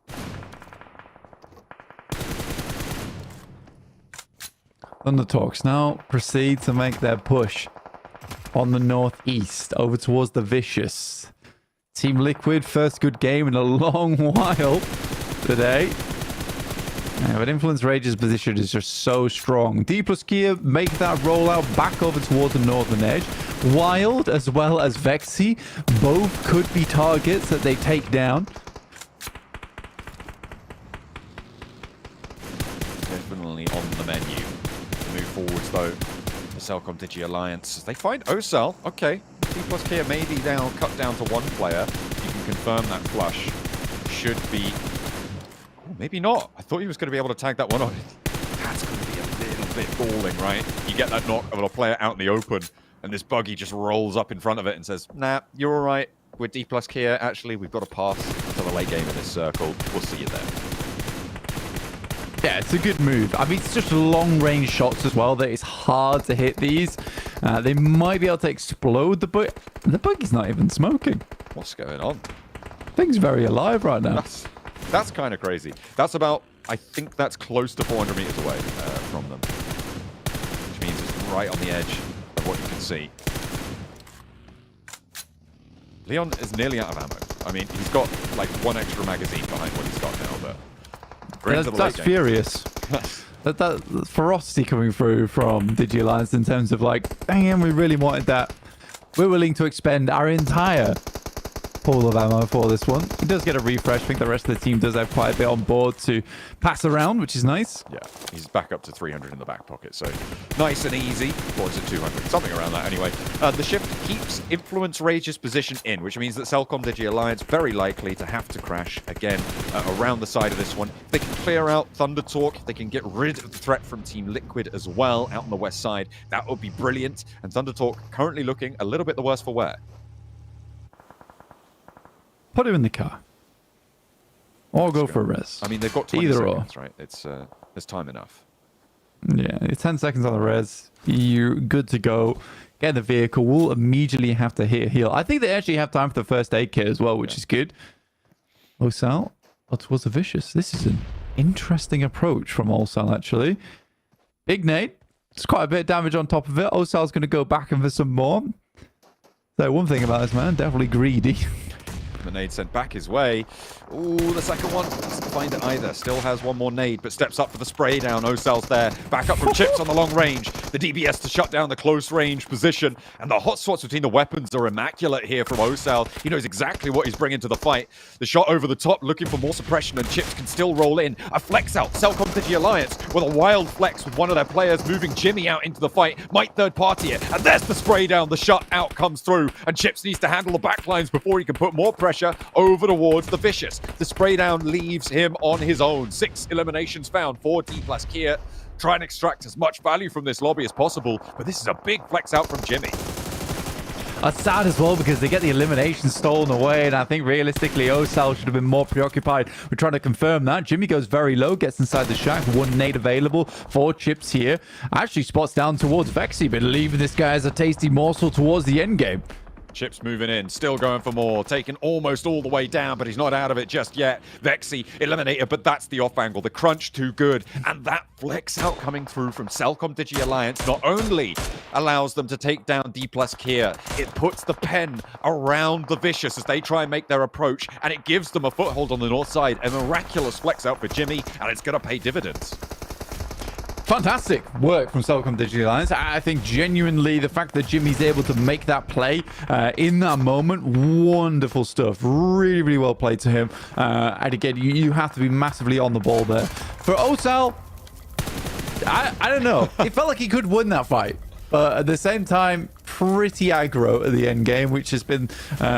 what has spelled a lot of the doom here for D+. You sort of understand that that's one of their only options there. I feel like Chips should have been holding better on that back line, though. It wasn't really helping all that much over towards the fight between the Vicious and Osal. So what was he really doing in that scenario? But the Thunder Talks, 10 eliminations. Good game from them. Managing to get some points on the board finally. Definitely a chance to convert, but Influence Rage definitely in the driver's seat at this. They have the longhouse high ground. and you can just see there's no cover in front of them, right? It's basically done and dusted here. It's only Thundertalk to try and have a go at it. There's only 2 of them, and Influence Rage have a shooting gallery ahead of them. There is no way that Thundertalk make this one work. No vehicles, no smokes, no cover, no hope coming through against the team from Brazil. Yeah, Influence Rage's position is just way too strong. They go for the flex out. They understand the time to go for it. So both players, I think, are going to go for a quick reset, deny as many points as possible. An Influence Rage off the back of a singular compound will take themselves a win. A second of the day here, John, getting further up into the tables. Their first one was a little bit quieter. This one, they still held a central compound and won off the back of it. A brilliant hold towards the north side. Nobody really crashed them, contested them from that south edge, and they were allowed to step on into that top spot. A really nice close down, and that may put them ahead of 4MV on this game, and maybe in competition with the top spots as well, as we head on over back to the desk to break down the tables. Thank you so much, John and Blank. Jason Kaplan here, joined by Hot Jukes and Maxman to break down that last match. And you know, Hot Jukes, I think we're gonna have to throw it to Max off the bat here, because he was a little bit enraged by the fact that Influence Rage get themselves the zone, a nice compound set up inside of it, and another win. That's 2 chicken dinners now for Influence off the game, off the bat. I don't know if I'm enraged. I'm like a little bit. I mean, it kind of fits their name though. I'm influenced by the rate. I don't know. He is influenced. But no, they were given 2 really good games right in terms of circles. They got himself the Erangel earlier, and they got himself this chicken dinner where they pretty much had nothing. I mean, you can even see, right, with the elimination count alone, only 4 before taking the fight towards Thundertalk Gaming. They weren't really doing much this game, but hey, if you have to give them anything, Jason, of a positive, they went for a really quick eastern rotation around D plus Kia, and then they had a really eastern circle on phase 2, and they're like, oh, we got a great position, we're just going to play it out. I can't fault them for that, but for me, I'm still waiting to see that big game. It's like, oh, okay, they deserve to be at the top. As of right now, I have not really seen that happen. Yeah. Oh, I see your Hot Jukes. 4 eliminations for this win. I mean, we were thinking in the Erangel that they won.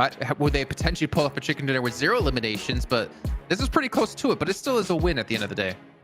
Yeah, win's a win. You got to take it. I mean, they landed all the way on that coastline, just right above D plus Kia here, but they moved very quickly. So they had a good solid step ahead of D plus Kia, and I think that's what really kind of rocket launched them to this victory here. So, I mean, a beautiful game from Influence Rage. Yeah, they were gifted those zones, but like I said, a win is a win is a win. So when you get these opportunities, you gotta take them, especially in day 1. Hopefully, we'll see some more of those like crazy earn games as days goes on. Actually, it's interesting. So they only had 4 eliminations, 2 on the game, on the win. So the 2 possible points of Thundertalk Gaming were denied. They went both out to the blue zone. I thought they got 1, but no, they got none of them. So only 4 points on this one. And you even saw the damage stats, Hot Jukes.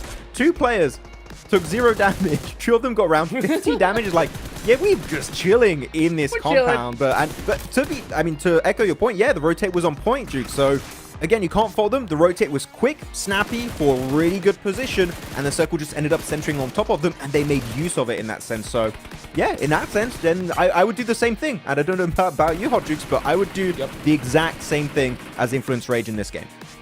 Yep, same. I mean, what more can you ask for? Sleepy. What? I didn't see that. What? Let's go! Oh Sleepy. My gosh, I'm marking down my bingo card right now. I saw bolt action headshot in the globals. I'm happy. And it's Sleepy, Jason. We know what this guy can do. Those. Yeah. I think I had one earlier as well in the highlight reel. But yeah, we know Sleepy, especially with the mini. Give it AWM. He's going to be more than happy. But one team that might not be too happy, that we're going to have to be a little bit critical of, was actually D+. And the choice for them to go south, trying to sweep in towards Team Secret, was they inevitably paid the price. I don't know. Do you want to go into it, Jukes? Because I could have a whole 30-minute segment there. Yeah, me too. Yeah, I'll go into it. You know, it's so crazy because, like I mentioned a little earlier, you know, they landed very close to Influence Rage, just a little bit north of Impala. And, you know, they had that entire eastern side to themselves. But it just goes to show you that, hey, sometimes that center play is a little bit more advantageous. Influence Rage, where, like I said, we're a step ahead. They got to that center position. But D plus Kia, yeah, D plus Kia, in a circle like this, we should have seen a lot more success. And in this game, in my opinion, was a little bit of a heat check for them. And I wanted to know what your thoughts on that, Max. You know, because sometimes when you're really feeling yourself, Doc, you know, you can go a little bit crazy. and just sometimes it doesn't work out. I don't think they're pulling a Doc right now. Okay, we'll get around to Doc. Okay, he's gonna have his own segment. He's gonna have his own segment on this break right now, Jukes. But going to D+K about how they're playing this game, to go more into the actual way they play this match, Jukes, they had a really good 3-1 split. They were sending players south of the road, looking to maybe engage onto the Team Secret fight. You had Team Secret fighting versus another squad I can't find in my notes, but there was a big fight happening over there, and then the circle goes back north. So at that point, you have a decision. Or you fully commit to that third party and you clear it, or what I think is the better option is to go back north onto Chips, which at that point was still an anchor point. He was still north of the road, and you just hold as a 4-man the northern side of the river, and you can sweep your Team Vicious, you can sweep your Void Donkeys, you can sweep also Regnum Karabra, and get 50% of the circle owned by you alone. And unfortunately, I think there was a big overstep in that position that resulted in them losing 3 players almost instantly at that point. Yeah, that's why I said it was a little bit of a heat check for these guys, because, like when you're starting to push squads as a 3-man, that's when you know that you're feeling confident, and it's so wild because, they had that 3-1 split, then they just split into a little bit of a 2-2 and were just kind of covering as much ground as they could. But then, they decided to go ahead and send it on to Stalwart with only 3 players. They get taken out. But, when you're that high on the leaderboards, you can take those risks, I guess. They have plenty of buffer room for sure, right, Jason? Yeah, you can afford to make those mistakes. You can afford to kind of feel out the lobby. I think while we were watching that, I remember hearing Max say, like, oh, look, they're actually going to go third party, the Stalwart versus Team Secret fight. But the rotation just came in too slow. So definitely would have been, I guess, better, as we can see, obviously, looking back on the match. Stay up towards the north side, as Max did finish off saying. But either way, 71 points. They're so far ahead of so many of these teams right now, with already 2 chicken dinners on the first day. I do kind of worry about them though, because obviously having a good start is great, but having a better finish is going to be ideally what they're going to be going for here to try to maintain top 3. Just skip survival stage, just skip last chance. You get the extra, week to just practice and really, figure things out, get sorted, everything set up for London. You really can't afford to take your foot off the gas right now. You can afford to have some bad matches here or there, but D+ are really setting the pace in this lobby. Yeah. Especially you got to watch out because Thunder Talk's coming. We just saw them start pushing themselves up the leaderboards. They were in 14th place. Now they're on the first page. And we saw what happened in the last Group Red with TJB. Those guys were down and out until the second to last day. And then they had a monster performance that, pushed them all the way to the top. And they did the same thing in PEL where they won 700 grand. So, it's going to be a close one here. I just think that when you have these great days, Max, man, you can't let off the gas pedal. So I want to see D+Q in this last match, maybe play this a little bit more conservative. Look, they have 71 points. We say a good average typically is around 10 points per game. They're already over that. So I think at this point, it's just an extra little bonus. If you can wrap it up, but you want to build up a cushion because you never know. Some other teams, we saw it in Group Yellow. We saw it back in Group Red. Sure, you might still be playing your same game and doing fine, but other teams, they're going to try and play catch-up. They're going to try and ruin the way you're playing your matches, and then, unfortunately, your playstyle might just not be as valid as it once was, and then you might just falter a bit more and start slipping out, and it's top 3. You could very easily be in first place at the start of, your group, and you just fall out of contention for a spot for the Grand Finals. So, sure, they are currently building a lead, you can't take your foot off the gas. You need to keep going, getting as many points as possible while this strat is still working, because you just don't know how long it is going to be working for.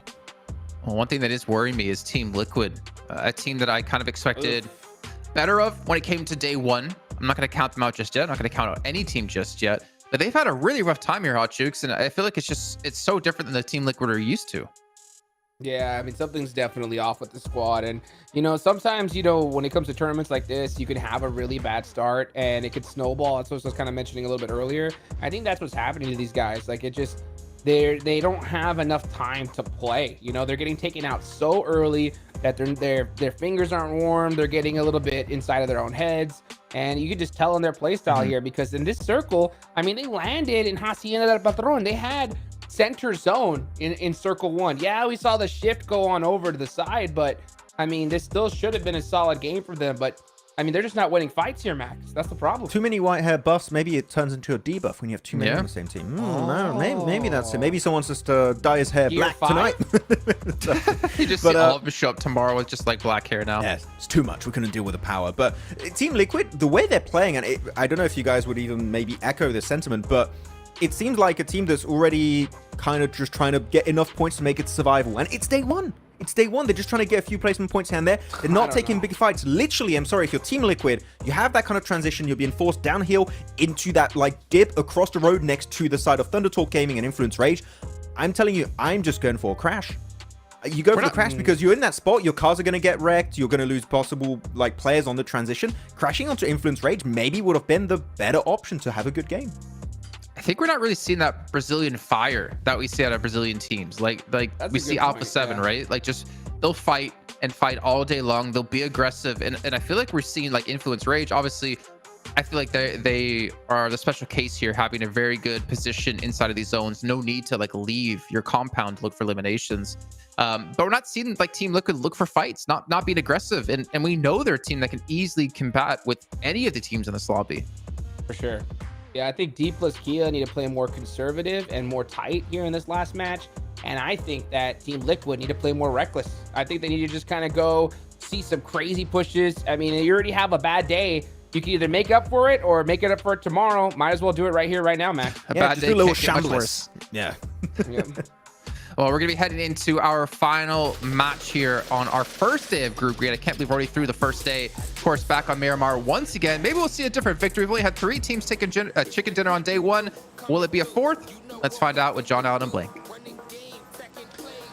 Well, there is only one way to find out. Of course, that's by letting the match unfold. Match 6, the last Miramar of the day. We're in the plane. We're going from El Pozo down to Puerto Paraíso, and we're cutting straight through the middle of the map. Let's see what this last round has to show for it. RRQ last time, they diverted away from Picardo, so we didn't get that hot drop. Not expecting that to change, so we'll be getting stuck in with a nice and open and free-flowing middle of the map. We'll see where the circle ends up as well. That we will. Plane path heading down towards, honestly, every time towards Puerto Paraíso so far that we've seen on Miramar. It was definitely an interesting one that last match, I think, for Digi Alliance. What a play from them. What a play from Jimmy. Really, really well done. D plus Kia, though, still be able to put up a fair few points. Get up to 70 points now. Just 10 more points to hit that magical 80 on one day, which is a phenomenal result for D plus. In time, some of our other teams have started to break out in terms of performance. Influence Rage so far looking really strong. Yeah, they have managed to profit off those shifts very, very nicely for Influence Rage. They're now 1 point behind 4MV, who need to close out their day strong, right? We said it needs at least 2 strong matches per day, and they've done half of the work in just that one match. But the question is, can they do it again? Can they keep up that pace and maintain the top 3 spot? I think if we come out of this day with a strong game from Influence Rage on the last one, as well as a strong game from 4MV, we could be looking at a defined top 3 where we've been denied that across all the other groups moving into the second day. Because up until this point, it's just been really, really volatile, right? But now we've got almost a 10-point gap between 3rd and 4th, which is the longest distance we've seen it be for a long, long time. But that's definitely achievable. We saw it with Thunder Talk getting 17 points that last match, and we can potentially see it again to jump up and contest for those top 3 spots. A lot of aerial maneuvers being enacted right now by the lobby, but they'll be touching down fairly soon, getting those rotates on board and grabbing the loot where they need to. And a lovely touchdown coming through there. Very good stuff. Oh, and just kill it off. Yeah, it's served him well up until it hadn't. Circle over towards that eastern side again, favoring towards Influence Rage in Puerto Paraíso, as well as D plus Kia in Impala. Yeah, Team Liquid, they definitely need to be pushing off the bottom of the table. 7 was able to catch up with their coach in the break. So let's take a listen to what Team Liquid have to say. Welcome back to a quick interview with the 7WG. I'm joined by Team Liquid's coach, none other than Knight. Knight, I know you for a long time. I'm sorry I have to do this. Not the start that you guys were looking for. Absolutely awful. But you guys have been able to pick it up, especially in that last Miramar. What are the expectations for the end of the day? So right now, our expectation is kind of do a damage control. We know that we didn't have a good start, but we know what we are capable of. And I don't doubt the boys be able to bounce back and end up finish in the first place. Not today, but in the next days. All right, well, hey, that's good to keep the confidence. Thank you so much for your time. Back to you guys. Excellent. Just needing to keep that spirit high, but at the moment, Team Liquid definitely do need to make sure they're maintaining that mental pace. They said it back over on the desk, right? For PEL teams, day 2 is the real day 1. That's a Maxman quote right there. Maybe the same can be true for Team Liquid, Blank. Damage control, massively. There needs to be. I think at the moment it has been such a horrendous day for Team Liquid, which I think most people coming into this who are fans of PUBG Mobile did not expect Team Liquid to be ending up in 16th place. Feels like such an odd turn of events. Though, like we saw in Group Red, Bao, similar situation. 16th place for them before they rocketed up the tables. Bit of a different scenario here where it's going to be slightly more difficult to just sit themselves in first place off the back of that. But it will be much easier because of that point sponge at the top from D plus Kia to fly up the rankings. I mean, even if Team Liquid get one good game here, that can set them towards the middle of the pack because of the way the points orientation has set up here. So we'll see what they can get done. Hopefully it hasn't got to them. Again, they can go home tonight and have a full refresh, because I think that's what's needed. But if they go home tonight after a decent game, middle of the pack orientation on the leaderboard, they will feel a lot better coming into tomorrow. I mean, we saw that one game for Thunder Talk last match. They were on 10 points before that, on 15th place, and bang, they're in 7th, right? And that's exactly what you're talking about, the potential being there for Team Liquid as well. So hopefully they can do that. However, there is a 38-point gap between them and 3rd place. So I know Knight said, you know, we can come back and get 1st place. Maybe not today, but there's still a pretty big gap to try and close on here, even towards the end of day 1. So I feel like their opportunities will start to close down, and it will come down to how well can they perform on tomorrow morning Sandhawk. Because if they don't manage to get out the gates fast tomorrow, or have a massive game here on the last Miramar of the day, I may start to be looking towards Influence Rage as Brazil's only hope on this one.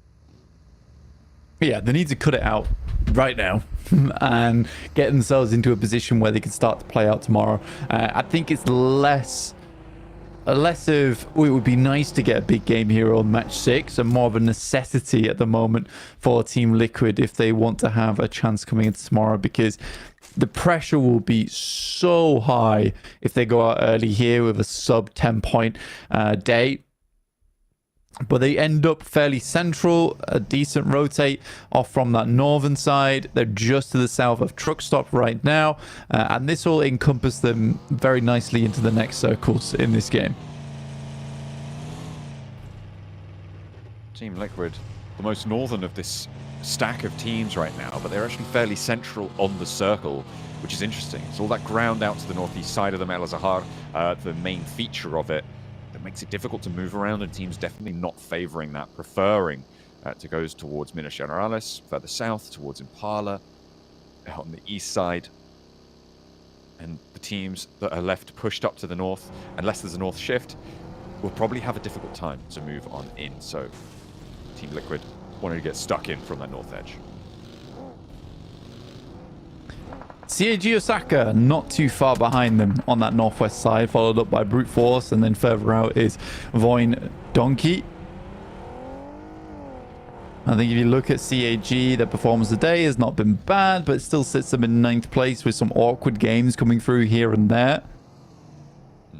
Very central, though, is the lobby right now. Not been the most difficult of circles to approach. I think the only team who is really going to be struggling to get into this next circle promptly is 77. All the way over towards Ruins and Trailer Park. Not in El Pozo, literally on the western side of the map. It's a tough time for them going forward, so they got to get a move on. One of their players already down to 20% HP after spending quite a long time out in the blue. Yeah, I mean, it is stage 1, so it's obviously survivable. They have this as a game plan, obviously, so if they don't have the meds, that's just very, very silly, and I do expect them to be able to survive and get into the zone. The question is where, and the question is when. CAG Osaka, you're right, they have had a little bit of a messy time, and it's kind of the flip side to what happened to 4MV, right? CAG Osaka, they've had this feud with 4MV for a while now, certainly over the Erangels, a little bit breaching over into the Miramar as well. But in general, they've also suffered because of it. They've been stopping 4MV in their tracks, but it's just not gone so well for them either. This shift blank, I said the only way that it could sort of change up is if it went back up north, and guess what's happened? We're going northeast, up towards El Azahar, keeping the hills to the south side in it. That gives Brute Force big opportunity, Team Liquid as well. Now is their chance to put up big numbers, to put up a big game, and try and find a little bit of a comeback, or certainly start to enact it as they try and rotate close by to Thunder Talk as well. Danger from Kagosaka on the west of them as on this rotate down in the ditch towards the truck stop. It looks like Thunder Talk want to try and take on CAG Osaka instead. Now Toast in a horrible scenario here. Let's get taken down. There's Team Liquid though. Chief lighting things up with the first elimination, first blood for Chief. In fact, very nicely done. Massively influential position currently all three of these teams are in. For the Thunder Talks as well as CAG Osaka, at least they have buildings to occupy. For Team Liquid, they're slightly more out in the open. That worries me going into the future, because you know a ton of teams are going to start to localize themselves around this area of the map and pen Team Liquid in. So they've got to be careful.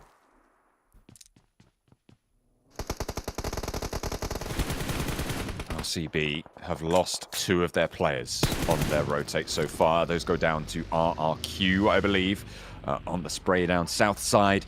Very treacherous for them, and RRQ putting pressure on them from that south edge.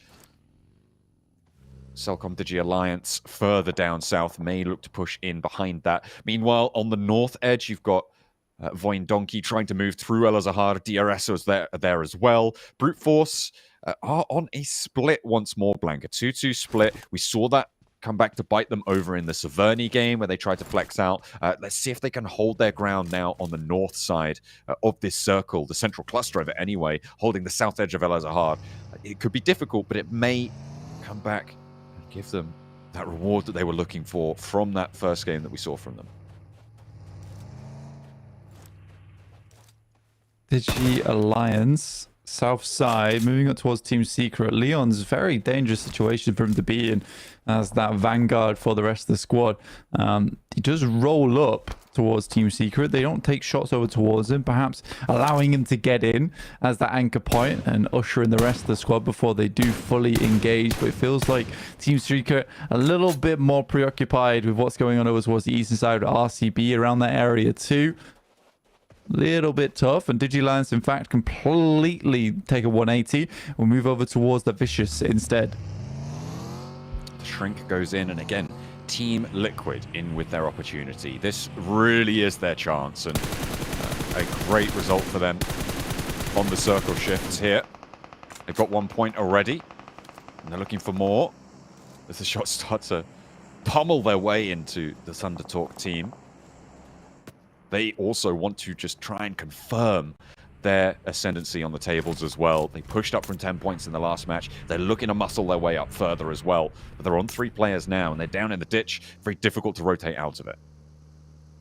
Limited ammo count, though, for Team Liquid. I think that's a struggle for them. Not really anywhere around them to pick up more ammo other than to make a full-on crash over towards the Thunder Talks, as well as CAG, who could get involved on that third party. So a tough decision ahead for Team Liquid of how they're going to pull this one off.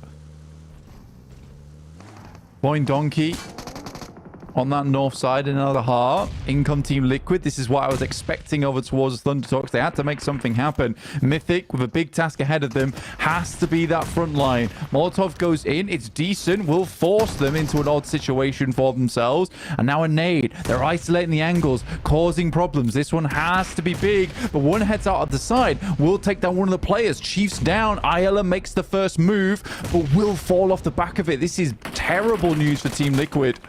And in they go with Mythic, looking for that flush. We'll be able to pick it up, maybe look for a res. The player on the forward being protected by Cordozin. There's a crash on the other side of the road in the meantime, Blank. You can see that on picture-in-picture. RRQ trying to push in. That gives this fight a little bit more breathing room. Both sides will focus on themselves, but if one concludes first, that's dangerous. A big pickup, and King gets the flush as well. 2 players for Thunder Talk to try and pick up Mythic. and Team Liquid desperately want to cling on to this one, but it is just Xing now around the corner. The bouncer on the nade, he steps into it, but the cook isn't quite fast enough. Team Liquid still have 3. They're looking for the res on the backline and the DPS to hold. Xing with a nade, wants to find Ayala on the corner, spots him, but bounces it into the room. In the meantime, RRQ have been taken down on the far side, and now a third party can come through. You've also got RCB looking to move in on the high ground, and immediately shut that door right in his face. He's trying to keep himself safe. The hop up needs to come through. The heal, not quite actually fully gone for there. And into the door frame once more. Steps wide, but the third party's starting to come and into a factor. Yeah, there's fear coming from Team Liquid. They understand that there's third parties around this area. They don't want to get too aggressive onto this one. Might be able to get this nade through the window. They got it going from both sides. That was very well played from Team Liquid. Quickly setting that one up, forcing it onto the outside. I don't think there's anywhere Xing could have gone. But losing one player, not ideal for Team Liquid. Still fantastic stuff. First fight that we see come through from Team Liquid. There is a confirmed and confident win on it. But now they are down underneath their high ground position. Sure, they get that ammo refresh, but it's still a little bit tricky. Fortunately, the circle keeps them cut in there. 77 on the northwest side. They are finally emerging from their bath of blue zone that they've been in for a long, long time now. And on the northwest side, they'll have DRS to compete with. On the south side, you've got Team Secret trying to stretch their legs against Cellcom Digi Alliance, as well as the Vicious across the way on the east. They managed to drag one of Cellcom Digi Alliance down with them, and it's very unlikely that there's a turnaround to get that one picked back up. 2 players for them will continue, and 77 continue to put pressure on. Nice knock over towards Neos. Might provide an opening for 77 to get in towards Olio. We'll find a shot out towards RCB. More shots been poured through. Trying to find another, but down to 2 players now. Not the greatest of starts to their stage 4. Is where things start to get tough. You have to play towards the circle now. You can't really afford to be stuck out on the edge, as a lot of our teams currently are. With D+ still playing on the outer side of the east. Have to push through Influence Rage, who has constantly been a roadblock for them today. A hurdle to be leaped over the top of, but they keep tripping over their own feet. Oh, Neos spots Magnum on the open, on the slope, and it brings him tumbling down. 3 players now for 77. On the northwest side with DRS putting pressure on them. Brute Force are going to double that up and keep that crunch out to the west. In the high ground position here, if they can get control of this ridge to the northwest side, they have a massive amount of oversight onto the rest of the circle and a very strong chance of leaping on up in towards the top 3 here. With 1 elimination so far, they can get rid of 77 and add 4 to their tally. That would be brilliant, but it's easier said than done. Brute Force still at 4. Furious slightly low, but good high ground control from them on this north side. It's always nice to be able to play along this ridge side. If the circle goes up towards them on the northwest, they have good control over towards the northern edge in Al Azhar, as well as holding out versus DRS and 77 on that western edge too. So yeah, for Brute Force, kind of a good game to start breaking out from, with 30 points accrued for themselves. Not looking too shabby at all. Ooh, Influence Rage taking the fight with D+ Kier. They've been a little bit quiet in their chicken dinner so far, so they thought, you know what, it's time to take on the best right now. D+ Kier with 2 remaining, a really swift flush coming on through, and really nothing that D+ Kier could do. They kind of just got rattled on that one. Unfortunate stuff. They'll play through with Fabian and Osal, 2 players playing beneath Influence Rage right now, down the ridge. Yeah, D+ Kier actually rocked up on Influence Rage and lost the fight off the back of it. I think that was realistically the only option they could have gone for, which was successful, which is to try and remove Influence's Rage's position. But the fact that they moved out from the warehouse and over towards the eastern side and an aggressive hold, that was the big smart decision coming through from Influence Rage, and I think he just caught D+ off guard. Again, down to 2 players. Didn't go too badly last game. Let's see what they can get done here again on our last match of Miramar. Already putting up 71 points. I think they'll be very pleased with how the day's gone so far. Stalwart looking to roll down towards DRS on the sweep from the west side. They regroup and look to get to the back of the queue on the northwest edge, but unfortunately the circle doesn't help them out on that. Nades over the top, and DRS taking so much damage. Stalwart doing work. And should be DRS going down and out. 77 ahead of them still. Brute Force also still on their ridgeline. Again, in such a pivotal oversight position, but the truck stop still remains in too. CAG playing on as 2 right now, 3 eliminations. I think, again, a lot of eyes are on Team Liquid as this moves down towards the south side. They're desperate for a good game. They have a strong position to play, but it is around about 4 teams on their south that they'll have to deal with in the coming future. Ooh, Brute Force leaving a window open. And from the north side, Voin Donkey put pressure on and draw Brute Force back in, meaning they can't third-party the west side. Stalwart is now a big threat, and the opening knocks towards Brute Force are strong for Voin Donkey ID. And they take that position, that ridgeline that I was talking about being so powerful. All of a sudden, they're getting pushed off of it. I mean, they've had to deal with Stalwart, they've had to deal with 77. I think Brute Force have had a big task ahead of them to deal with. And it's just good timing from Voin Donkey to be able to get in towards this northern side. Now they take control of the ridge. Fantastic stuff. And they can keep moving forward into this one. I think with VD, they've done really good amount of work today. Some interesting rotates have been coming through. Not quite displayed in the rankings currently on the leaderboards. Currently 13th place with only 20 points. But I do think they've been making some good rotates. Just unfortunate that their team fight potential has been somewhat lacking. Voin Donkey pushing on in. I like that little opening they found for MV. Looking for their repeat performance against Influence Rage now. The nades are going back on 4th. Doc pushed to the back, taken low. But there's the spray down. That's Team Secret, actually. Chiming in from the off angle out to the west. Making life hard for 4MV. Why not? You know, they're a real strong team. Slowing them down. Only a benefit. Let's see what they're able to do. The roll up, the send out, goes 1 for 1 on the spray down, and need to be careful. That should be a little easy pickup there on the flush, and Law will be able to find the point. That is a big opener on the fight, and no helmet for Doc makes this all the harder. It's an unreasonable amount of damage, but in the meantime, it has been Team Secret rocked up behind them. Apex has got to find the knock off the back of this. In comes the crash in the vehicle. Reefus and Apex up front. Doc yet to join the party just yet, and Reefus gets taken down on the side. All down to Doc now. 1v2. Needs to come on in. 2 knocks sent already back over towards Team Secret. Nades layering in from the foreground here as Doc lines up for the roadside ridgeline. Knows this one back to front. Has just spent the last 2 minutes there, so knows what he's looking at. Knows what he's prepared, needs to be prepared for. Spray down through the smoke, though. He's not going to catch it immediately. A step out wide from Soaz, and that is handled nicely by Team Secret coming on in on that south side wraparound. Hilarious to me that his own teammate was catching strays from Doc's grenades. Someone's got to take a punishment from him, I guess. Circle moves up towards the center of this circle. Then Team Liquid still out on that western edge alongside with their Brazilian brethren Influence Rage over on the east. And D+ opted to go for a northern haul with a 1-1 split. Look to play off back of one another once again inside this lobby, similar to how they played out that last game, already finding an initial knock for themselves and a flush on Brute Force. That high ground ridgeline, whilst it had so much oversight before, is now a little bit of a tomb for the teams up the top. A lot of players still littering the hillside there. Voin Donkey trying to establish more control so they can go for this forwards rollout. But it's really, really tricky.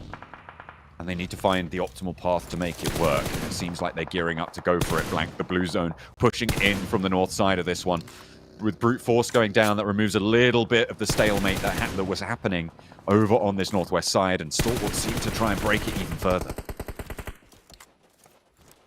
Razor taking some shots downwards. They need to break open something here. Osal finds Potato from Voin Donkey. And there is more damage coming through. I think the Osal teammate is down. Fabian yet did not make it. Whoa! Another good shot from him though. 2 more players. Can he make it happen? Has to get the quick reload. AKM, nothing better for the damage coming through. A 1v4. Another player falls, and it's just Osal in a 1v1 now. Voin Donkey laid low by the best. Vexy with the nade over the top, but the reposition out wide read perfectly by Osal. He knows that it's very likely you're eating a nade here. Another one, though, to cook. Gonna come on through. The pin is pulled, and in it goes. No third parties taking the time to heal, and he steps out. Osal 1v4 on the descent. Voin Donkey dethroned, a D+ Kia. Want that top spot. dear me. What just happened? Osal puts them to shame there. Wow, okay. Great stuff. The E plus gear get 4 eliminations on the game and live to tell the tale another day. That is insane. They are on track now, Blank, to try and break that 80-point barrier. Try to keep those averages up and put themselves safely over the line with breathing room to spare. Influence Rage, they've managed to push 4MV at a second. Very unlikely now with that result that they're going to be able to jump up to first at the end of the day, but they can close it out strong. 3 players alive, 4 eliminations already, and they will push in the main threat on the eastern side right now. Team Secret, though, we've seen their roll-ups, and it seems like they're starting to gather some pace here. 77 make it in on the western edge versus CAG Osaka. Zadira and Shifu, one dream duo. But Apollo has been pretty mint with the nades all day today. And that's not going to let up anytime soon. CAG Osaka. Apollo's got 4 eliminations of his own. See how many more he can get. No Sal. No, can't get past that one. Just a little bit too far. Going down, 9th place, 4 elims. A decent game, but won't break that 80-point barrier, unfortunately. Still a massively successful day for South Korea towards the top of the tables. How much further can Influence Rage go on this one? That's the question. 77 with just Zadira. Trying to fend off the approaching forces of CAG Osaka. Definitely a tall order, but keeping them penned in with the fire. Good shots from Zadira, and who better to do it? A lot of Molotovs for the entire hallway. I don't really think there's anywhere else he could have gone. Sad, to say the least. But a really good read. That Molotov. That was him. I think he threw smokes. He threw smokes out. No, that was a Molotov. He went down to his own Molotov there. Did he? Yeah. That was... He literally threw the Molotov down and then ran straight on through it. He knew it was there. I don't know. Question mark on that one. I thought he threw a smoke, but yeah. Definitely wrong in this case, though. That's... I can understand why it's a question mark for him, though, because it was on wooden flooring, so it spreaded... To be fair, it spread so far. It spread so far. Yeah, maybe you think you can get through it. You have enough HP to get to the other side, but the zone's just too big on it. And does go down. But either way, 77 end their match. They will draw to a close here. It's currently in the middle of the tables, but the teams behind him very close to jumping on up as well, up on over. Depending on how far the lone player from RCB can get as well, maybe even a chance that they get pushed out of this survival bracket too. Volatility towards the bottom of the tables. The point sponges continue to soak at the top.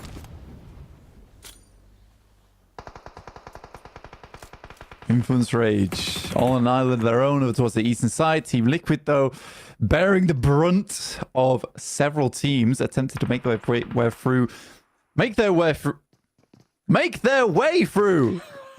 Work, mouth, god damn it! On the southwest side. But yeah, it's an important time for Team Liquid going forward. Finding a shutdown there across the way. Last player for RCB to stand, but the blue zone's pushing. It was going to draw to a close just briefly. I wonder if there's a first aid. Seems like there is. Maybe that's just a bandage, as it will be 40 seconds to the next one. Team Secret on the south side.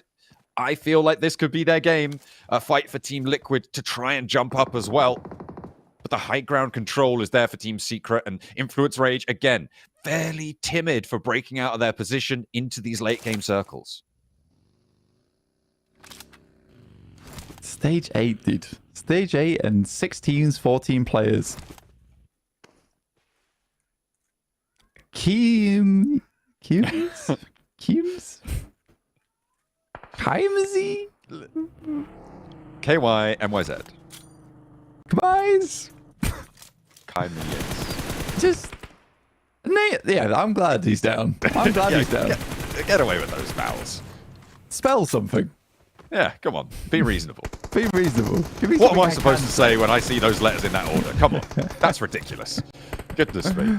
A shot from the high ground, and again, Team Secret exacting their toll. If Team Liquid go down here, it's not going to be the best game. Certainly not the one they were hoping for, but a little bit of a confidence boost, certainly. Last stage is going to close now as Influence Rage try to keep their eastern side under control. Law with the spray down towards Fearless, but the P90, the M4 swap, not going to work out either way, and Law holds it out for the moment. 2 players left standing.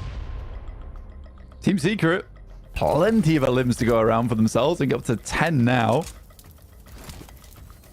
A dominating marker here for Influence Rage. Been doing a great job on the eastern side. To be honest with you, Influence Rage have done a fantastic job all day today.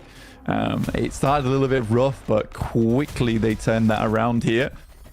Game sort of overshadowed by Osal's 1v4 versus Voin Donkey. Team Secret spray down there, trying to get rid of Team Liquid here, but 3 players now still going on into the fight. They lost that 1 player earlier on the roll down before MV. How leave? How do you leave? That is a good question. The nades up high. I mean, they have good team fire angles onto this one. The fact that Team Secret can't step forward is mainly due to the off angles that are held by Influence Rage. But Team Liquid are allowed to get up to the ridgeline. This is now dangerous for Team Secret. ILS just kept going, dude. I don't know why he stopped short. I understand he's low HP, but I think the best position to be outside of nade range is just closer, honestly. Why has Influence Rage done nothing? Come on, please.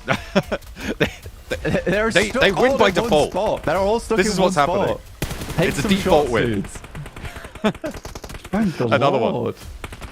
2 players there, and they are starting to chime in. This gives a little bit of an opening. Team Secret getting caught in the crossfire. Law is there, Lil Boy too, and Team Liquid can start to move around the edge. A Brazil 1-2 placement might be the last thing we see today. And finally a step up. Law is there. Team Liquid try and break through, but Law lays down and hits the deck after spraying Cardozen out. Yayala goes down all the way. Cardozen needs to heal. Chief is there behind the rock, but Law knows it. And the nade over to him doesn't quite reach the distance. Lil Boy is down. It's a 1v2. As Law can deny Team Liquid the final chicken dinner of the day to mount their comeback, to gain momentum. 9 eliminations for Influence Rage to maybe get a 3rd chicken dinner today, or can Team Liquid find the comeback? It's Brazil either way, and Law flanks around the edge. Chief trying to hold his nerve, and there's the res over to Ayala. Could be pivotal. A 3rd barrel pointed their way, and the high ground's going to run out. Influence Rage go for the challenge, a step out, a spray down, but it's not enough. Team Liquid, they surge back into it, and that has got to be a relief. Absolutely what they needed. Like I said at the start of the game, it was less of a case of, oh, it would be really nice to get a win on this map. It was more, it was necessary. It was bloody necessary at this point for Team Liquid to get themselves a chicken dinner, to stay in this one, take the pressure off tomorrow, because, man, it was mounting, and it was becoming a case of being crushed underneath that pressure going into tomorrow. So fantastic job, the Team Liquid, to take the final chicken dinner of the day versus Influence Rage. You're not happy. What's for dinner, baby? Tacos, dude, chicken tacos. Let's go, baby. Team Liquid. Hey, we heard Knight earlier, right? Talk about damage control. That is how you do it right there. Let's go. That's some good damage control. Oh my god. Oh yeah. Winner, taco dinner right now, going the way of Team Liquid. But, hey, to be completely fair, sure, they were struggling to leave the city, but they saw the final circle, right? They're like, oh, it's going to center up. And that means it could force Team Secret to fight Influence Rage, and we can just play this ridge and just keep our 3 players alive and just wrap it up with a win. Like, that was the only option, Hot Troops, where they come out alive, come out on top with the chicken dinner, and they pulled it off amazingly well. Like, that was such a good game for Team Liquid to, again, do some damage control. Really good. Hey, dude, just like me after a crazy night, bro. Team Liquid, they didn't leave that taco shop until the last second. You know what I'm saying? It was real comfortable there. And they say, you know what? It's time to get this chicken dinner. Let's go and get it. And it was perfectly timed, too, because we were watching that fight happen while they're on that on the bottom of that hillside, and that gives them so much protection when it comes to nades, because it's so difficult to land utility on such increased elevation. But they just waited for that fight to happen. We saw, and then they got that 3rd party, and we're able to get a chicken dinner. Beautifully done there from Team Liquid. I like the way Chief played at the end as well, because he kind of like distracted a little bit, but more importantly, he mostly played safe. He didn't actually like peak too high to actually give an angle to be shot at. And by doing that, it allowed the res to come through to have a 3-player squad to pull off the 3v1. Now, obviously, if you're Influence Rage, then you know that's happened. You maybe look for that initial 1v1 against Chief and then turn it into a potential 1v2 or even another 1v1. But either way, the fact that he plays it so reserved, I really respect out of him and Team Liquid to not get over aggressive, get caught out, and lose a match that you should be winning. Perfect wording. He was playing it super safe there, Jason. I think he understood. Oh, maybe overstepped a little bit. Let's go back into that ridge a little bit deeper and make sure we don't get picked off. Because really, the thing is also the two other players, Hodrix, that were alive next to Chief, they were kind of closely clustered up in like a small area. That one big spray transfer and you get a 1v2 pretty quickly. So Chief, I think that him playing it passive there was definitely the nail in the coffin to make sure they secure the angle to then secure the win. Yeah, and you know what? Speaking of 1v2, we gotta talk about that 1v3 we saw earlier from Osal. That was beautiful. Oh my gosh! And I gotta say, we saw some mistakes happen because Potato decided to go drive right behind him and try to get it off angle. No, Osal catches him out, right? Then catches another 1v1 while his second teammate was trying to drive on over to the other teammate, and he just ended up doing just 1v1 after 1v1 after 1v1. And that is something you can't do, especially against a D+ Kia player. Come on. Yeah, I mean, little mistakes like that are going to get punished by a team. Getting punished by a solo player? What the hell? Like, Osal, crazy stuff. Switches it from the AUG over to the AK, by the way, just rocking the dual AR loadout. And he's just like, I'm ready to clutch it up. You know how it's going to go well. Here you go. Peeks around the side of that shed, clears up the final player, gets the 3-piece onto Void Donkey ID. Absolute madness. So yeah, great game overall. Some stuff happening in Taco Shop, happening for the clutch of Osal especially. Like really good showcase of individual players, I would say, outside of Doc for once, Juice. Yeah. I mean, also nice to see Team Secret.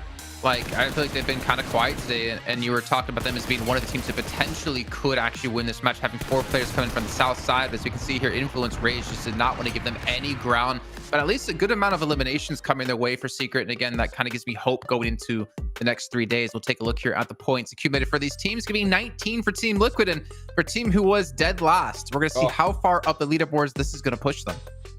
Must win right there. Knight said it. Knight said that, you know what, we've had a really rough day. Honestly, it was so funny just watching Seven. Kevin was like, man, I've known you for a long time, man.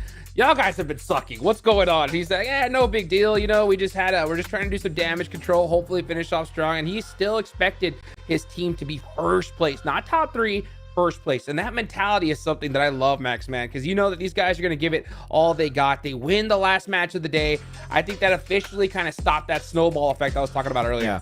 I mean, especially because, Jason, you mentioned it earlier, right? It doesn't seem like they are aggressive like you would expect from a Brazilian team. I think this game alone is going to be like, okay, no, we can frag out, even though they didn't have really the terrain advantage in these fights, going out of Taco Shop away from Truck Stop and then trying to play the ridge. They did not have the advantage, but they played it smart and they took fights that made sense to then result in a chicken dinner. So for me, Team Liquid, night and day compared to their first 5 matches today, for sure. And I hope that they can continue that tomorrow, because tomorrow, I was a bit scared if they ended badly, how are they going to approach tomorrow? But ending it up with a chicken dinner, you're going to have a good moral boost heading into your second day here for Group Green. I mean, speaking of night and day, 4MV 1 point that last match. Other than the one win they had today, I feel like they've been really non-existent, which is a very worrying sign for me. I don't like this night-day comparison anymore.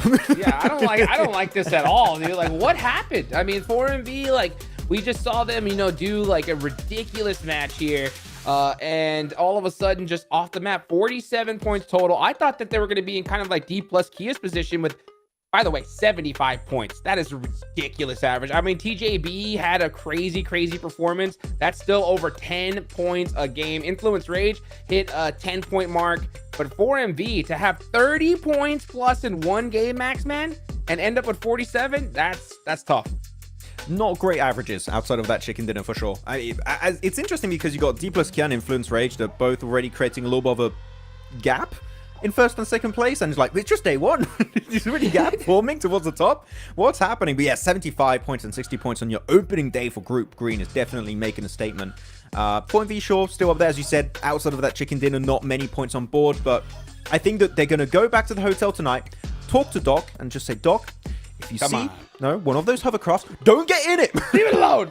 Don't stop fighting Siejo Osaka, please. It's not doing anything.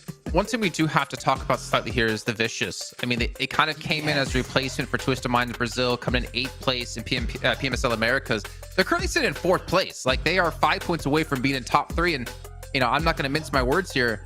I didn't expect them to perform as well as they're doing so far today. Hey, sneaky. Those are the teams you really have to worry about, you know, because we talked about this tournament being the tournament of surprises, right, Jason? We saw some surprises in Group Yellow, Group Red, and the Vicious are being that consistent squad. And in my opinion, they're in the perfect position, right? Because they haven't brought too much attention to themselves where teams are going to be studying their rotations like crazy, unlike, you know, what we're going to see from Deep Kia and 4MB. But you know what? They're still right there on that cusp. Yeah. So, I mean, it's going to be really interesting to see how they continue to play it, especially tomorrow, because after tomorrow, that's the halfway point for this group.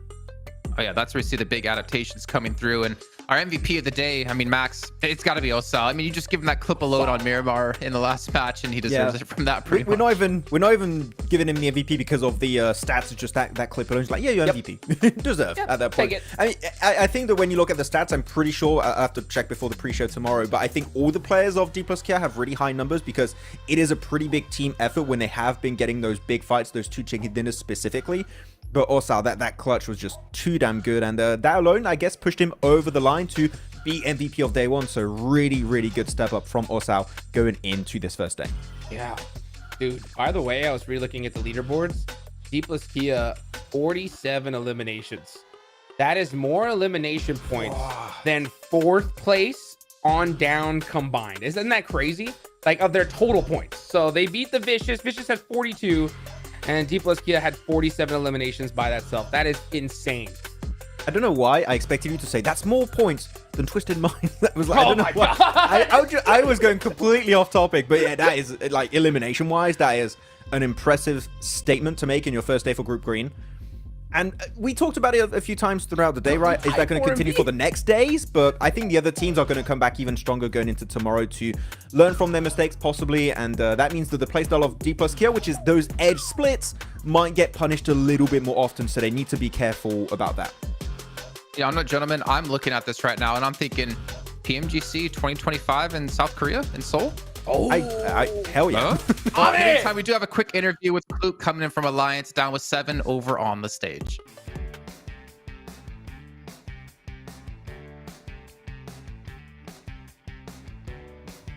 And just like that, the first 6 matches of Group Green have ended. I'm joined by Cellcom DG Alliance Cluck. The team didn't perform that well in the first 3 matches. After that, you guys were able to turn it around. You guys ended up with 2 top 3 finishes. What was the main key factor on that? Okay, untuk first 3 game kita boleh nampak lah permainan Cellcom DJ Alliance ni tak begitu bagus. And then the next 3 games tu korang dapat 2 top 3. So apa punca utama yang buatkan performance korang tiba-tiba boleh jadi lebih bagus? Punca utama dia kita orang dapat menang fight lah. Yang first 3 round tu kita orang just banyak gameplay nak cari circle, banyak nak main tengah, lepas tu mati meletup, mati kena tracking semua. So lepas 3 game kita orang reset, kita orang just nak buat gameplay take fight je, and then menang fight, dapat momentum, bawa ke next game. Okay, so basically the first 3 game we try to aim to get to the center of the circle, but then we just play a bit passive. But at the end of the day, we just gonna die because of the car explosion, and then we just got tracked by the players here. And after 3 games, after the break, we try to change our objectives to play a little bit aggressive. And yes, we take a fight, we won the fight, and bring moment, give us momentum, and that's how it goes. So the biggest key factor is basically we change the strategy. Right on. Okay, well, I'm glad you guys were able to change that strategy. Whenever it wasn't going right, after all the 6 matches, which team gave you the toughest challenge, if any? Okay, selepas 6 game dah bermain, mana tim yang adik rasa, Kluk rasa yang menyusahkan untuk pasukan Cellcom DJ Alliance? Saya rasa semua tim lah, sebab semua tim main kan. So semua tim jumpa, semua lah. I think all the teams that compete today, I mean, all of them know how to play, and everyone have their own specialty. So I think all of the teams gonna give us a lot of much hard time. Sure. Well, we'll go with that answer. Terima kasih. That has been the first 6 matches of day 1. Make sure you guys tune in tomorrow for day 2 of Group Green. Back to you guys.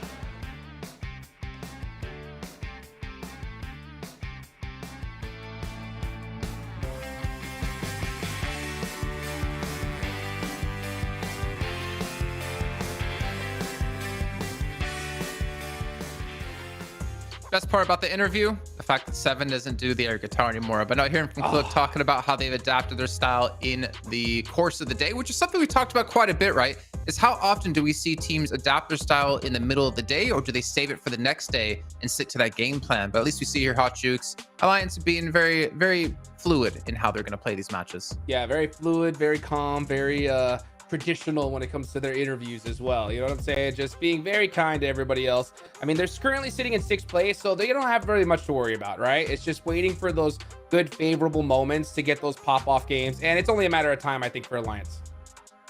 Max Ben, do you have it ready? Are you ready to go? Maybe. Wait, What do I have here? Oh, wow, it's my Infinix GT20 Pro. Oh, Max, you got yours as well. Yours is in blue, mine's in black. It's a fantastic device. You can play like the pros. You can pick one up for yourself with 120 FPS and the 144 Hz AMOLED screen. You can hopefully improve, or you should be able to improve your gameplay, as we've seen already 4MV, what they could do on this sweet device. Max getting ready for his Ultimate Royale later on today. Also, maybe booking a flight to PMGC. We still have tickets available between the 6th and 8th of December over in London. You guys can experience the event live in action, see your favorite players, meet maybe your favorite talent as well. Not to mention, enjoy what London has to offer. There's activities going to be on site. There's some giveaways as well. And maybe there'll be an Infinix GT20 Pro giveaway. Oh, who knows? Not for Jukes. Not for Jukes, though. You can't win. No. Give me one. Wow. He sounded so sad. All right, well, Jukes, this is your opportunity. Your last thoughts here on our first day of Group Green. And of course, try to sneak in getting a special shout out from Infinix. All right. Well, first off, big shout out to D plus Kia to outperform 4MV after their crazy game today is really impressive. I mean, 70-point day plus in general is ridiculous. And I also got to give a little love to Team Liquid there, right? Because it's really tough when you have a bad day, but to do that damage control, just like Knight said on the last game, is pretty clutch, and I like to see that. All right, Max, any words from you? Very quickly, Doc, stick with your team. Be careful. No! Hey, you never know. It could be as simple as that. He wants to give up the hover. He's supposed to drive the hovercraft around and look for some runovers. But in the meantime, we do have to end off the day, so we get things ready to go for day 2 of Group Green. We've already had some teams really stand out ahead of the pack. Will other teams be able to stand out themselves in day 2? Well, there's only one way to find out, by tuning in yet again tomorrow for some more PUBG Mobile action.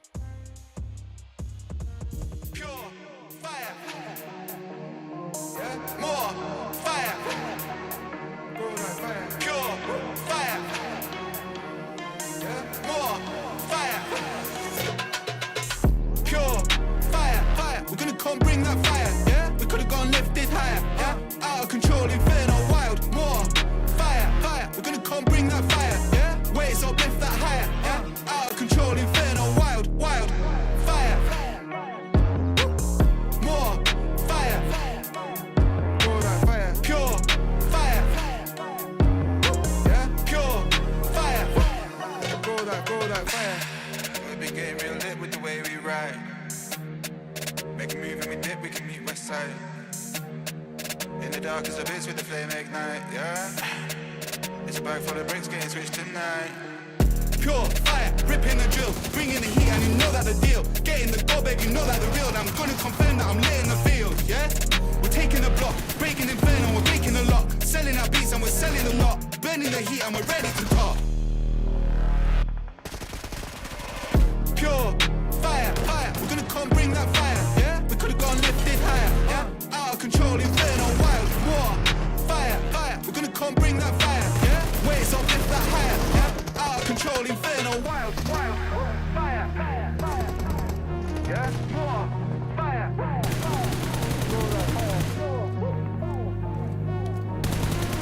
Pure fire, grow that fire, pure fire, ripping the drill, bringing the heat in, you know that the deal. Getting the go, baby, know that the real. Gonna confirm that we're lit in the field, fam. Taking the block, bringing inferno, we're breaking the locks. Bringing the heat like we're bringing the heart. Pure fire. Yeah, more fire. Grow that fire. Pure fire. Yeah, pure fire. Grow that fire. Pure fire. We're gonna come bring that fire, yeah? We could've gone lifted higher, yeah? Out of control, inferno, wild, more fire. We're gonna come bring that fire, yeah? Waves up, lift that higher, yeah? Out of control, inferno, wild, pure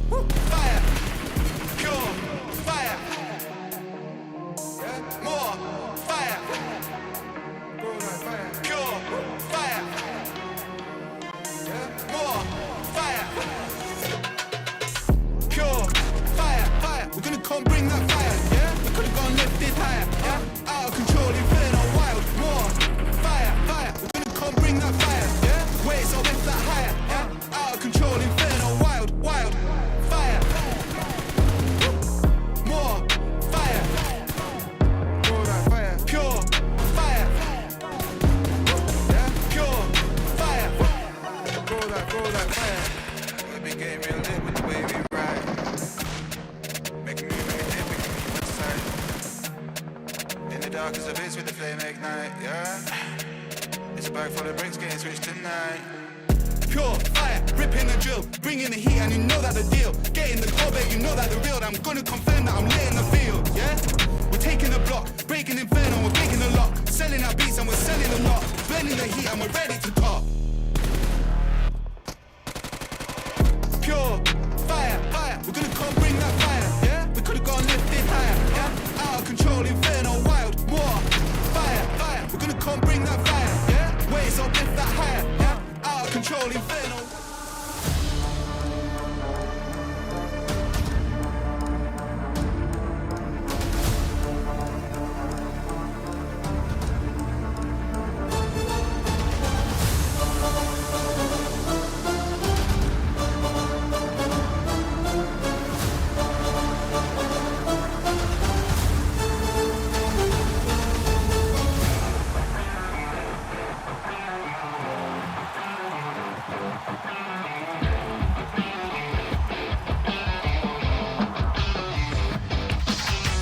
I saw a heap of airdrops down the lane, searching the field, we need a plan. I got a feeling something's gotta change, chasing the wind no matter what it takes. You be the one, I'll be the next, where do we go? Clickety-clack, firing up like wind blown. You don't wanna lose, neither do I, hearing the siren that has never changed. Out in the world, run from the low. I got your back, you're not alone. Flare up, even at the lowest ebb, nothing's bending us down. Stand up, blaze brighter with every challenge we face. Ignite, let the glow of my roar overshadow the darkness of our glory. Never thought of giving up, it's never ending. Some of us got too lost to find the path. Some of us had way too much pain. I understand, but hopelessness goodbye. Warriors are meant to rise and shine again. You're stepping down, I'm moving up, put on a show. Clackety-click, last minute countdown. You wanna survive, just stay alive. Rising up in the zone, champion is for the top. With my crew strong,